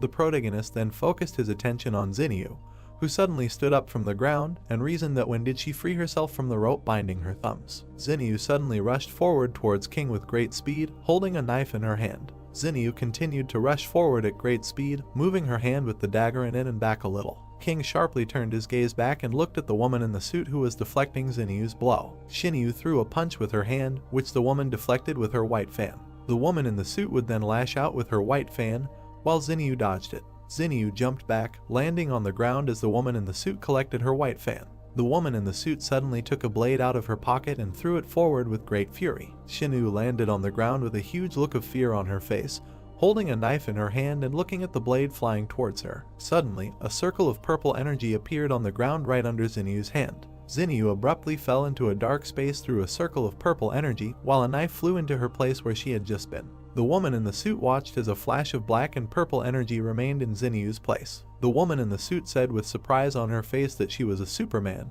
and King stood next to her, watching everything that was happening. The protagonist watched what happened with great surprise and reasoned that Luo Xinyu was in fact also a Superman. Xiao turned sharply to the side and asked that where did that fragile and quiet Luo Xinyu go, and it must be someone else posing as her. King turned sharply to the side, looking at a tall building in which a bright and yellow light was coming from the window. At the same moment, Yang fired her huge black and red rifle. King turned sharply to the side with a huge fear on his face while someone shouted that there was a sniper there. The bullet rushed with great speed straight towards King, who was standing still. At the same moment, the girl in a business suit jumped sharply to the side, gritting her teeth. She suddenly leaned forward, opening her 2 white fans behind her back. Then the girl in a business suit put 2 white fans right in front of her and tried to deflect the bullet flying at her. The girl in a business suit clenched her teeth in dissatisfaction and fear and simply remained silent. The bullet fired from Yang's rifle slightly damaged the white fan. The bullet, flying forward at great speed, destroyed the white fan into small fragments. At the same moment, the girl in a business suit fell back while the same bullet hit her chest. King stood still and watched as that same bullet flew right through the body of a girl in a business suit. King looked down at the body of the girl, who was falling down and coughing up a huge amount of blood. King, turning to the side, straightening his cloak, said that what a pity. One of the soldiers sharply pulled the pin from the grenade and said that everyone should prepare for a smoke grenade. At the same moment, a smoke grenade fell straight to the ground, releasing a huge amount of smoke, and a certain voice shouted that it needed to be compacted. King stood in place while a huge amount of smoke surrounded him, and voices were heard in the area to look for a sniper position, and it was an abandoned building in the southeast. King abruptly pulled out a bullet from the destroyed asphalt with his hand. King held the bullet in his hand and looked at it with great seriousness and simply remained silent. King turned his gaze sharply to the side and thoughtfully reasoned that, surprisingly, this was an attack by rebels, and this is a group of people about whom there are vague rumors in the circles of the consortium. King walked up to Liu, who was sitting on the asphalt, and said that being her agent and not even knowing that his employer was a Superman, he was still really very stupid. They took Liu by the clothes and lifted him up, and he said that she was just like that before. Suddenly, that same silver bullet was brought right to his eye. King, piercing Liu's eye with a silver bullet, said that he should rest in peace and in their time there was no place for such scum. Liu slumped straight to the ground and screamed loudly as blood flowed from his eye. The protagonist stood still, looking at the tall building right in front of him, and reasoned that so, Yang Xiaojin and Luo Xinyu are working together. As expected, the more beautiful a woman is, the more dangerous she is, and never thought that they would put on such a show here. Xiao raised his head up and recalled the images of Yang and Xinyu, reasoning that in retrospect, their disguise was not really flawless, and, I remember, before going to Mount Jing, I asked to remove Wang Qinjiang from the squad, and Luo Xinyu glanced at Yang Xiaojin during the decision, but at that moment, neither of them cared about it. The protagonist then mentioned in his head the events of the past, how they sat together near the fire where the meat was cooked, and reasoned that later, when he shared the fish, Yang Xiaojin also called Luo Xinyu. Xiao recalled how Yang pointed her gun directly at Zhu and reasoned that there was also an incident where someone was pestering Luo Xin and Yang Xiaojin quickly intervened. But at the time he thought that she only helped because they both were girls, and who would have thought then that they had known each other for a long time. The protagonist looked ahead with a thoughtful look and reasoned that, but why exactly they wanted to kill King Zhen and why the Superman sacrificed himself to protect him. Yang pulled the bolt of her rifle and a silver bullet flew out. Then she sharply turned the muzzle of her rifle to the side and, holding it with both hands, aimed at the sight. The protagonist stood still and looked at the tall building in front of him with great surprise until a bright light flashed in one of the rooms. Xiao backed away with a huge look of fear on his face as a bullet flew between his legs and hit the roof. The protagonist turned sharply back, looking at the place where the bullet landed, and reasons that she was doing something incomprehensible and did not even try to shoot him, but was simply aiming at the roof. And maybe she did this on purpose to show that they are not at the same time in front of the King Consortium. But was it too much, or was it because he was angry with Luo Xinyu on the road and did not want to help her? Yang, holding a huge rifle in her hands, stood next to Xinyu approaching her. Yang continued to look forward with a serious gaze while Xinyu tilted her head to the side and waved her hand. At that moment, the two of them suddenly jumped into a portal created from dim blue energy. Xiao watched everything that was happening, reasoned that no, and they just left, and don't they want to take him with them. A huge number of soldiers ran down the street, holding machine guns in their hands. Zio looked down from the roof of the building at the huge number of soldiers approaching him and reasoned that this was bad, and so they decided to throw everything at him and calmly leave. And maybe it was convenient to leave, but why involve him in this? The protagonist suddenly pulled out a pistol from behind his back and reasoned that he was careful everywhere, but still ended up in the ass. Man sharply broke down the door leading to the roof with his shoulder. Zio, running sharply forward, fired his pistol and cursed displeasingly. The protagonist continued to run forward straight along the roof of the building while the soldier covered Manhwa from his bullets with his shield. Suddenly, Man jumped out from behind the soldier with the shield and fired straight forward from his pistol. Zio jumped to the side with great speed, dodging several bullets fired by the enemy. The protagonist suddenly jumped up and rushed forward with great speed, reasoning that there was no more hesitation. He must run before all their troops arrived. Man aimed his pistol, clenched his teeth, and said that it was amazing how fast he could move. Man pointed his pistol towards the nearby building where Zio was landing, and spoke over the radio that the target was running away for 10 o'clock and the blockade ring needed to be tightened. The protagonist at the same moment landed directly on the roof of a nearby building, squatting, and reasoned that it was previously assumed that they would enter the city blockade together with Yang Xiaojun and Zhu Xianchu. Zio looked forward with great displeasure after landing on the roof and reasoned that even if he had to run away, he would be the fastest. Then the protagonist suddenly jumped off the roof of the building and headed forward at great speed. Zio jumped from the roof of the building, landing directly on the road between the houses, and reasoned that it seemed like he had greatly underestimated them. The protagonist ran at great speed along a narrow alley between houses and reasoned that only by entering the forest could he be saved from the persecution of the king. Zio continued to reason that, after all, he was more familiar with the laws of survival in the forest than they were, while a huge detachment of soldiers was in the middle of the street in a dilapidated city. Suddenly, a huge amount of magma rose into the air right from the mouth of one of the volcanoes, and the sound of an explosion was heard throughout the area. The protagonist continued to run forward at great speed, greatly surprised and reasoning that it was a volcanic eruption. Man ran straight down the city street towards the volcano and was greatly stunned by the eruption he saw. Man continued to run forward along with the soldiers and, greatly frightened, reasoned that if this guy went further and the volcano erupted, there would be no turning back. Zio turned around abruptly with great displeasure, gritting his teeth as a huge amount of magma erupted from the volcano right in front of him. The protagonist continued to run forward at great speed, debating whether they would continue to pursue him or let him go, while a crowd of people ran after him. The protagonist found himself on the outskirts of the city and turned back to the crowd of people shining flashlights, and reasoned that the path back only leads to death. Zio rushed forward with great speed straight towards the forest and the volcano, which began its eruption, reasoning that the only way to survive was to move forward. Man, raising his hand clenched into a fist, addressed all the soldiers, saying that they should not stop. One of the soldiers approached Manhwa and said that the object of research had disappeared, and he shouted that they should look for it, and they accepted his order. Man looked at his watch and said that the control time for the 100 meters is 3.92, and the strength is unknown, and as soon as they find him, they need to kill him on the spot. A huge number of soldiers with weapons and flashlights in their hands moved through the forest, while Man reasoned that no matter where he was hiding, even with a pistol in his hand, he would not be able to shoot so many people at the same time, and if only he appeared, they would turn him into a sieve. Zio, hiding behind one of the trees from the bright light of the soldiers' lanterns, reasoned that with so many people searching at the same time, he did not think that they would start shooting indiscriminately. The protagonist, peeking out from behind a tree, looking at the soldiers who were looking for him, was very puzzled. Zio, peeking out from behind a tree, reasoned that he would soon be found, and suddenly jumped out from behind it straight towards a huge number of soldiers and Manhwa. The protagonist slashed directly at several soldiers, lifting them into the air and landing directly on the ground while screams echoed throughout the area, and Man watched. Man raised his hand with the gun a little higher and asked what was the matter, while Zio looked forward with a malicious grin. The protagonist jumped sharply, landing on a tree branch while the soldiers watched him,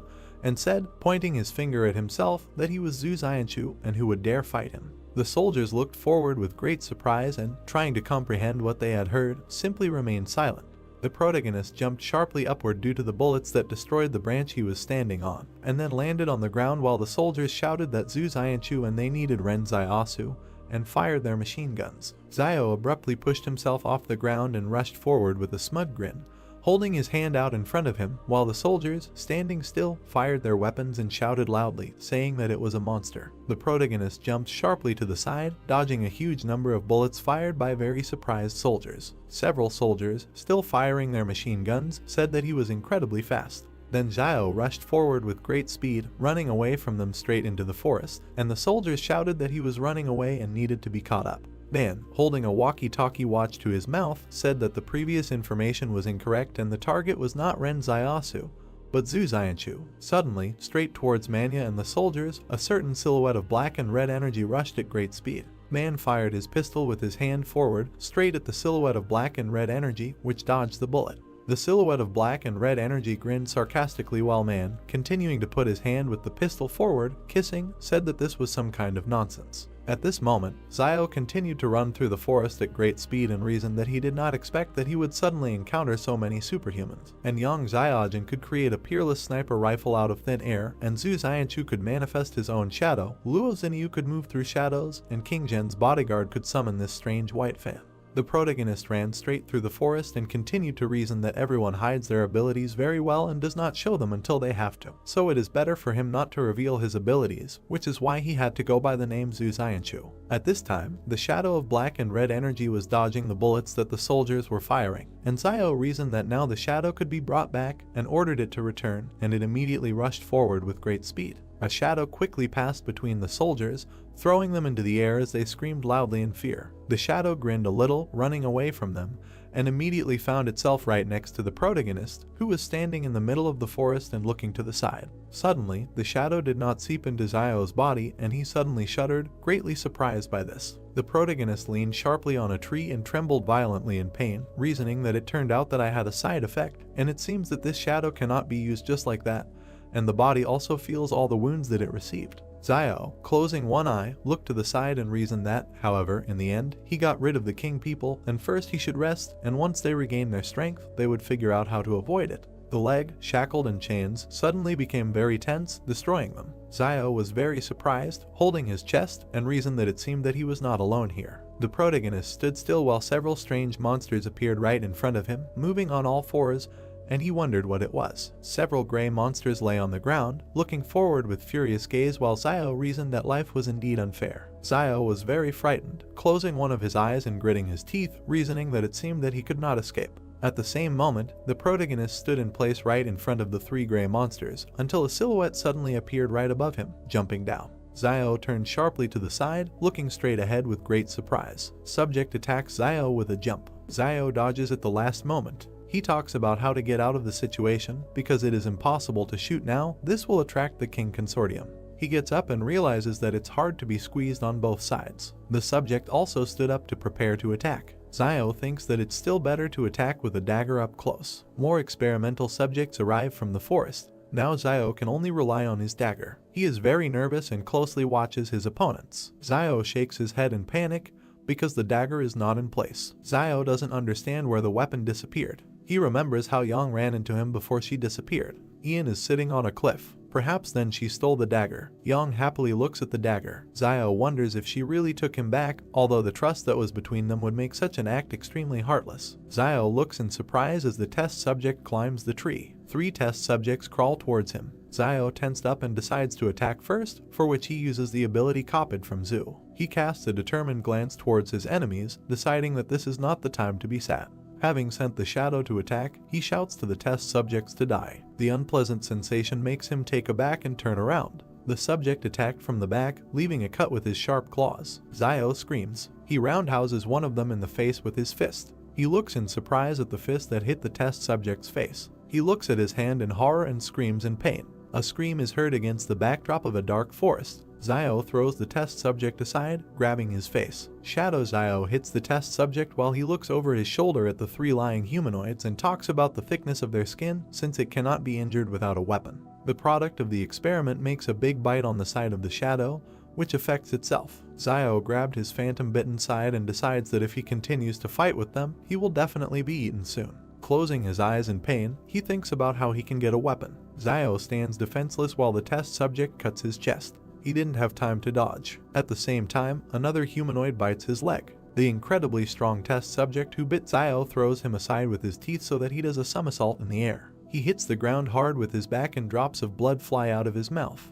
Along the way, his shadow is eaten by 2 experimental subjects. Another one is already flying, ready to kick a man lying in the chest with his foot. Zio was taken aback. The subject successfully hits the target with his foot. The palace sends Zio a message about the discovery of the breath of death. Making a grimace of horror, He realizes that he cannot use his power, which is very bad. He cannot die now. He screams, begging for a weapon. Blood pours out of his mouth. The palace notifies of the discovery of the breath of death and asks if Zio would be willing to open the seal. He sits on his knees and does not understand what seal we are talking about. Against the background of the starry sky, he asks about the price of opening the seal. The palace responds with the word loss. Zio doesn't know what loss awaits him. He is wounded and exhausted, sitting on his knees holding his elbow. He indignantly wipes the blood from his mouth, for he shed a lot of blood, ate a huge amount of wild roots while he was alive, and now the palace declares that he must lose everything, and on what basis it is not clear even to him. The test subject kicks him in the head and he flies off. Zio asks the palace for an understanding of how he was given all this: the gold, the money, the gun, his brother Liayuan, his sister Zioayu, and even the clothes on his own body. He is on his knees again and asks why the hell does the palace even need his clothes. He does not receive an answer and offers to at least bargain. He gets hit in the jaw. He desperately wonders if this is the end, because he has lived so little. The palace gives him the result of the check, because Zio only has 7 thanks left to collect before receiving the weapon. Zio looks at the inscription against the background of the night sky and wants to thank himself all these 7 times. He cups his face, closing one eye. Zio's first gratitude is that he never shies away from new opportunities. The second is that he is never afraid to face danger, while he thanks himself for the 3rd time for never compromising in the face of trials and tribulations. He is kicked again by the test subject. Zio flies to the side. He stands up and thanks himself for the 4th time for always having a backup plan when faced with temptation. He closes his eyes and extends his hand forward. The 5th thanks is that he was never a hypocrite. With a smile on his face, he says the 6th gratitude for his sober assessment of the situation and lack of hesitation in decisions. He enthusiastically shouts 7th gratitude for the fact that when he finds himself in terrible situations, he goes through all the hardships. In the background, an active volcano erupts into the sky with a column of fire. Zio gets down on one knee, preparing to attack the next test subject approaching him. He screams for the weapon to be unlocked. The subject runs towards Zio with his mouth open to bite. The palace counts Zio's 7 thanks towards the total score. Zio aggressively directs a black ball glowing purple at the test subject. The subject flies to attack, and Zio sits with his hand outstretched towards him. The ball in his hand forms a long blade that glows red. He points the blade at the test subject. Making a determined face, he talks about a sword that draws the line between life and death. Such a sword is no match for an army of thousands. The blade cuts right through the test subject. 3 bloody humanoids bare their teeth at Zio. Zio himself stands menacingly against the backdrop of the 2 halves of the test subject. Zio uses the new sword and shadow together, making an armed shadow fighter. He goes on the attack, and the shadow follows him. He is not alone. The subject tries to injure Zio, but he dodges. With a rotating movement, he makes 2 halves of a whole experimental subject. His shadow is not far behind and cuts the other 2 test subjects into pieces. Zio stands epically against the backdrop of chopped up experimental subjects. He looks forward with determination and for the first time truly feels his superhuman power. The shadow dissolves as Zio leaves the battlefield in victory. The palace publishes a new side quest. Zio must receive 1,000 commendation coins to unlock the mid-tier weapon form. Zio is perplexed by such a huge number of thanks. An armed group of people runs out of the forest. The King Consortium discovers several dead test subjects in the forest. They are surprised by what they saw. The Consortium commander concludes from the shoe print that only one person dealt with the group of test subjects. He is warily perplexed as to whether one person is capable of defeating 4 experimental subjects. The power of this person must be greater than the power of their consortium. They need help. He radios to King Zhen that Zio, who called himself Zhu, requires his reassessment because he alone dealt with 4 test subjects. Zhen stands somewhere against the backdrop of ruins and listens to the fact that Zhu was wounded and left traces of blood. Zhen is surprised by Zhu's capabilities. Putting on a serious face, he asks his assistant to adjust Zhu's danger level to B and orders the commander to take a sample of Zhu's blood and send it to the warehouse for analysis. The commander presses the radio button and accepts the order. Zhen stands pathetically with his eyes closed and argues that Zhu and Yang have proven themselves. Xinyu has also revealed her superhuman nature, but no one knows where Zio has gone. He looks to the side. For him, capturing Zio would be a good outcome because he could become a bargaining chip in the future in the fight against Zhang Jinglin. Zhang Jinglin's love for justice is well known throughout the north of the country. Zhen smirks, because there is nothing wrong with Zio not being caught, since Fortresses 112 and 113 are under the influence of the King Consortium. Zhen pathetically walks past armed men in uniform. He continues to talk about Zio, because when he returns to the walls of the fortress, the Consortium members will be able to capture him at any moment. The volcano is erupting. A group of people from the King Consortium are being inspected using flashlights on their weapons. The group leader shines a flashlight towards the trees and realizes that Zio was running towards the volcano, but the pursuit led them nowhere. Consortium member King places a Q-tip containing Zio's blood sample into a test tube in a bag while the commander assesses the amount of Zio's blood on the battlefield. He must not have been hurt that badly. The commander looks down sternly and evaluates Zio's fighting abilities and worries that they will not take him in numbers. For comparison, he takes an example from the capture of one test subject, in which 3 people died in a day and 13 left with injuries. He stands over a test subject cut in half and shines a flashlight on him.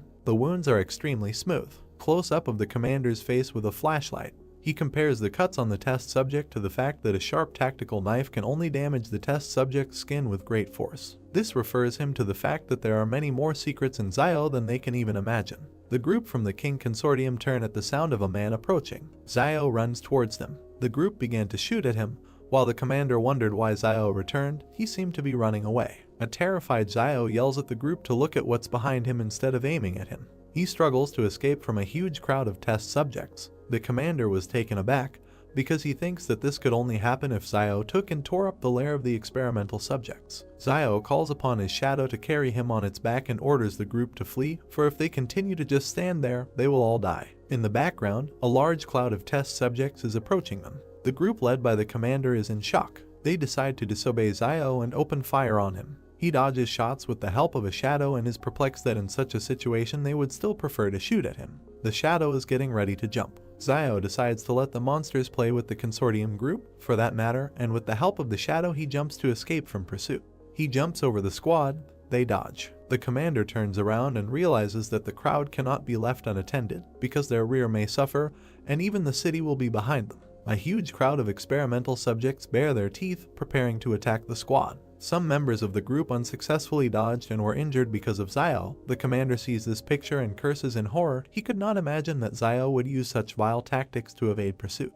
He realizes that Zio is using the test subjects in order to contain the squad and get rid of persecution from both them and the test subjects. The commander with a menacing face looks at the crowd and does not understand where such a large number of experimental subjects came from, if the information said there were 100 individuals. Close up of the commander's face. He thinks that the source of the flame may have deliberately spread false information to deceive Jen, and most likely this happened after the source of the flame could not intersect with the King Consortium to resume the work of this laboratory. This is quite possible, because Jen killed many people from the source of the flame campaign over the past couple of years. He worriedly notifies the city via radio that a defensive line should be built. Team members follow orders to fire to support defenses on the ground. We need to gain time so that the city can prepare for the attack. Zio turns to look at the group going to the front line and thinks that maybe this is the difference between the consortium members and the private army. A close-up of the squad in combat readiness is shown. Zio is surprised by the dedication of the consortium soldiers, that they are willing to sacrifice their lives and safety in order to buy time for their comrades in the rear. The shadow drives him away from the carnage while he talks about Jen with his image in the background.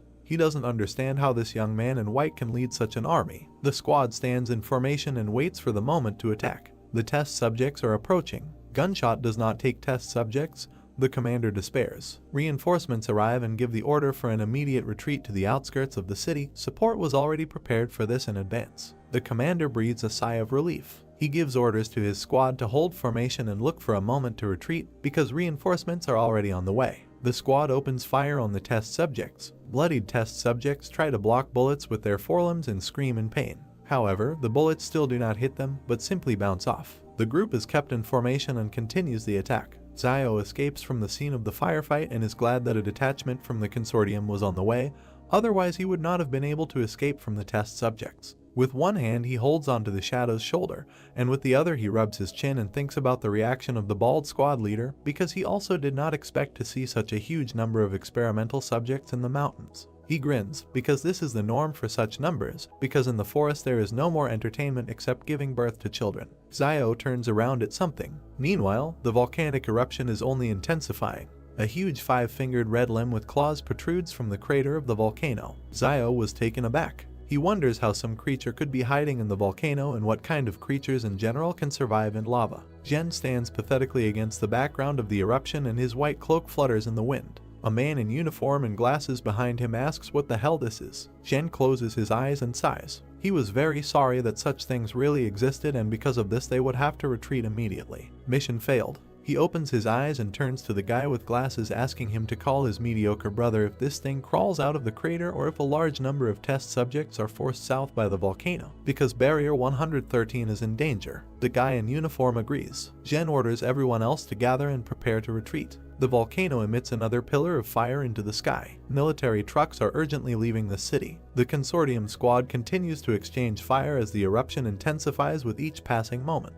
The commander turns around and yells to the squad member to evacuate all personnel. The commander and several other members of the consortium cover the others who retreated. A new wave of bullets hits the test subjects. Jen himself arrived at the scene of the shootout and his people cover the detachment while he pompously stands at the head. People evacuating are running near it. Close-up of Jen holding a detonator. Test subjects run through trees with guided bombs on them. Jen presses the button and looks pathetically at the explosion. Bloody experimental subjects scatter in different directions. The commander, closing his eyes, confesses to his boss Jen that he could not return Yahello, who called himself Zu. Jen goes to the cars, and the commander turns in surprise at the words that it doesn't matter. Jen orders the commander to get into the car. They drive to the west, where there should be another way back to Fortress 112. The commander is silent in bewilderment, looking after the boss. Jen tells him with a grin that he knows that he wants to ask about the reason for sending help to them. Jen tells him not to think too much about it, because the main reason is that the commander is still useful to him. He also added a request not to say words of loyalty to him,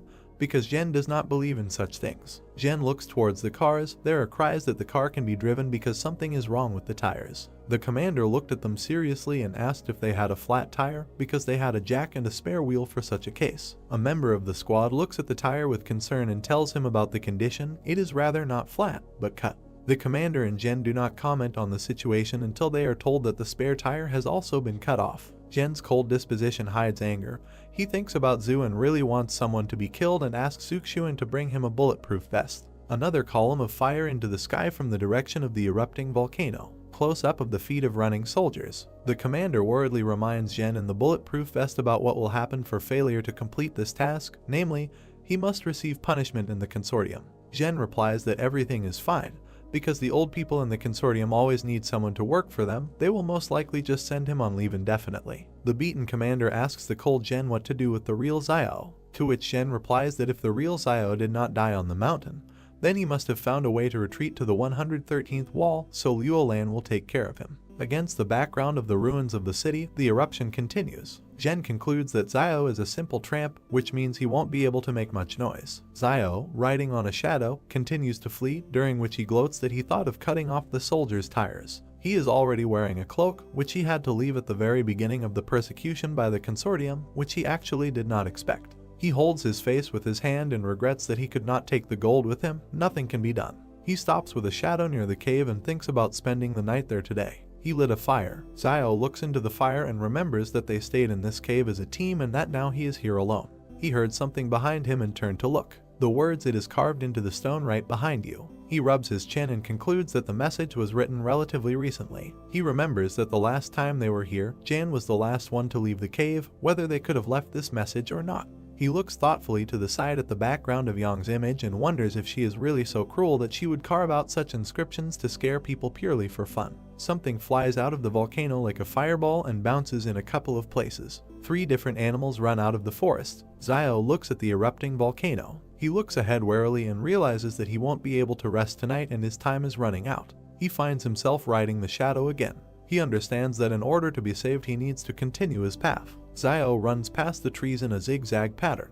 His speed is so high that he is almost invisible. He is convinced that if he is fast enough, the monsters will not be able to catch him. Runs past small rocks on which gray red-eyed arachnids sit. The arachnids are talking, because they don't understand what it was, a person or something else. Yahello runs past the wolf, who hatched after him out of shock. Then he knocks another wolf off his paws. He looks forward confidently, sitting astride the shadow. In front of him there is a view of the trading city. He's glad he's finally back. Fugui goes to Liaoyuan and Zioyu's sister's house, asking to see what he brought for Liaoyuan. The latter, in turn, lies in bed, and Sister Zioyu sits next to him. With tired eyes, Liaoyuan peeks out from under the blanket and thanks Fugui for putting in a good word for them during the arrest, but waking him up early in the morning is not nice. Sister Xiaoyu looks at Liaoyuan worriedly and urges him to get up, because if he gets up 15 minutes earlier every day, then in total he will have an extra 90 hours to use for the thing he likes. She asks him to think about what he likes most. Liaoyuan, in response, unhappily wraps himself in a blanket and convinces him that his favorite thing is sleep. Sister Xiaoyu did not like this answer and pulls the blanket off him and reproaches him for making people more angry than his older brother. Liaoyuan closes his eyes in displeasure and says that he doesn't care. He sits unhappily wrapped in a blanket. Sadly lowering his gaze, he talks about the calm situation in the city in recent days and he is very sorry that his brother is not here at such a time. Xiaoyu stood up from the bed and smiled softly. Fugui brought 2 hot sweet potatoes for Liaoyuan and Xiaoyu. With a smile on his face, he asks them to hurry up and eat the potatoes while they are still hot.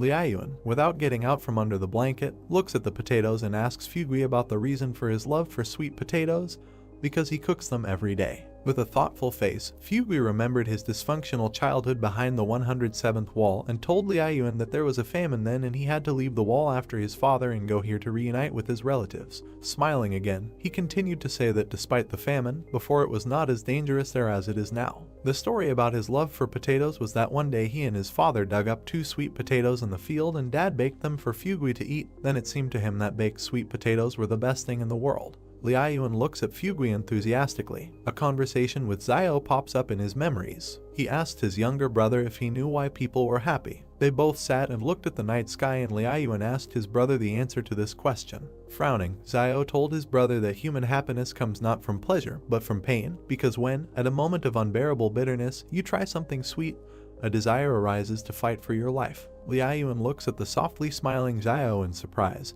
and the latter continues that the sweet taste may not mean much to others, but for you at such a moment, this sweetness is the greatest joy. Liaoyuan and Xiaoyu started eating the potatoes. Fugui says that with Mr. Zhang gone, there are no more teachers left in their trading city. Liaoyuan enthusiastically says that this is not a problem, because when Xiao returns, he will teach. Fugui answered warily, spreading his fingers that he had heard rumors from factory workers near Jing Mountain. It seems that the Jing Mountain volcano has erupted and it is unknown how Xiao is doing. Liaoyuan closed his eyes and said confidently that his brother should be fine, a hint of concern in his eyes. He remembers that he wished everyone with his life for Xiao's safe return to the city, and since Liaoyuan is alive, then Xiao is completely fine. Fugui cheerfully raised his finger up and noted that Xiao should be alive, because as they say, a good man does not live long, but an unkind man prospers. Fugui looks around the street warily and states that the street has been very busy lately, which is most likely due to the fact that the fortress is not easy to rule the trading town, for which they bribe strangers to be their ears and eyes. People on the street look unfriendly. Fugui confirms this fact by saying that you should not offend them or pour out your soul to them. He still looks out the window and warns Liaoyuan and Xiaoyu to be careful these days if they want to leave the trading city. If anything happens, they should turn to Fugui and he will help them find their way, because in his opinion, all these people are here not because of the 2 of them, but because of Xiao. Xiaoyu asks Fugui in surprise why they need Xiao. Fugui nervously wipes his sweat with a towel and says that we are talking about Xiao and he could do anything to the team from the fortress, that's obvious. Liaoyuan and Xiaoyu were taken aback. Zhen, the commander, and a couple of other people move through the forest. Zhen looks ahead and curses because he doesn't know how much longer to go to get back to Fortress 112. The commander notices that the situation is so bad that even the boss has lost his cool. Zhen grins at himself because his image is falling apart. Some guy saw a mutated arthropod and fearfully noticed the presence of a human face on its shell and assumed that they eat people. The soldier approaches the guy's screams and reprimands him, because Mount Jing is far from here, so he should go about his business and not get in the way. Not far from them, Xiao jumps off the wall. Xiao walks into the door of his house, where a surprised Xiaoyu and Liaoyuan stare at him. Liaoyuan is happy to see his brother, as can be seen from his exclamation towards Xiao. He tells the younger one to pack his things quickly. Xiao takes out a gun and points the barrel at Fugui, threatening him. He apologizes for what he is doing, but he will have to stay here until they leave. Frightened, Fugui raises his palms and warns that the street is full of people watching this courtyard. Maybe Xiao alone can easily enter and exit, but what about Liaoyuan? Playfully twirling the gun in his hands, Xiao replies that these people are not able to stop him. Fugui says that Mr. Zhang is nearby, then the people from the King Consortium will not be able to do anything to him. Xiao asks him about Teacher Zhang. Zio crouches down and packs his things, answering Fugui that the reason for his imminent departure is not the King Consortium, but the monsters that are about to emerge from the Jing Mountains. Fugui fearfully asks him about the monsters. Zio, who turned around worriedly, tells Fugui that he has heard about insects, the number of which is terribly large, but these same insects are only a small part of the danger that awaits them. The frightened Fugui grabbed Zio's leg and interrogated him about what he saw in the mountains, after which he began to beg him to wait for Fugui, who needs to go and take his son with him. Surprised, Zio asks Fugui about leaving, because his family business is located here, but he is still ready to leave the city with Zio. Fugui tries to convince Zio because he doesn't know what about everything else, but he believes in Zio and believes that he can survive by following him. Evil Zio asks why he thinks so. Fugui replied that only Zio knows better than anyone what is happening in the Jing Mountains and maybe no one believes him, but Fugui himself believes and is ready to follow him. This pleasantly hurt Zio, who looked at Fugui in surprise and put his hand on his chest. He thought about it, because if he went outside now and shouted that monsters were coming from the Jing Mountains, half of the residents would simply look at Zio like he was a fool. But Fugui was able to believe him. He continues to look at Fugui, who begs for his help and reasons, because to put it in perspective, Old Man Wang is not very capable and ruthless, but nevertheless, he is a little more tactful, and his ability to survive in these turbulent times is based on his ability to always quickly making better choices in the face of danger. Zio clenched his fist thoughtfully and wondered if it was even possible to run away with Fugui, because although he was a profit-oriented businessman, he was not inherently bad. Fugui interrupts his thoughts with the fact that he doesn't just want to follow him, because he has money and medicine, and he also has better communication skills with people than any of them. Zio happily points out that medicine is also considered the most valuable thing in this era. He agrees and winks at Fugui to follow his son. He doesn't need his money, he will help him without it. Fugui agrees and asks to wait for him. Liaoyuan confesses that they were attacked by robbers some time ago and he had to use firearms. He even killed them, which brought Wang Kanjiang here. Angry Zio notices that after all, someone bullied his younger brother in his absence. Concerned, Zio asks about the further course of action, whether Wang Kanjiang saw the Liaoyuan pistol and whether it caused them problems. Liaoyuan responds by handing him a coin with the inscription 178 and said that Mr. Zhang revealed himself to protect him and Zioyu, causing him to go with them and give Liaoyuan this coin before leaving. Zio holds a coin in his hands and clarifies what kind of person Mr. Zhang revealed.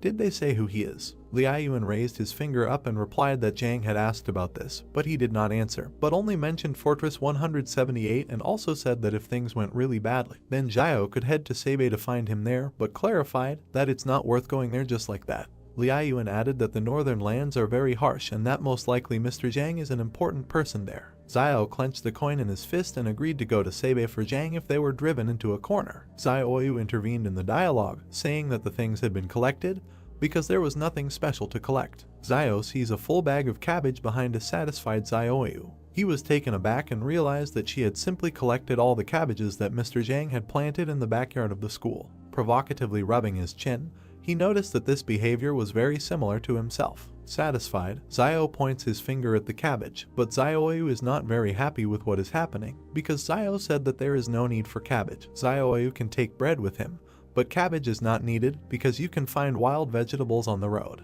In the background, Van dragged his son, who really didn't want to go. Evil Zhang drags his son into the house, shouting to his son that otherwise he will be eaten by bugs. Maybe that's what he wants. The son protests that he did not allow a certain Lai Yuqian to be taken with him. Zio does not understand who we are talking about and asks Liaoyuan in a whisper who Lai Yuqian is. Liaoyuan replies that this is the daughter of Old Man Lai. Wang's son is in deep sadness because Zio refused to take this girl with him.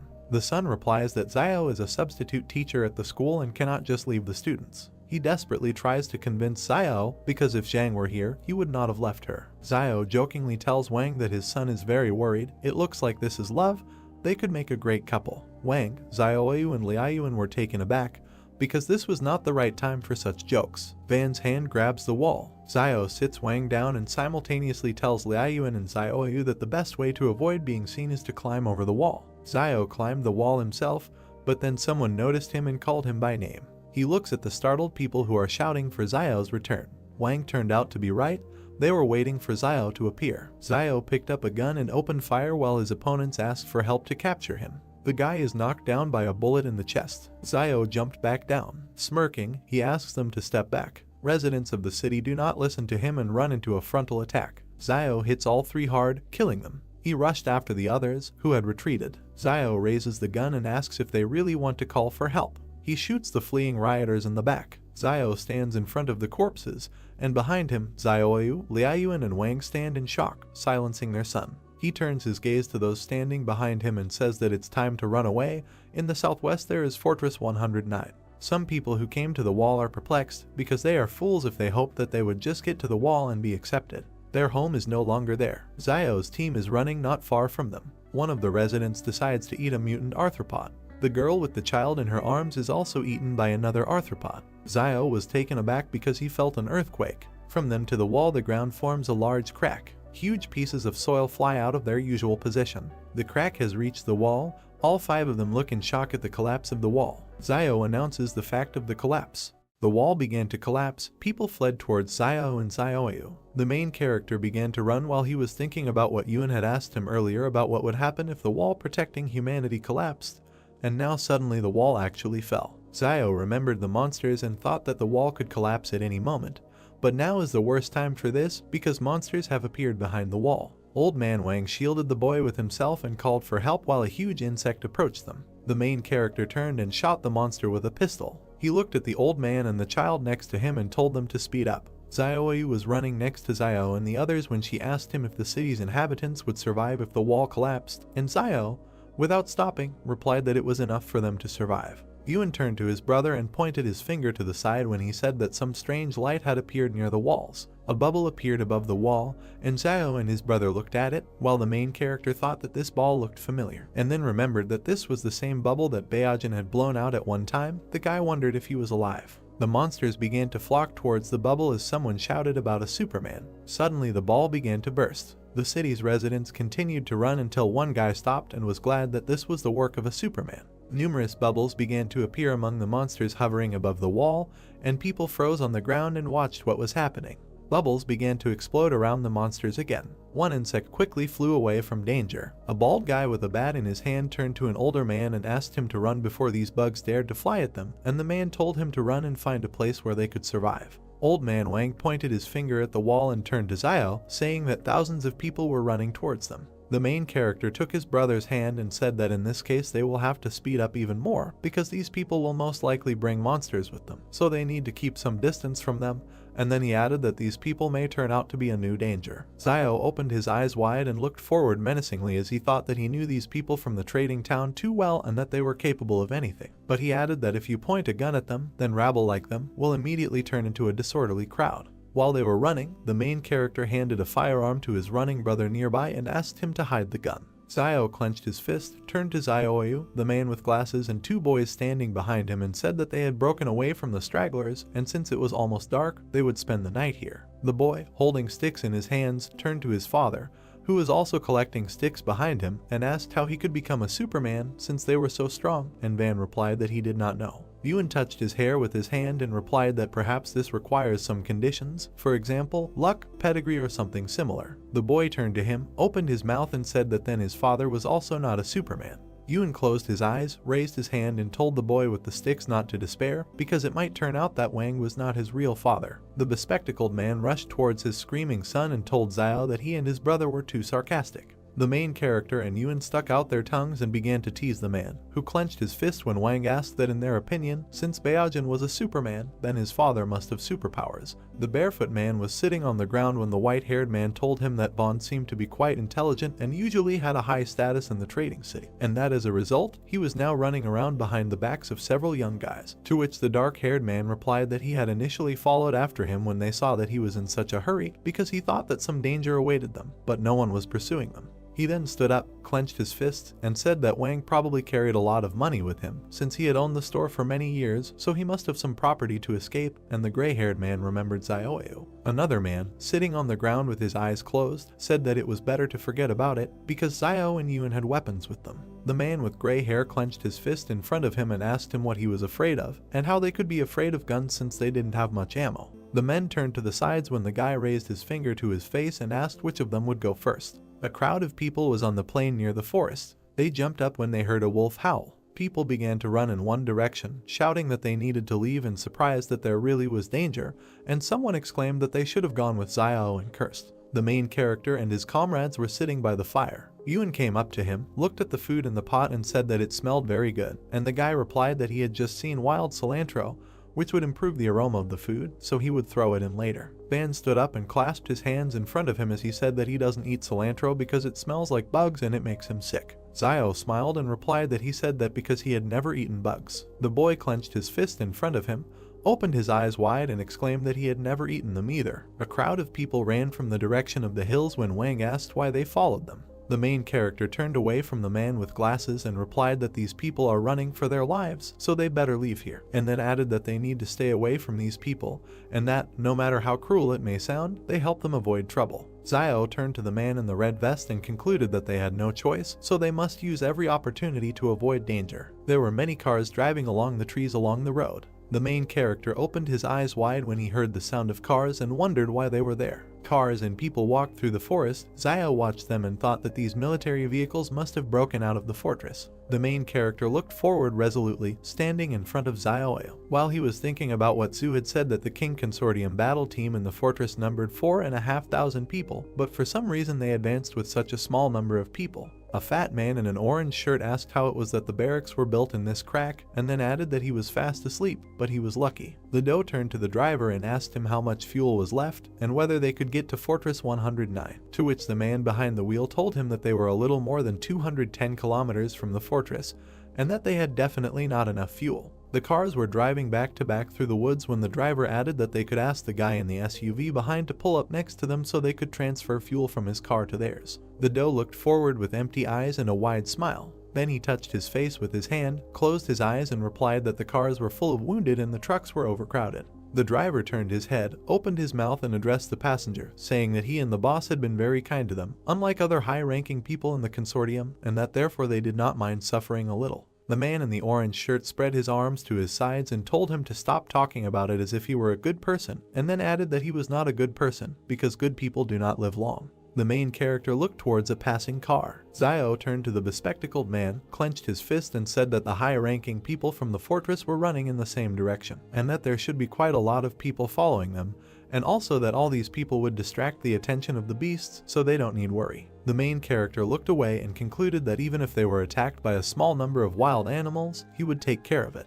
Van opened his mouth slightly, but said nothing. Zio and his comrades walked behind other city residents through the forest. The main character turned to the man with glasses when he addressed him and said that he did not know whether it was appropriate to ask about this. Wang opened his mouth, sweat appeared on his face, and asked where the rest of the people who went with Zio to Jing Mountain were. The main character looked to the side and replied that when they left, there were 21 of them, but now most likely there are only 4 alive. Zio exhaled when Wang reached his hand to his face and thought that if there were only 4 of them left, and the main character was one of the survivors, then perhaps he was one of the superhumans. Zio opened his eyes and said that he couldn't say anything about what exactly was going on at Mount Jing, since there were a lot of mutated monsters there. Ban touched the main character's shoulder, turned to him and said that in any case, this time he was grateful to him, because if the guy had not gotten them out on time, they would not have gotten out, and then the man with glasses added that he didn't even know. How can I thank him for this? Zio smiled and narrowed his eyes as he replied that for every drop of kindness received, he should return a stream of gratitude, and sweat appeared on the bespectacled man's face when he asked that they could all be polite to each other. The mountains and forest were illuminated by the starry sky. 5 travelers walked along the road along the trees. Zio covered his younger brother with his hand. Someone pointed a gun at a man with glasses and said that he told him to give him all his food, to which the man replied that he was also hungry. The man held out a firearm in front of him and ordered the people behind to go and look for what they had on them.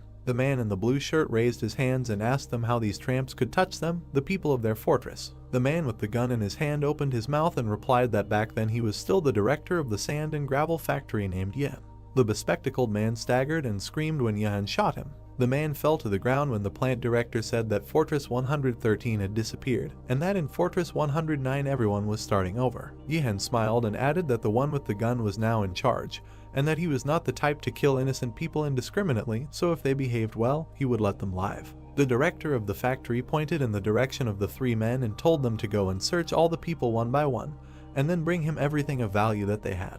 Yihan opened his mouth and asked the 2 men what they were waiting for. A bald man approached a young couple and told them to give everything they had. He tore the ring off the girl's hand, and then he tore the necklace around her neck. The man with a pistol in his hand looked to the side and said that if their head was still on their shoulders, then they should behave well and that no harm would come to them. Wang opened his mouth and asked Xiao if they would take all their things, and the main character told him not to worry because no one could take anything away from them. The bald man asked the man standing next to him what was the matter, and he answered him that Xiao was standing there. The main character looked at the men, who said that he had a bad reputation as a ruthless man in the trading city, so they decided that they would forget about him and would not take his things. Xiao extended his hand in front of him and asked the two men to come to him. The guy pointed to the wristwatch one of them had and said it was great. The men looked at each other, scratched their heads and thought that they were not robbing him, but he was robbing them. The main character smiled and asked them what they were waiting for, and told them to give them the watch, otherwise he would take away what he wanted. Then the men obediently agreed. The boys bowed to Xiao as he praised them and wished them luck. The main character extended his hand with the watch to the boy and said that each one should have one item, so that later he could keep track of the time, and Van told his son to thank his uncle. The child looked at his watch and wondered if it was definitely from the same generation. Xiao turned away from his comrades and told them to follow him, and that they would find a place to rest and set off in the morning. The guys walked around large stones. The main character looked at the girl who was convincing someone not to be afraid, because now the teacher will take care of everything, because the most important thing is that they were able to escape. The girl covered the people behind her with her hand when she noticed Xiao. The guy looked down, thinking that these were students. A crescent moon shone above the trees. A crowd of people was near the forest, and several more people were sitting around the fire. The main character looked away. People in identical uniforms were sitting by the stones, while Xiao thought that they were all really students of the fortress's second high school. The protagonist continued to look away as he remembered that he had heard teacher Zhang mention earlier that there were dozens of schools in the fortress, and that large fortresses had elementary, middle and high schools, and even universities. The two girls clung to the woman as Xiao thought about how he had previously heard the teacher say that the students in the fortress could study in pure classrooms, and that there were many teachers there who could teach them the basics. The fire burned brightly as the guy added that they didn't have to go into the wilderness, didn't have to work, and they were getting some student allowances. The main character looked down and sadly thought that it sounded nice, and that he just had to be born inside the fortress. Xiao put a stick in the fire when he thought that even though he said this, he doesn't know what happened to those little brats who were in school earlier and doesn't know how to receive gratitude in the trading city now. The protagonist suddenly opened his eyes when he realized that he had already collected thanks from himself when he unlocked his weapon. He remembered a dark room with a wooden door and decided that if he could thank himself, it meant that now he could easily complete the task. The guy imagined a sword with a black aura and thought that if the black blade is so strong at the initial level, then at the next level, when it is unlocked, it will become invincible. The main character closed his eyes and punched his chest as he began to thank himself for not killing anyone indiscriminately, for raising his brother so well, and for eating grapes and not spitting out the seeds. Yuan looked at his brother in disbelief, sweat appearing on his face. There was a dark aura in the gloomy room just as before when Xiao decided that there was no reaction. The girl looked up at the dark-haired woman, addressed her as Teacher Jiang, and said that she was hungry. The woman closed her eyes and stroked the student's hair, saying that if they continued to walk further, they might be able to eat something, because people from Fortress 109 would come to their aid, and then added that if they could not stand it any longer, then the teacher will collect edible wild plants for them. Another student looked at Jiang and asked what they looked like, and the blonde guy added that they could go and collect wild plants to fill their bellies. People were sitting around the fire when the teacher asked the students if they could see them. Jiang hugged the girls, looked towards the guy and said that these people look confident enough that they will collect and eat what they collect later, and the student asked why don't they just ask them for help. Sweat appeared on the teacher's face as she said that now that the fortress is no longer there, they must understand that not everyone is obliged to help them, so they must help themselves. The two students looked at each other and agreed. Xiaoyu walked up to the main character and addressed him. The girl smiled, looked at him and said that in that group of students there are many beautiful girls who look his age, and that if at such a time he feeds the girl he likes the most well, she will definitely follow him. Xiao touched his forehead with his hand and replied that there was no need to worry about this now, because he needed to deal with Fortress 109 first. And Xiaoyu said that if he changes his mind, then all he needs to do is tell her, and she will help him with his children in the future. Water boiled in the container. The main character sat down, holding a bunch of plants in his hands. Teacher Jiang looked to the side and told the nearby students to find the exact same plant he was holding. Xiao stopped near the guys picking grass from the ground. Jiang smiled as a student approached her with a plant in his hand and said that they had found it, and that there were quite a lot of these wild plants there. The main character walked up to a man with glasses, handed him green leaves and said that this plant should never be eaten, since he ate it once the year before and had diarrhea for 3 days. Sweat appeared on the disciples' faces when they saw Xiao throw away the green leaves. The guy in the white suit threw the plant to the ground. The main character looked to the side and realized that they were following his example. The guy pointed his finger at the grass next to the bespectacled man and told him that the small clump of plants at his feet was a purse, also known as a shepherd's purse, and that it was edible. The plant's leaves were arranged in a circle. The guy added that when consumed raw, it may taste a little bitter due to plant alkaloids, but this is insignificant compared to the desire to survive. Van opened his mouth and replied that he was clearly underestimating him because his family often made dumplings with this herb, so he knew for sure that it was edible. Students ran after Jiang when she told everyone to go collect this plant. Her foot tripped on a stone. The girl fell to the ground. The guys helped her up while she said everything was fine. The dark-haired student opened his mouth and turned to Jiang with the words that she had helped them find water and food all this way, and that she did not have to do so much for them, because they were not at school now. The girl closed her eyes and replied that she was their teacher, so she must lead them to the fortress in safety. Xiao turned his head and remained silent. The girl with her eyes closed took a bite of grass. Then she stuck out her tongue, spat out the contents, and exclaimed that she was bitter. The girls began to hug the teacher, saying that they missed home and their parents, and that they did not know where they were now. The main character was sitting by the fire when Yuan told him that they were all crying, and Xiao replied that everything was fine and that they didn't need to get involved. Several people were running in the same direction when someone said that there was a fire there, so there must be someone alive there. The guy in the striped shirt exclaimed that, just like he said, he was able to lead them to other people. The man was shaken by hand and thanked. He smiled and touched his head with his other hand as the man in the dark suit talked about how he helped them get away from the crazy bugs and brought them here so they could join the others, and that he was the greatest Superman he had ever saw. The man in the striped suit replied that this is what he had to do, because the great sage, equal to the sky, must pacify demons and protect people. The people sitting around the fire watched them silently. Xiao continued to watch carefully. On the back of the man in the striped uniform it was written that he was from the psychiatric hospital of Fortress 113.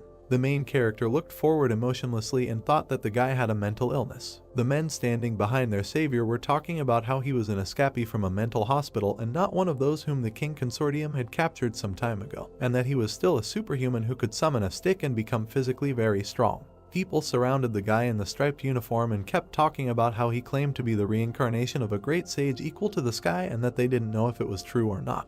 The smiling patient was observed by Yuan and Xiao, who thought that if he were not a Superman, then people would really just consider him a patient who escaped from a mental hospital and that he saved everyone, but they are still only half believe what he says. The blonde guy turned around and opened his eyes wide. They reflected the main character and his brother. The guy in the striped suit started pushing people around and telling them to make way for him. Yuan turned to his brother and asked him if he knew him, to which Xiao exclaimed that he did not know. The fugitive from the psychiatric hospital smiled sweetly at the main character. He then folded his hands in front of him and addressed Xiao, calling him master. The main character opened his eyes and mouth wide. The guy in the striped uniform waved to the people behind and said that he had found a master whom he was taking to the west for the sacred scriptures. 4 people opened their mouths and looked in one direction in disbelief. Wang turned towards Xiao and laughed loudly until he cried. The guy raised his index finger, called the man with glasses Beiji, and asked what he was laughing at. The patient smiled and turned to the son of the man in the red vest named Wu Jing. The man in striped clothing hugged them and exclaimed that they were all gathered here to go west for the holy scriptures. Xiao, Yuan and Xiaoyu looked ahead blankly and asked the man again. An inscription appeared that sometimes life takes an unexpected turn. A hand touched the shoulder of a patient in a psychiatric hospital. Wudi turned to Xiao and asked what he could do for him, and the protagonist replied that he should clarify that he was not his master and was not going to go to the west for the scriptures. The man crossed his arms over his chest and asked the guy which direction he was going now, and Xiao replied that they were heading towards Fortress 109, which is located in the southwest. The man clenched his fist in front of him and said that the southwest was just in the west, and that perhaps he did not realize it yet, but he was already on the way to receiving the scriptures in the west. Xiao held out an open palm in front of him and repeated that he was indeed not his master, and that Wang was not Beiji, just like his son Dallin was not Wu Jing. Yudi waved his hand and exclaimed that it didn't matter, and the man with glasses grabbed his head and asked about how it didn't matter. A man with a gun appeared behind the blonde man, began to threaten Jiang and told them that he had not seen them before, so they should hand over everything valuable that they had. The man with thick eyebrows opened his mouth wide. Wudi pointed a stick at him and called him by name Zuanfeng. The man put his finger on the trigger. Yudi grabbed the stick with both hands and hit the man on the head. Yihan raised his head and spat out blood. There was a flash near the pistol and he fired. The main character opened his mouth and eyes wide. Wang and Dallin also opened their mouths and bulged their eyes. Yudi twirled a stick in front of him and said that he could not pierce this golden staff with a bullet. Yuen touched his brother's hand and said that the bullet did not hit the golden staff and that Woody was bleeding from his chest. The guy looked down and cursed. Woody stood with a stick in his hand and was bleeding. A man with blonde hair was lying on the ground. Ian opened his mouth and looked to the side. The guy in the striped uniform gritted his teeth and said that the legend says that the bronze head and iron hands of the great sage equal to the sky are invulnerable to swords and spears. Woody opened his mouth wide and spread his arms out to the sides when he asked about how a small bullet could have wounded him. Meanwhile, the bullet fell to the ground. Ian put the pistol in front of him and called the guy a Superman. The guy jumped, swung at the man and said that he would receive a blow from his golden staff. Blood sprayed from the man's mouth. The man fell to the ground. It bounced off the surface several times and landed near a crowd of people. Woody put his hand on his belt, opened his mouth and said that this is called destroying the demon, eliminating evil and promoting good. The guy in the striped clothes gave a thumbs up and exclaimed that he was good. Woody turned to Xiao, and Yihan was still lying on the ground. His eyes were empty and blood was flowing from his mouth. People started looking at each other and smiling. Many refugees stood in front of Woody, some bowed and thanked him, and he asked why they were doing this. The guy touched the main character's shoulder and told people to thank his master. The guy and the girl looked at each other and remained silent. People stood in several rows, bowed together and expressed gratitude. A system notification appeared indicating that Xiao had received 10 commendations from refugees. He looked forward resolutely, surprised that he had received so many gratitude coins at once,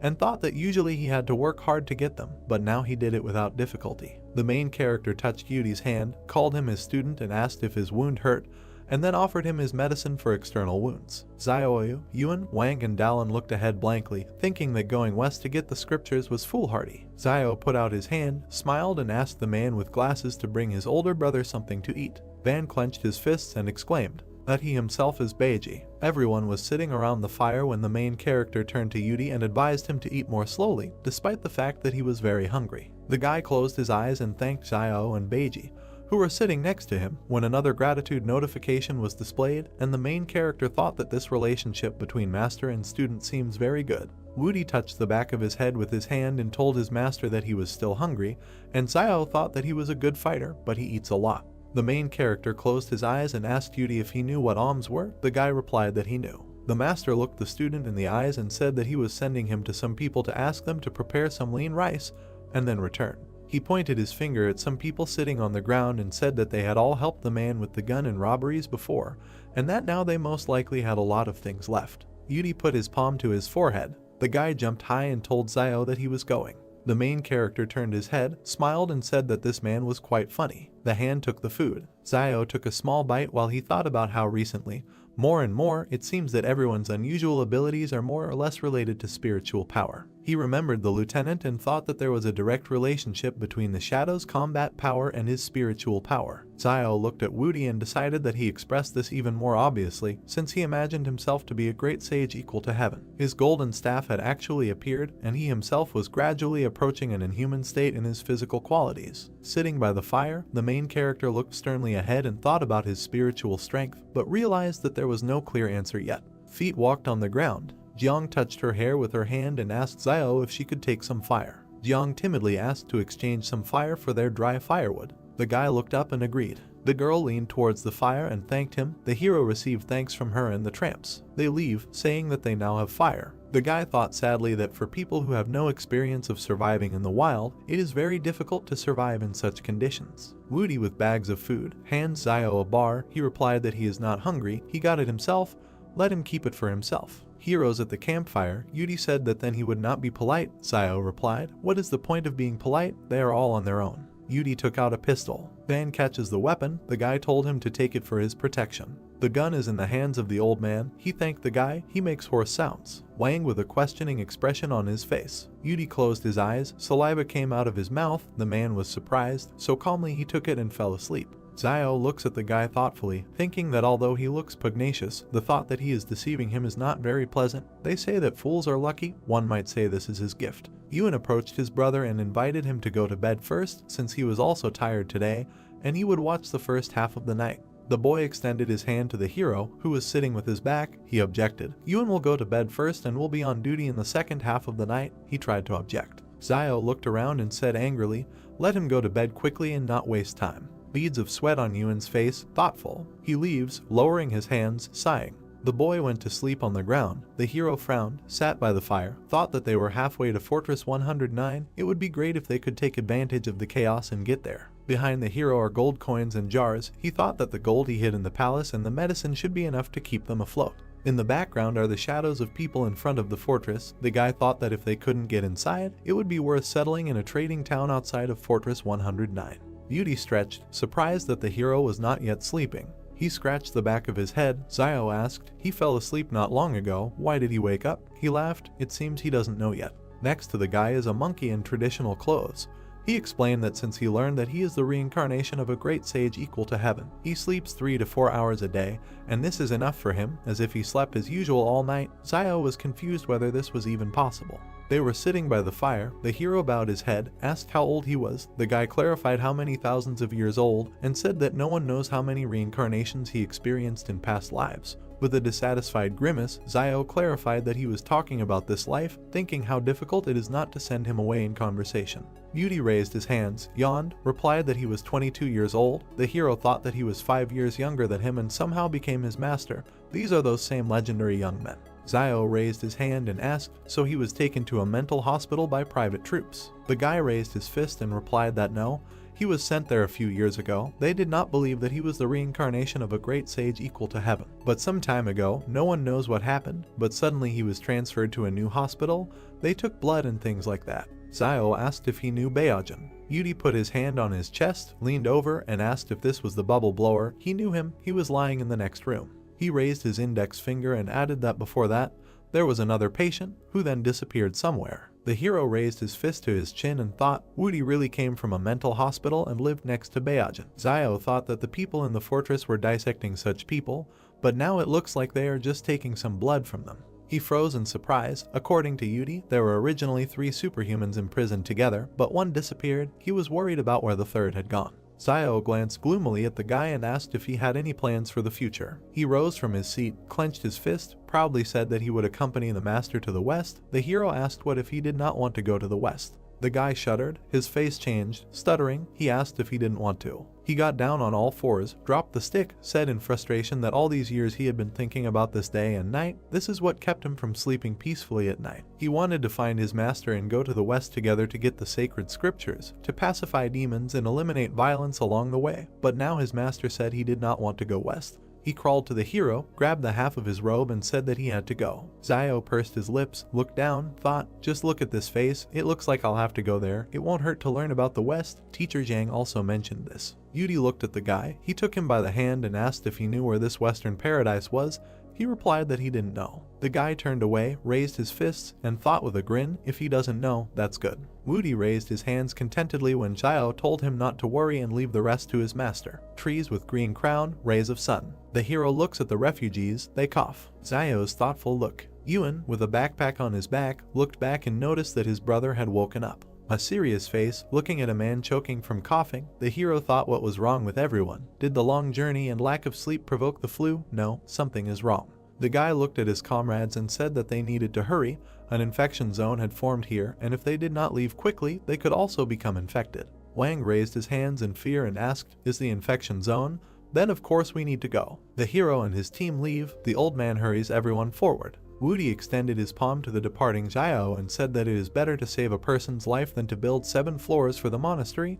They cannot leave them. The guy looked around and replied that Western Paradise was right ahead. Woody stands with his hands down. The group leaves. He added that he is going there for the scriptures, but he can stay here if he wants. Woody raised his head and clenched his fist. Raising an eyebrow, he thought with regret that accompanying the master to the west for the scriptures was the most important thing at the moment. He looked at the refugees. He closed his eyes and exhaled. He ran after the others and shouted for them to wait for him. He caught up with the hero, said with a smile that he had thought about everything. Now the most important thing is to accompany him to the west. Zio said that he was doing well and was glad that he had finally decided. The girl with the bob approached Jiang and asked why don't they stay and help everyone. Zio turned his head. Jiang looked at those leaving. She seriously said that no, first they need to save at least themselves. Perhaps now the teacher is not teaching them quite correctly, but they must follow her. She follows the group and told the guys not to lag behind and to be sure to collect wild greens if they see them along the way. The girl with the bob brought her index fingers together and said, it's so terrible. The teacher replied that even if it's difficult to eat, they should eat it. Jiang and her guys follow the hero's company. The refugees look at them. A crowd of people among the trees. Xiao wondered why they came so far and did not encounter a single wolf. It is reasonable to assume that they as a group do not pose any threat to them. Maybe they are scared off by a large crowd of people. He frowned, thinking that he couldn't reveal his superhuman abilities until it was necessary. But who knows what the 109th fortress does to superhumans. Yuan grabbed his brother's robe, pointed with his finger, and noticed a car in front. With a stern look, Xiao looks at the cars in the distance. Aren't these the King Consortium cars? Are they really so unreliable? It looks like these cars broke down not long ago, and they might meet King people if they go forward. Sunset, sun over the trees. Someone shouted that they saw the King Consortium. They should ask them for help. The guy with the backpack runs forward. He said with a smile, finally they are reunited with the army.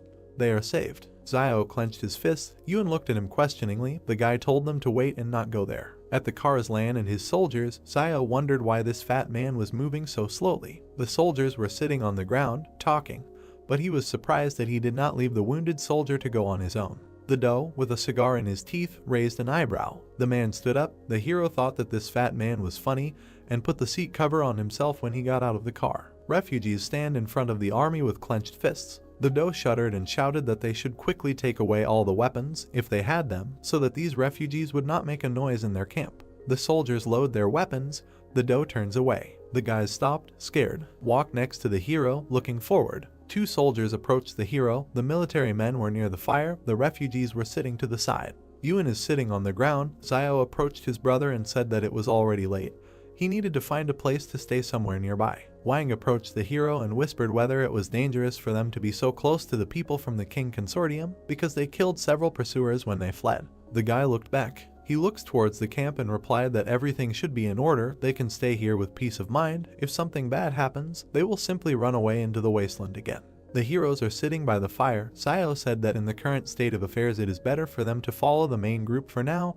He is a little afraid that the wolves are just waiting for someone to fight off the group. Soon Wang looks at him. He agreed with the guy. Yudi is sitting on the ground. Xiao stood up, turned his back, said, okay, he will go with the great sage to collect brushwood and let the guys rest. Wudi walks behind the hero with his hands behind his head. Xiao thought about not having the intention of harming others, and at the same time, remember to protect himself from the evil intentions of others. He still has to keep an eye on Wudi. Maybe he joined them with ulterior motives. They were collecting firewood. He thought that there was nothing wrong with being careful. There were still a few days ahead, and if during this time he did not find any ulterior motives, then he could accept it openly. Yudi approached the hero and asked if he hadn't said this morning that the Western Paradise was just ahead, but why didn't they come there after a whole day's journey? Xiao raised his shoulders and, spreading his arms, said, the Western Paradise is moving. The guy asked, he thinks he is stupid. Xiao said in confusion, such an answer really can't fool even a fool. He placed his hand on his shoulder and asked him if he had any desire other than to accompany him west for the scriptures. The guy scratched his head, smiling nervously,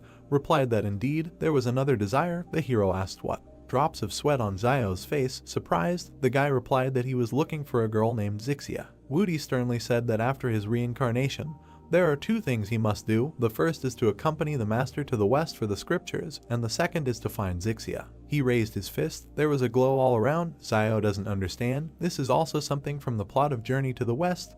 What kind of book? Jiang and her students appeared in front of them with brushwood. She said that they did not need to collect them. She would be happy to help them collect them. The hero frowned and thought, the more people add brushwood to the fire, the brighter its flame will be, so that's good. Standing opposite each other, Xiao leaned forward, thanked her. She said that if he had not lent them the fire earlier, the students would have frozen and gotten sick. They turned around. The teacher said that they had left and were going back. Xiao replied okay and thought that he just shared the fire with them.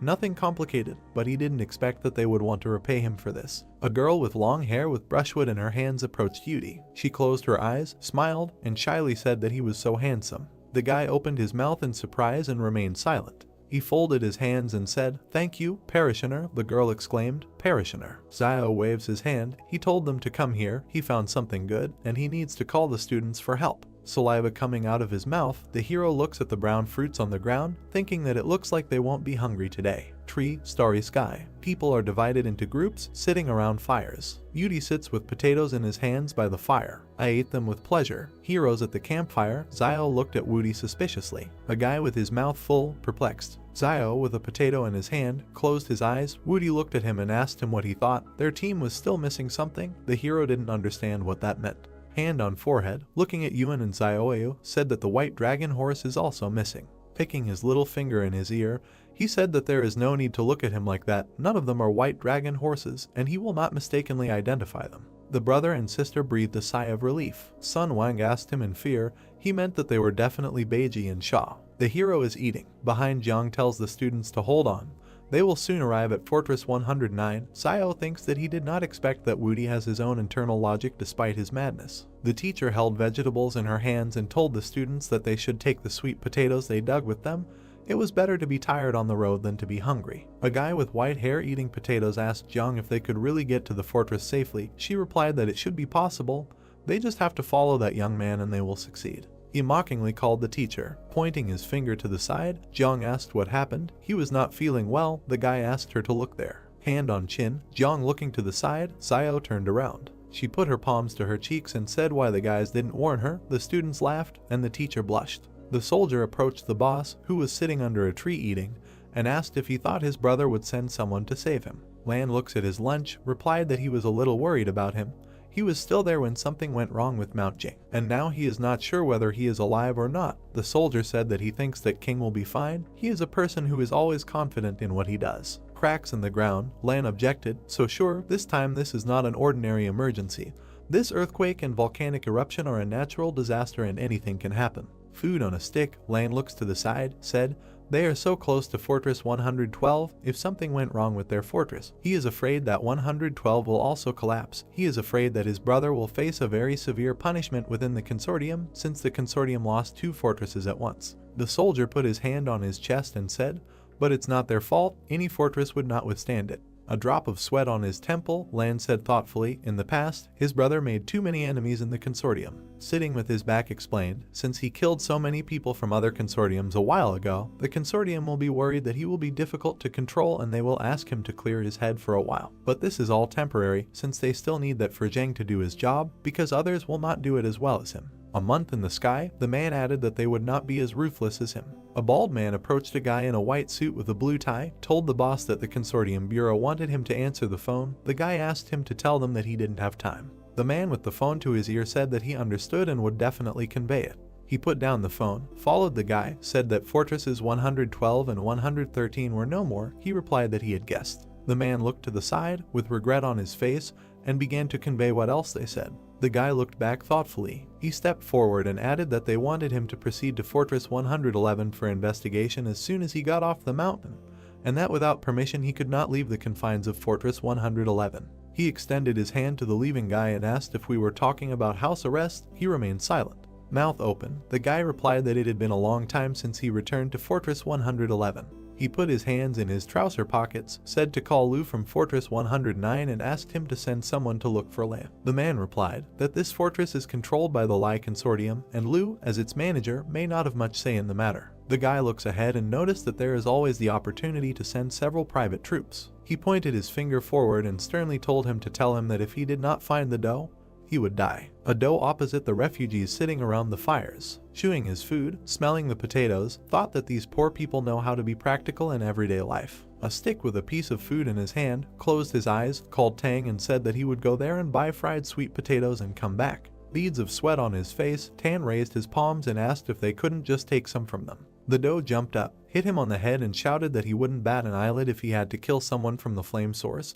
But rob a bunch of refugees out of their sweet potatoes, would he still be human if word got out about it? Trees, moon in the sky, Lan pointed his finger forward and shouted for him to run and buy it at 50 times the normal price and not disgrace the king. They don't take advantage of others. The boss is at the fire, Tang leaves, Lan called out to him and told him to take a few people so that they couldn't sneak up. Tan looked back, a drop of sweat on his cheek, and replied, okay. The doe looks at the departing soldiers. He closed his eyes, lowered his head, exhaled, thought that he considered himself a worthy representative of his generation, but he never thought that he would be reduced to begging for food from refugees. Warms his hands by the fire. Tang and the soldiers returned to him. There are potatoes lying on the cloth. Doe is moving his finger and counting. He looked at the wounded sitting on the side and counted them. Tang holds the potatoes. Looking at the boss with a smile, Lan said, 1/2 per person. No one should eat more, and the wounded can eat one whole. He also asked Tang to bake it. The fruits lie in the fire. Tan takes the potatoes out of the fire with a stick. He brought hot potatoes to the boss, telling him to take them and eat them.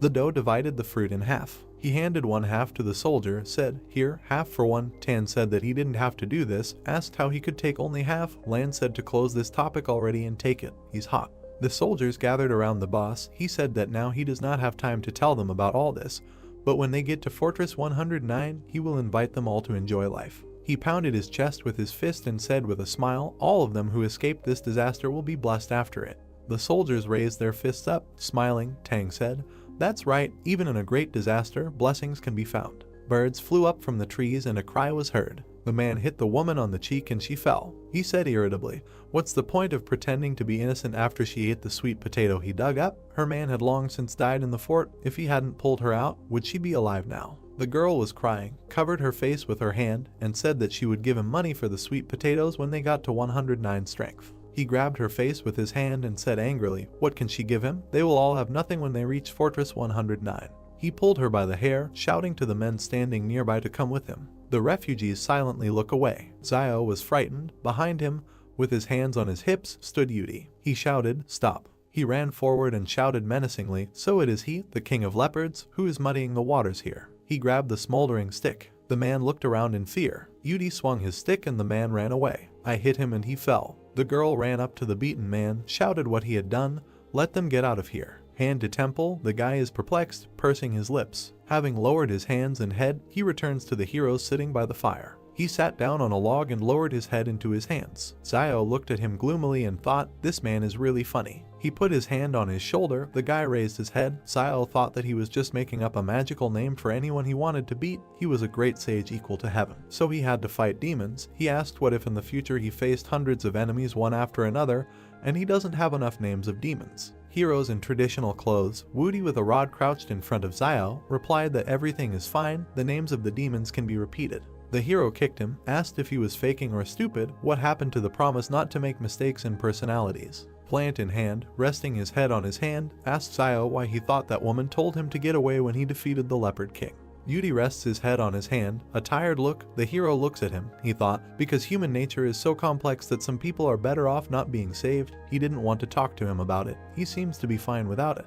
Van sat down next to Yudi and said, "He's just still too curious. He can save himself a lot of problems if he uses words in his life that are not theirs and none of his business." The guy opened his mouth slightly and asked in surprise what he meant. Van smiled and said why should he do something and interfere if it doesn't concern him in any way. Yudi hit the old man on the head with a stem and said, "Boar, it's none of your business." The heroes watching this laughed. Night, the wind fans the flames of the fire. A paw with claws and shackles. Xiao looked around in fear. The heroes look into the dark forest. Yuan asked his brother what that sound was. He replied that he needed to run, get out of here now. Monsters in chains are running towards them from the forest. Many monsters with angry eyes began to crawl towards the people. The whole group began to look at Xiao, who pointed his finger at them to run away into the forest. The protagonist's gaze was filled with confidence and aggression. The monsters began jumping on people, grabbing them and trying to kill them. Everyone was very scared. Birds were flying in the sky. The night itself was restless. The stomping of people began to be heard quickly.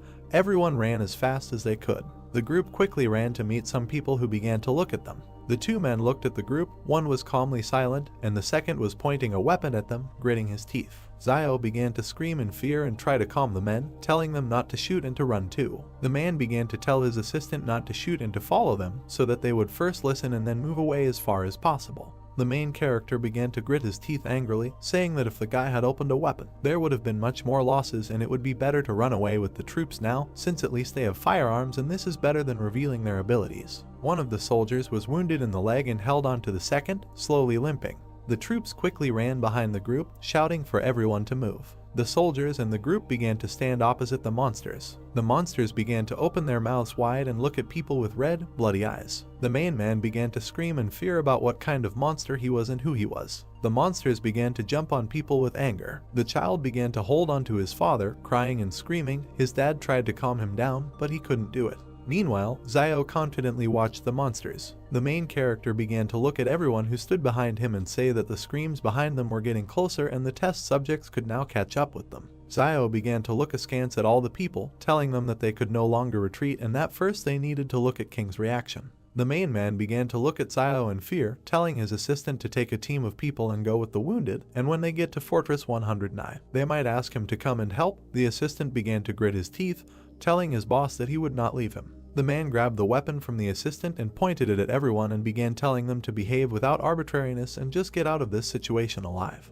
The boss began to raise his gun with a smile on his face, telling everyone else to follow him and finish them all off as he would fight them. The assistant began to look at the soldiers with anger, asking what they were waiting for and that they needed to protect the boss and then leave. The army began to confidently tell the assistant that they would do it. The soldiers began to grab the boss by the arms and carry him away. The man began to shout to be let go and that Shiluolan had never been a deserter. One of their soldiers began to hold the box, telling him to carry the thing into the box. The soldiers' hands began to open the box. Two guys held weapons in their hands, who took their box and with a smile on their faces began to be glad that they took it with them. One of the troops began to bring the weapon to the peephole, pointing it. The soldier began to confidently open his mouth and shoot at the place where he aimed. A lot of guys were shooting and aiming missiles to the side. The fire quickly spread across the entire area opposite the guys. The soldiers threw grenades and bombs in the direction with anger and confidence. As soon as the air cleared, there was no one on the ground. One of the monsters began to slowly approach the soldier,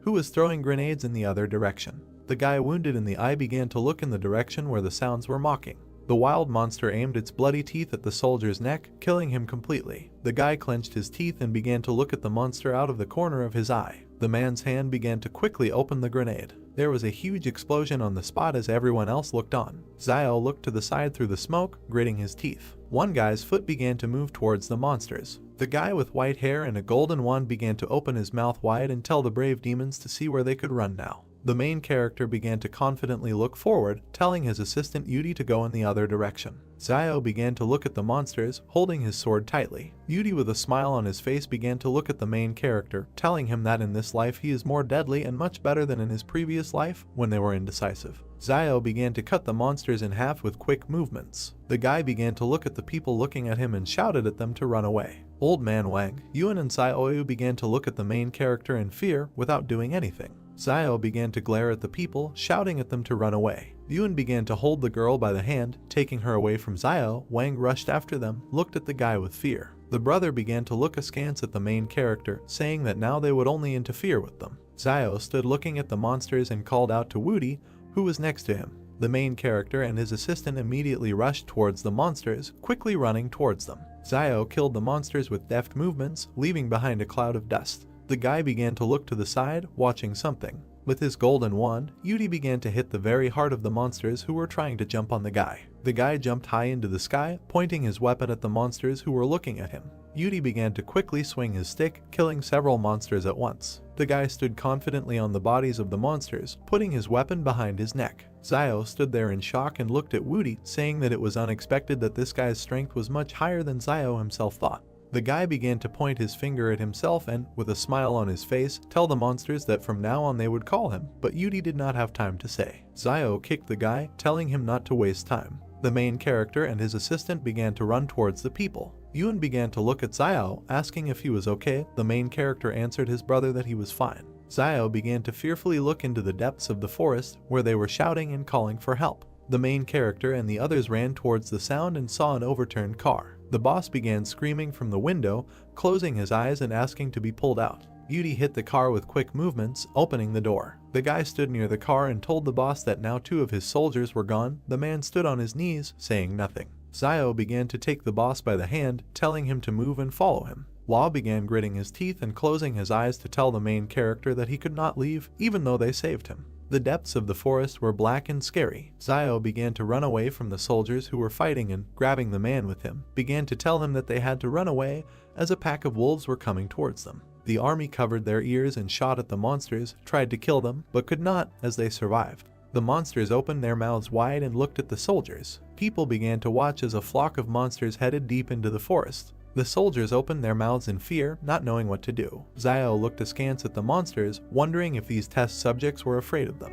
The main character began to hold Wudi's shoulder and tell him to call Wang Fugui and the others. The guy hesitantly scratched his head, asking Xiao who Wang Fugui was. The main character smiled at the guy and said that this was Ba Jai, who should be told to wait for them there and not come back, because if something strange happens, they should continue to run for their lives. Xiao didn't understand why Yudi doesn't understand anything unless you mention names from history. La began to look at his soldiers, who were wounded and lying in a pool of blood. The boss and Xiao quickly began to head towards the wounded. One of the soldiers held his stomach and showed his hand to Law, saying that he should not be here since the monsters might return soon. The main character watched as the boss squatted down next to the guy and asked if he had anything to tell him. The guy began to look at Law with a smile on his face, telling him that he said that he would give them a tour of this beautiful world. As soon as they get to the 109th fortress, the guy began to say that he is afraid now they will not be able to go with boss and Law needs to have a blast himself. The boss began to smile, covering his eyes from tears and telling the soldier that he was afraid he would die from exhaustion in the 109th fortress. Law began to laugh loudly with his lying assistant. The soldier's hand began to squeeze the boss's hand. The guy held the wound on his stomach and told Law with a smile that they had no regrets. The boss looked at his assistant with a sad look full of tears, nodding slowly. Xiao began to slowly approach Luo and the soldier and talk about how some of them don't have to die. The main character began to stretch out the boss's hand, which contained the jars. The guy began to say that his medicine is the best, which is suitable for external injuries and therefore you don't have to worry that they will die. But Xiao began to say that he doesn't just cure. Law began to look with interest at the jars in the guy's hands. The main character began to tell the boss that in exchange for this medicine they should bring them all to Fortress 109 and provide them with a legal place of residence. Law smiled and laughed, saying that it was a very familiar feeling. Lo began to open his mouth and eyes wide, telling Xiao that he was a miracle healer. The main character imagined in his head how he would hit Law on the head for saying such words. The boss began to smile sweetly and, looking at Xiao, said that given their relationship, if the main character saves their lives, he will be able to drag as many people as he wants into the barrier. Xiao did not understand what kind of relationship the boss was talking about.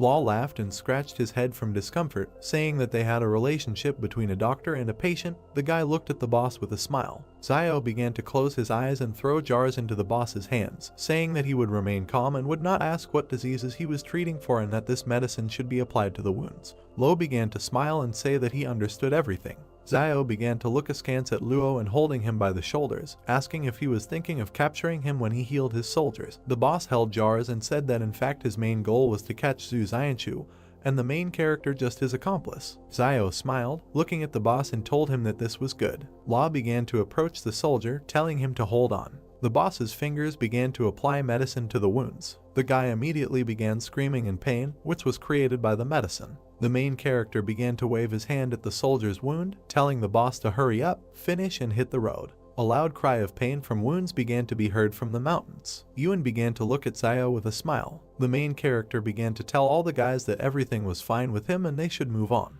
The soldiers began to head out with Xiao and Luo's group. The boss began pointing his finger at Yudi, saying that he remembered him and this crazy man who was in the 3rd psychiatric hospital. The guy began to clasp his hands with a smile on his face, telling Lo that he also remembered him and his name was Benbo-er. The boss began to tell Yudi not to talk nonsense and not to call him Benbo-er. The guy began to clench his hands on his chest in anger and tell the boss to call him a great sage, not a madman. Law began to get angry and angrily tell Yudi that all crazy people say that they are not crazy. The boss began to tell the guy that he says the great sage who protects his master. In order to receive the scriptures in the West, Law began to ask Yudi where his master was. Xiao began to point his finger at himself with a calm face and tell the boss that he was his master. 2 people also began to say their names. Luo could not believe that they were telling the truth. 3 cars stood in one of the places. The boss began to be surprised and say that it was strange, because they looked like the cars from Fortress 109.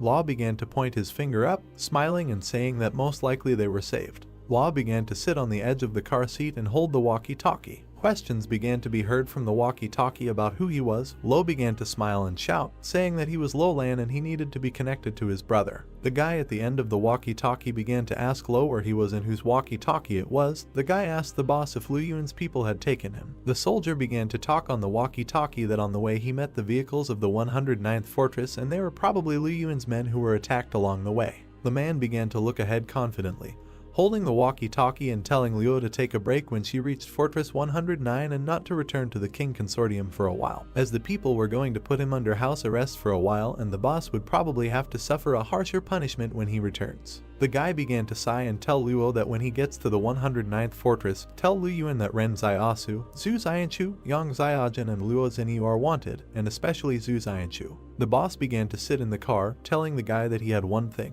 but that Ren Xiaosu was next to him. The guy asked Luo, he caught him too. The boss began to smile and tell the guy that he may not believe him when he says this, but given that this is happening now, we can say that he caught him and Ren rather saved him. The guy began to look ahead, telling the boss to tell the guy that the matter between the king consortium and him was closed and the guy also owed him for saving his life. Law began to look at the people, telling the guy that they just wanted to go to the 109th fortress and become legal residents there. Zio sighed with relief and said that this day had come and from now on they would be the legal residents of the 109th fortress. Zio stood next to Luo, who was holding a walkie-talkie. The main character began to look thoughtfully to the side, thinking about where the body would go if they were attacked halfway. Zio began to look at the ground, realizing that the blood had already dried and judging by the color, it could suggest that half a day had passed since the battle. There was something lying near the guy's feet. Zio began to look at the fur in his hands, realizing that it was wolf. The guy began to stand near the rock. Zio looked down carefully, noticing something. A wolf began to emerge from the cave. The main character decided that it was the Wolf King.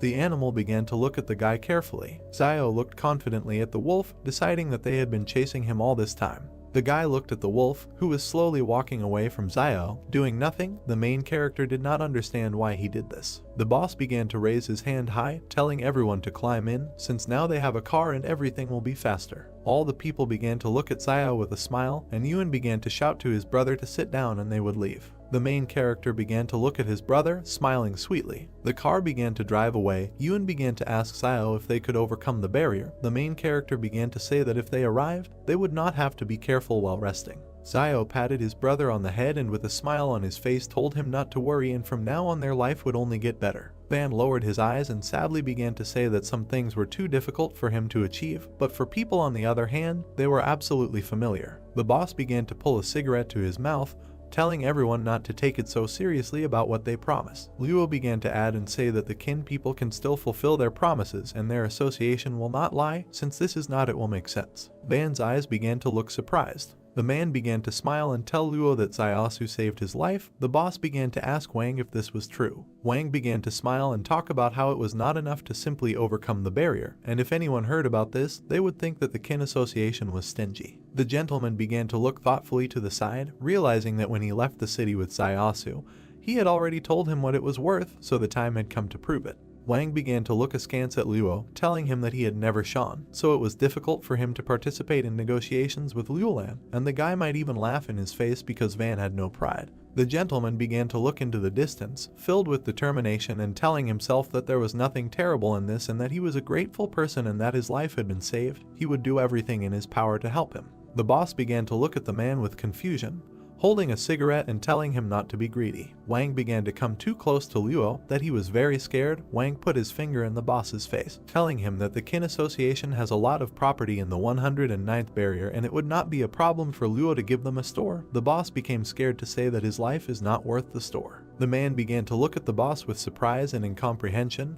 not knowing what to tell him. Wang began to pat Luo's shoulders, asking him about what his brother said that he owed Zaiasu a favor. The boss did not understand what the guy was trying to say. The guy began to smile and looking at Law, asking him if this service was worth the store. Law smoked a cigarette and, looking at the guy, said that it was all worth it. Wang thought about something and realized that it was rumored that Luolan treated his brother better than himself. The boss's hand began to put away the cigarette, telling Wang that he would prepare a good store for him, but from that moment on, all debts between the kin alliance and you were closed. The guy began to smile slyly, looking at the boss and asking him how much the lives of his people were worth. Zio began to watch as Luo touched Wang's head and told him that he couldn't ask for everything at once and that first he would prepare the best store for him in the most suitable place. Wang smiled sweetly, telling the man that he knew when to stop. The main character began to look in surprise at Yudi, who had a golden headband on his head. The guy began to ask him where he got it. Zio had not seen this headband before and it could be that he again imagined it as a golden cane, because all the powers of Yudi up close are formed thanks to the imagination. The guy started shaking his hands and smilingly saying that Buddha gave it to him. Woody began to come close to Zio, asking him if he remembered the strengthening spell. The guy began to look frightened, saying that he remembered, although in fact he did not. The main character began to sit in special clothes, repeating the same phrases many times. Woody began to squeeze his ears and shout at Zio to stop it. The main character frightenedly asked the guy what was wrong. Van, with incomprehension, began to tell the main character that this headband was a gift from the Buddha and nothing could be done about it and he could not take it back. Zio began to fearfully ask Wang what it meant. What he had just done was also a gift from the Buddha. Wang began to tell the guy with a calm face that no one knew about it. Yuan smiled, looking at his brother, telling everyone that there was a city ahead. The car began to drive up to a high tower on which the 109th city was written. The car began to approach the tower, on which 109 was written. The girl began to point her finger at Zio, telling all the children to thank him, since it was thanks to the guy that they survived to this day. People from the group began to smile sweetly, thanking the main character. Zio began to laugh, indicating with his hand that this should not be done. The guy started pointing his finger at the three. Zio understood with his hands and said with a sweet smile that the three of them had not yet thanked him, so they could take their time. People looked at Zio silently, without saying anything to him. Cars began to drive up to different tents. Yuen began to smile and point to different tents, saying that they have something like this right in the city. The car began to stop at one of the tents. The girl began to ask in surprise whether they lived in a similar place. A friend of the main character began to say that she lived in one, but it was better there and Zio was a substitute teacher in their city. The girl began to say that if the barrier still worked, he would become their new teacher. Alone the girls couldn't believe that Zio could become a teacher. The car's wheels began to turn off. Law jumped off the car and started shouting that they were there. The boss began to angrily ask everyone about where Liu Yuan was, since he urgently needed him. People began to ask each other who Liu Yuan was, while Lo watched this angrily. The boss began to shout and point his finger at the man, telling the administrator of this city to quickly come to him. All the people began to look at the angry Law in fear. Zio stood behind the boss, telling him that they had arrived from Barrier 113 and this was Liulan from the film consortium, and all this should be reported to their administrator. The people began to look at the main character in fear and tell him to wait a minute. The girl began to look into the distance, thinking that Liulan must have promised that Liang, Wang Fugui, Wang Dalon and Wen Wudi would fall into the barrier, but he began to mention Jiang Wu and the disciples. Everyone understood that if things remained like this, they will become refugees. But now Liulan can support them, so if everyone from the car falls into the 109 barrier, no one will say a word. The girl decided that they can only hope that Liu Yuan will not check Liulan. Zio looked at Law, who was smoking a cigarette angrily. The tower doors began to open. The man began to meet Law halfway, smiling sweetly and saying that he had heard a lot about him. The boss began to tuck his hands in his chest with contempt, asking the guy if this was true. The man began to head towards the boss, telling him that as soon as he received news from King's boss, he immediately came out to say hello, and if they had not lost contact with him, the man would not have met them. Law angrily walked around the man and, without even approaching him, began telling his group to follow him. The man began to call everyone away and shout to wait. Frightened, he began to ask Law who these people were in the car and whether they needed to be checked. The boss began to slap the man in the face with hostility, asking how he could check his people. Ban began to look at Law in surprise, saying that this man was the administrator of Barrier 109 and how dare the boss just pick him up and hit him. Zio and Yuan did not understand what was happening. The boss began to look at the man with anger, asking him that he had forgotten who he was. The guy looked to the side. There was a red imprint from Law's hand on his cheek. The man began to stutter and tell the boss that he had not forgotten and then began to show the way. Law began to tell King not to forget who he was. People got out of the car, looking at the territory. Yuan began to tell Zio that the roads in this barrier were very clean. Tall houses, plants that Yuan praised. The brother began to point his finger at the clearing to the main character. One of the girls began to look at the garden with admiration, saying that people usually come here after eating and in the evening you can see dancing aunties here, and if one of them has a radio, she will definitely attract all the attention. Two people fed each other cutely. Yuan began to talk about how dad and daughter feed each other cutely. Zio began to notice in surprise that they were kissing. People began to kiss sweetly without seeing anyone. The girl made a sly look, saying that this was not a father and daughter. The boss began to look askance at people, telling them that he would take them to the grocery store as promised. The whole group of people began to look at the boss in surprise and incomprehension. Then waved his hand at everyone, shouting to hurry after Law. People began to approach some place. Yuan held Zio's hand in fear and began to ask him why people were looking so angry and maybe they should return to the city. The main character began to look at his brother, telling him to stop, and if his brother didn't like it, he could take him away from here. The boss's feet began to step on the tiles. Law, with a smile on his face and a cigarette in his mouth, began asking everyone how they liked it, saying that there was no such place anywhere else and that there was a real gold mine here. Ban began to bow to the boss, thanking him from the bottom of his heart. Lo began to tell people that they now have a yard and houses in the back, so this is enough for everyone, and then the boss began to say that now they are even. The gentleman began to thank Zio for helping them get into the barrier. The main character began to tell Wang that there was no need for thanks since they needed to equip this store. Ban began to tell the guy with a smile on his face that this was his store since he risked his life for it. The man began to touch the guy's hands, telling him that he could work there as a cashier without asking for a lot of money. The man told Zio that he would have a slightly higher salary. The main character smiled sweetly, saying that he agreed. Van was surprised to not believe that the guy agreed so quickly. Zio began to come closer to Wang's ear, telling him that 30% of the profit from the store was his, so the money from his antibiotics also belonged to him. Dan didn't know what to answer the guy out of surprise. The gentleman began to smile at the main character, saying that he would try his best. Someone began to watch them. Zio began to understand this out of the corner of his eye. The guy quickly began to look to the side, spreading the tent, but did not see anyone and decided that he had imagined it. Zio stands in front of the woman, asking her what she plans to do. The girl looked at one point with fear, continuing to remain silent. One man addresses the main character, telling him not to worry, and as soon as he receives his residence ID, they will immediately prepare his enrollment, adding that teacher Jan Wu can continue teaching, and the students can continue studying under her guidance, and the school will take care of the place of work and salary. Holding his hands on his chest and covering one eye, the man notices that this is not kindness at all, but they have all gone through fire, water, and copper pipes, so the King Consortium can cope with such a small task, to which Zio asks what he is. So kind old man Wang turns to the guys, asking if the Lai Consortium is not responsible for this barrier,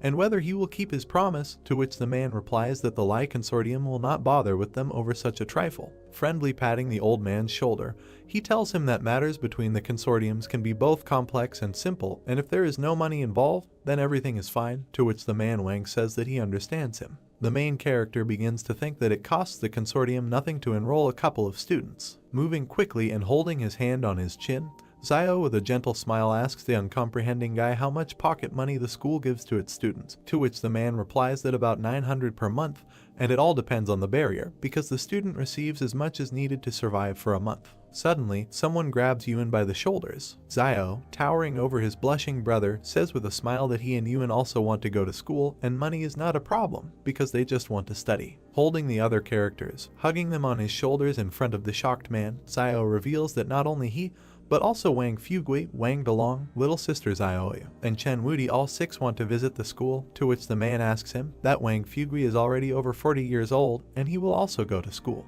Tired, touching his head with his hand, the man says that they will forget everything, and the main character, Yang Li Yuan and Wang Dalong, are age appropriate, so they will come up with something. The little boys start crying and opening their mouths wide, saying that they don't want to. The guy, menacingly folding his hands on his chest, scares them away, asking in response that they think that they have the right to vote in this situation. The man quickly places his hand on top of the guy. He, standing friendly with Zio, pointing to his heart with his other hand, turns to him, telling him not to rejoice too early, and he doesn't owe anything to the King Consortium yet, but if he wants to get into school, then he needs something due for them.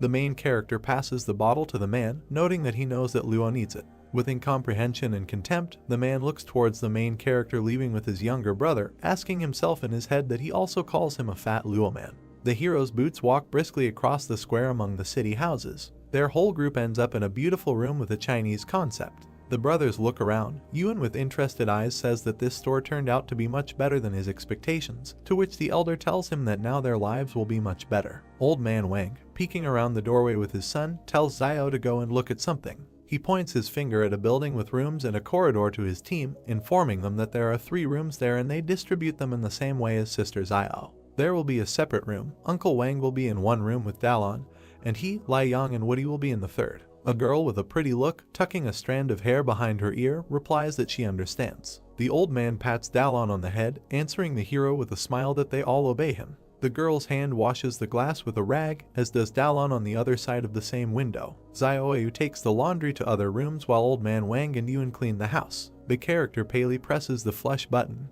when suddenly the water in the toilet on the floor begins to flush down. All the characters stand around the toilet, looking at its work with interest. The main character, in front of the inspired team, says that all the toilets here are dry and they can flush them because there is a sewer system, to which Yuan notes that this is so cool. The water in the bathroom starts to rain out of the shower. Splashing together in the water, the hero notices that it is not surprising why the people in the barrier are so clean, because there is unlimited water here. A beautiful flower illuminates the dawn sun, creating a dark shadow against its background. The whole company sits together on a mattress in the living room of the building. The sunset casts its last rays of sun on the city houses. Sister Zioyu says that it is so good, adding that so much time has passed since they could sit like this, which old man Wang confirms. Turning to the brothers, Van informs them that while they were cleaning up, several people came to talk to the director, suggesting that apparently the place was originally a clinic and a very famous one, asking why don't they do it. Zio remembers the image of a kindly gangster with a cigar in his mouth, making a face and responding with silence. With a sigh, hands folded, and standing next to a hand holding his chin in thought, he asks which of them is a medic, explaining that all he knows is how to make black medicine, and he thinks they need to sell at first shoes, and these toys will expire if they leave them idle. To which the elder replies that he thinks the guy is right, and they will be allowed to live for some more time, adding that it is too late, and tomorrow he will go to exchange the book for currency Lee. But they only have enough money for a while. Pointing his finger to the side, the old man turns to the guy with a smile when Zio says that if they really don't succeed, then they can always promote his store. To which Wang replies that then they will need what they can sell in long term, and there are quite a lot of useful herbs there, asking her herself that he thinks he can use them in his black medicine.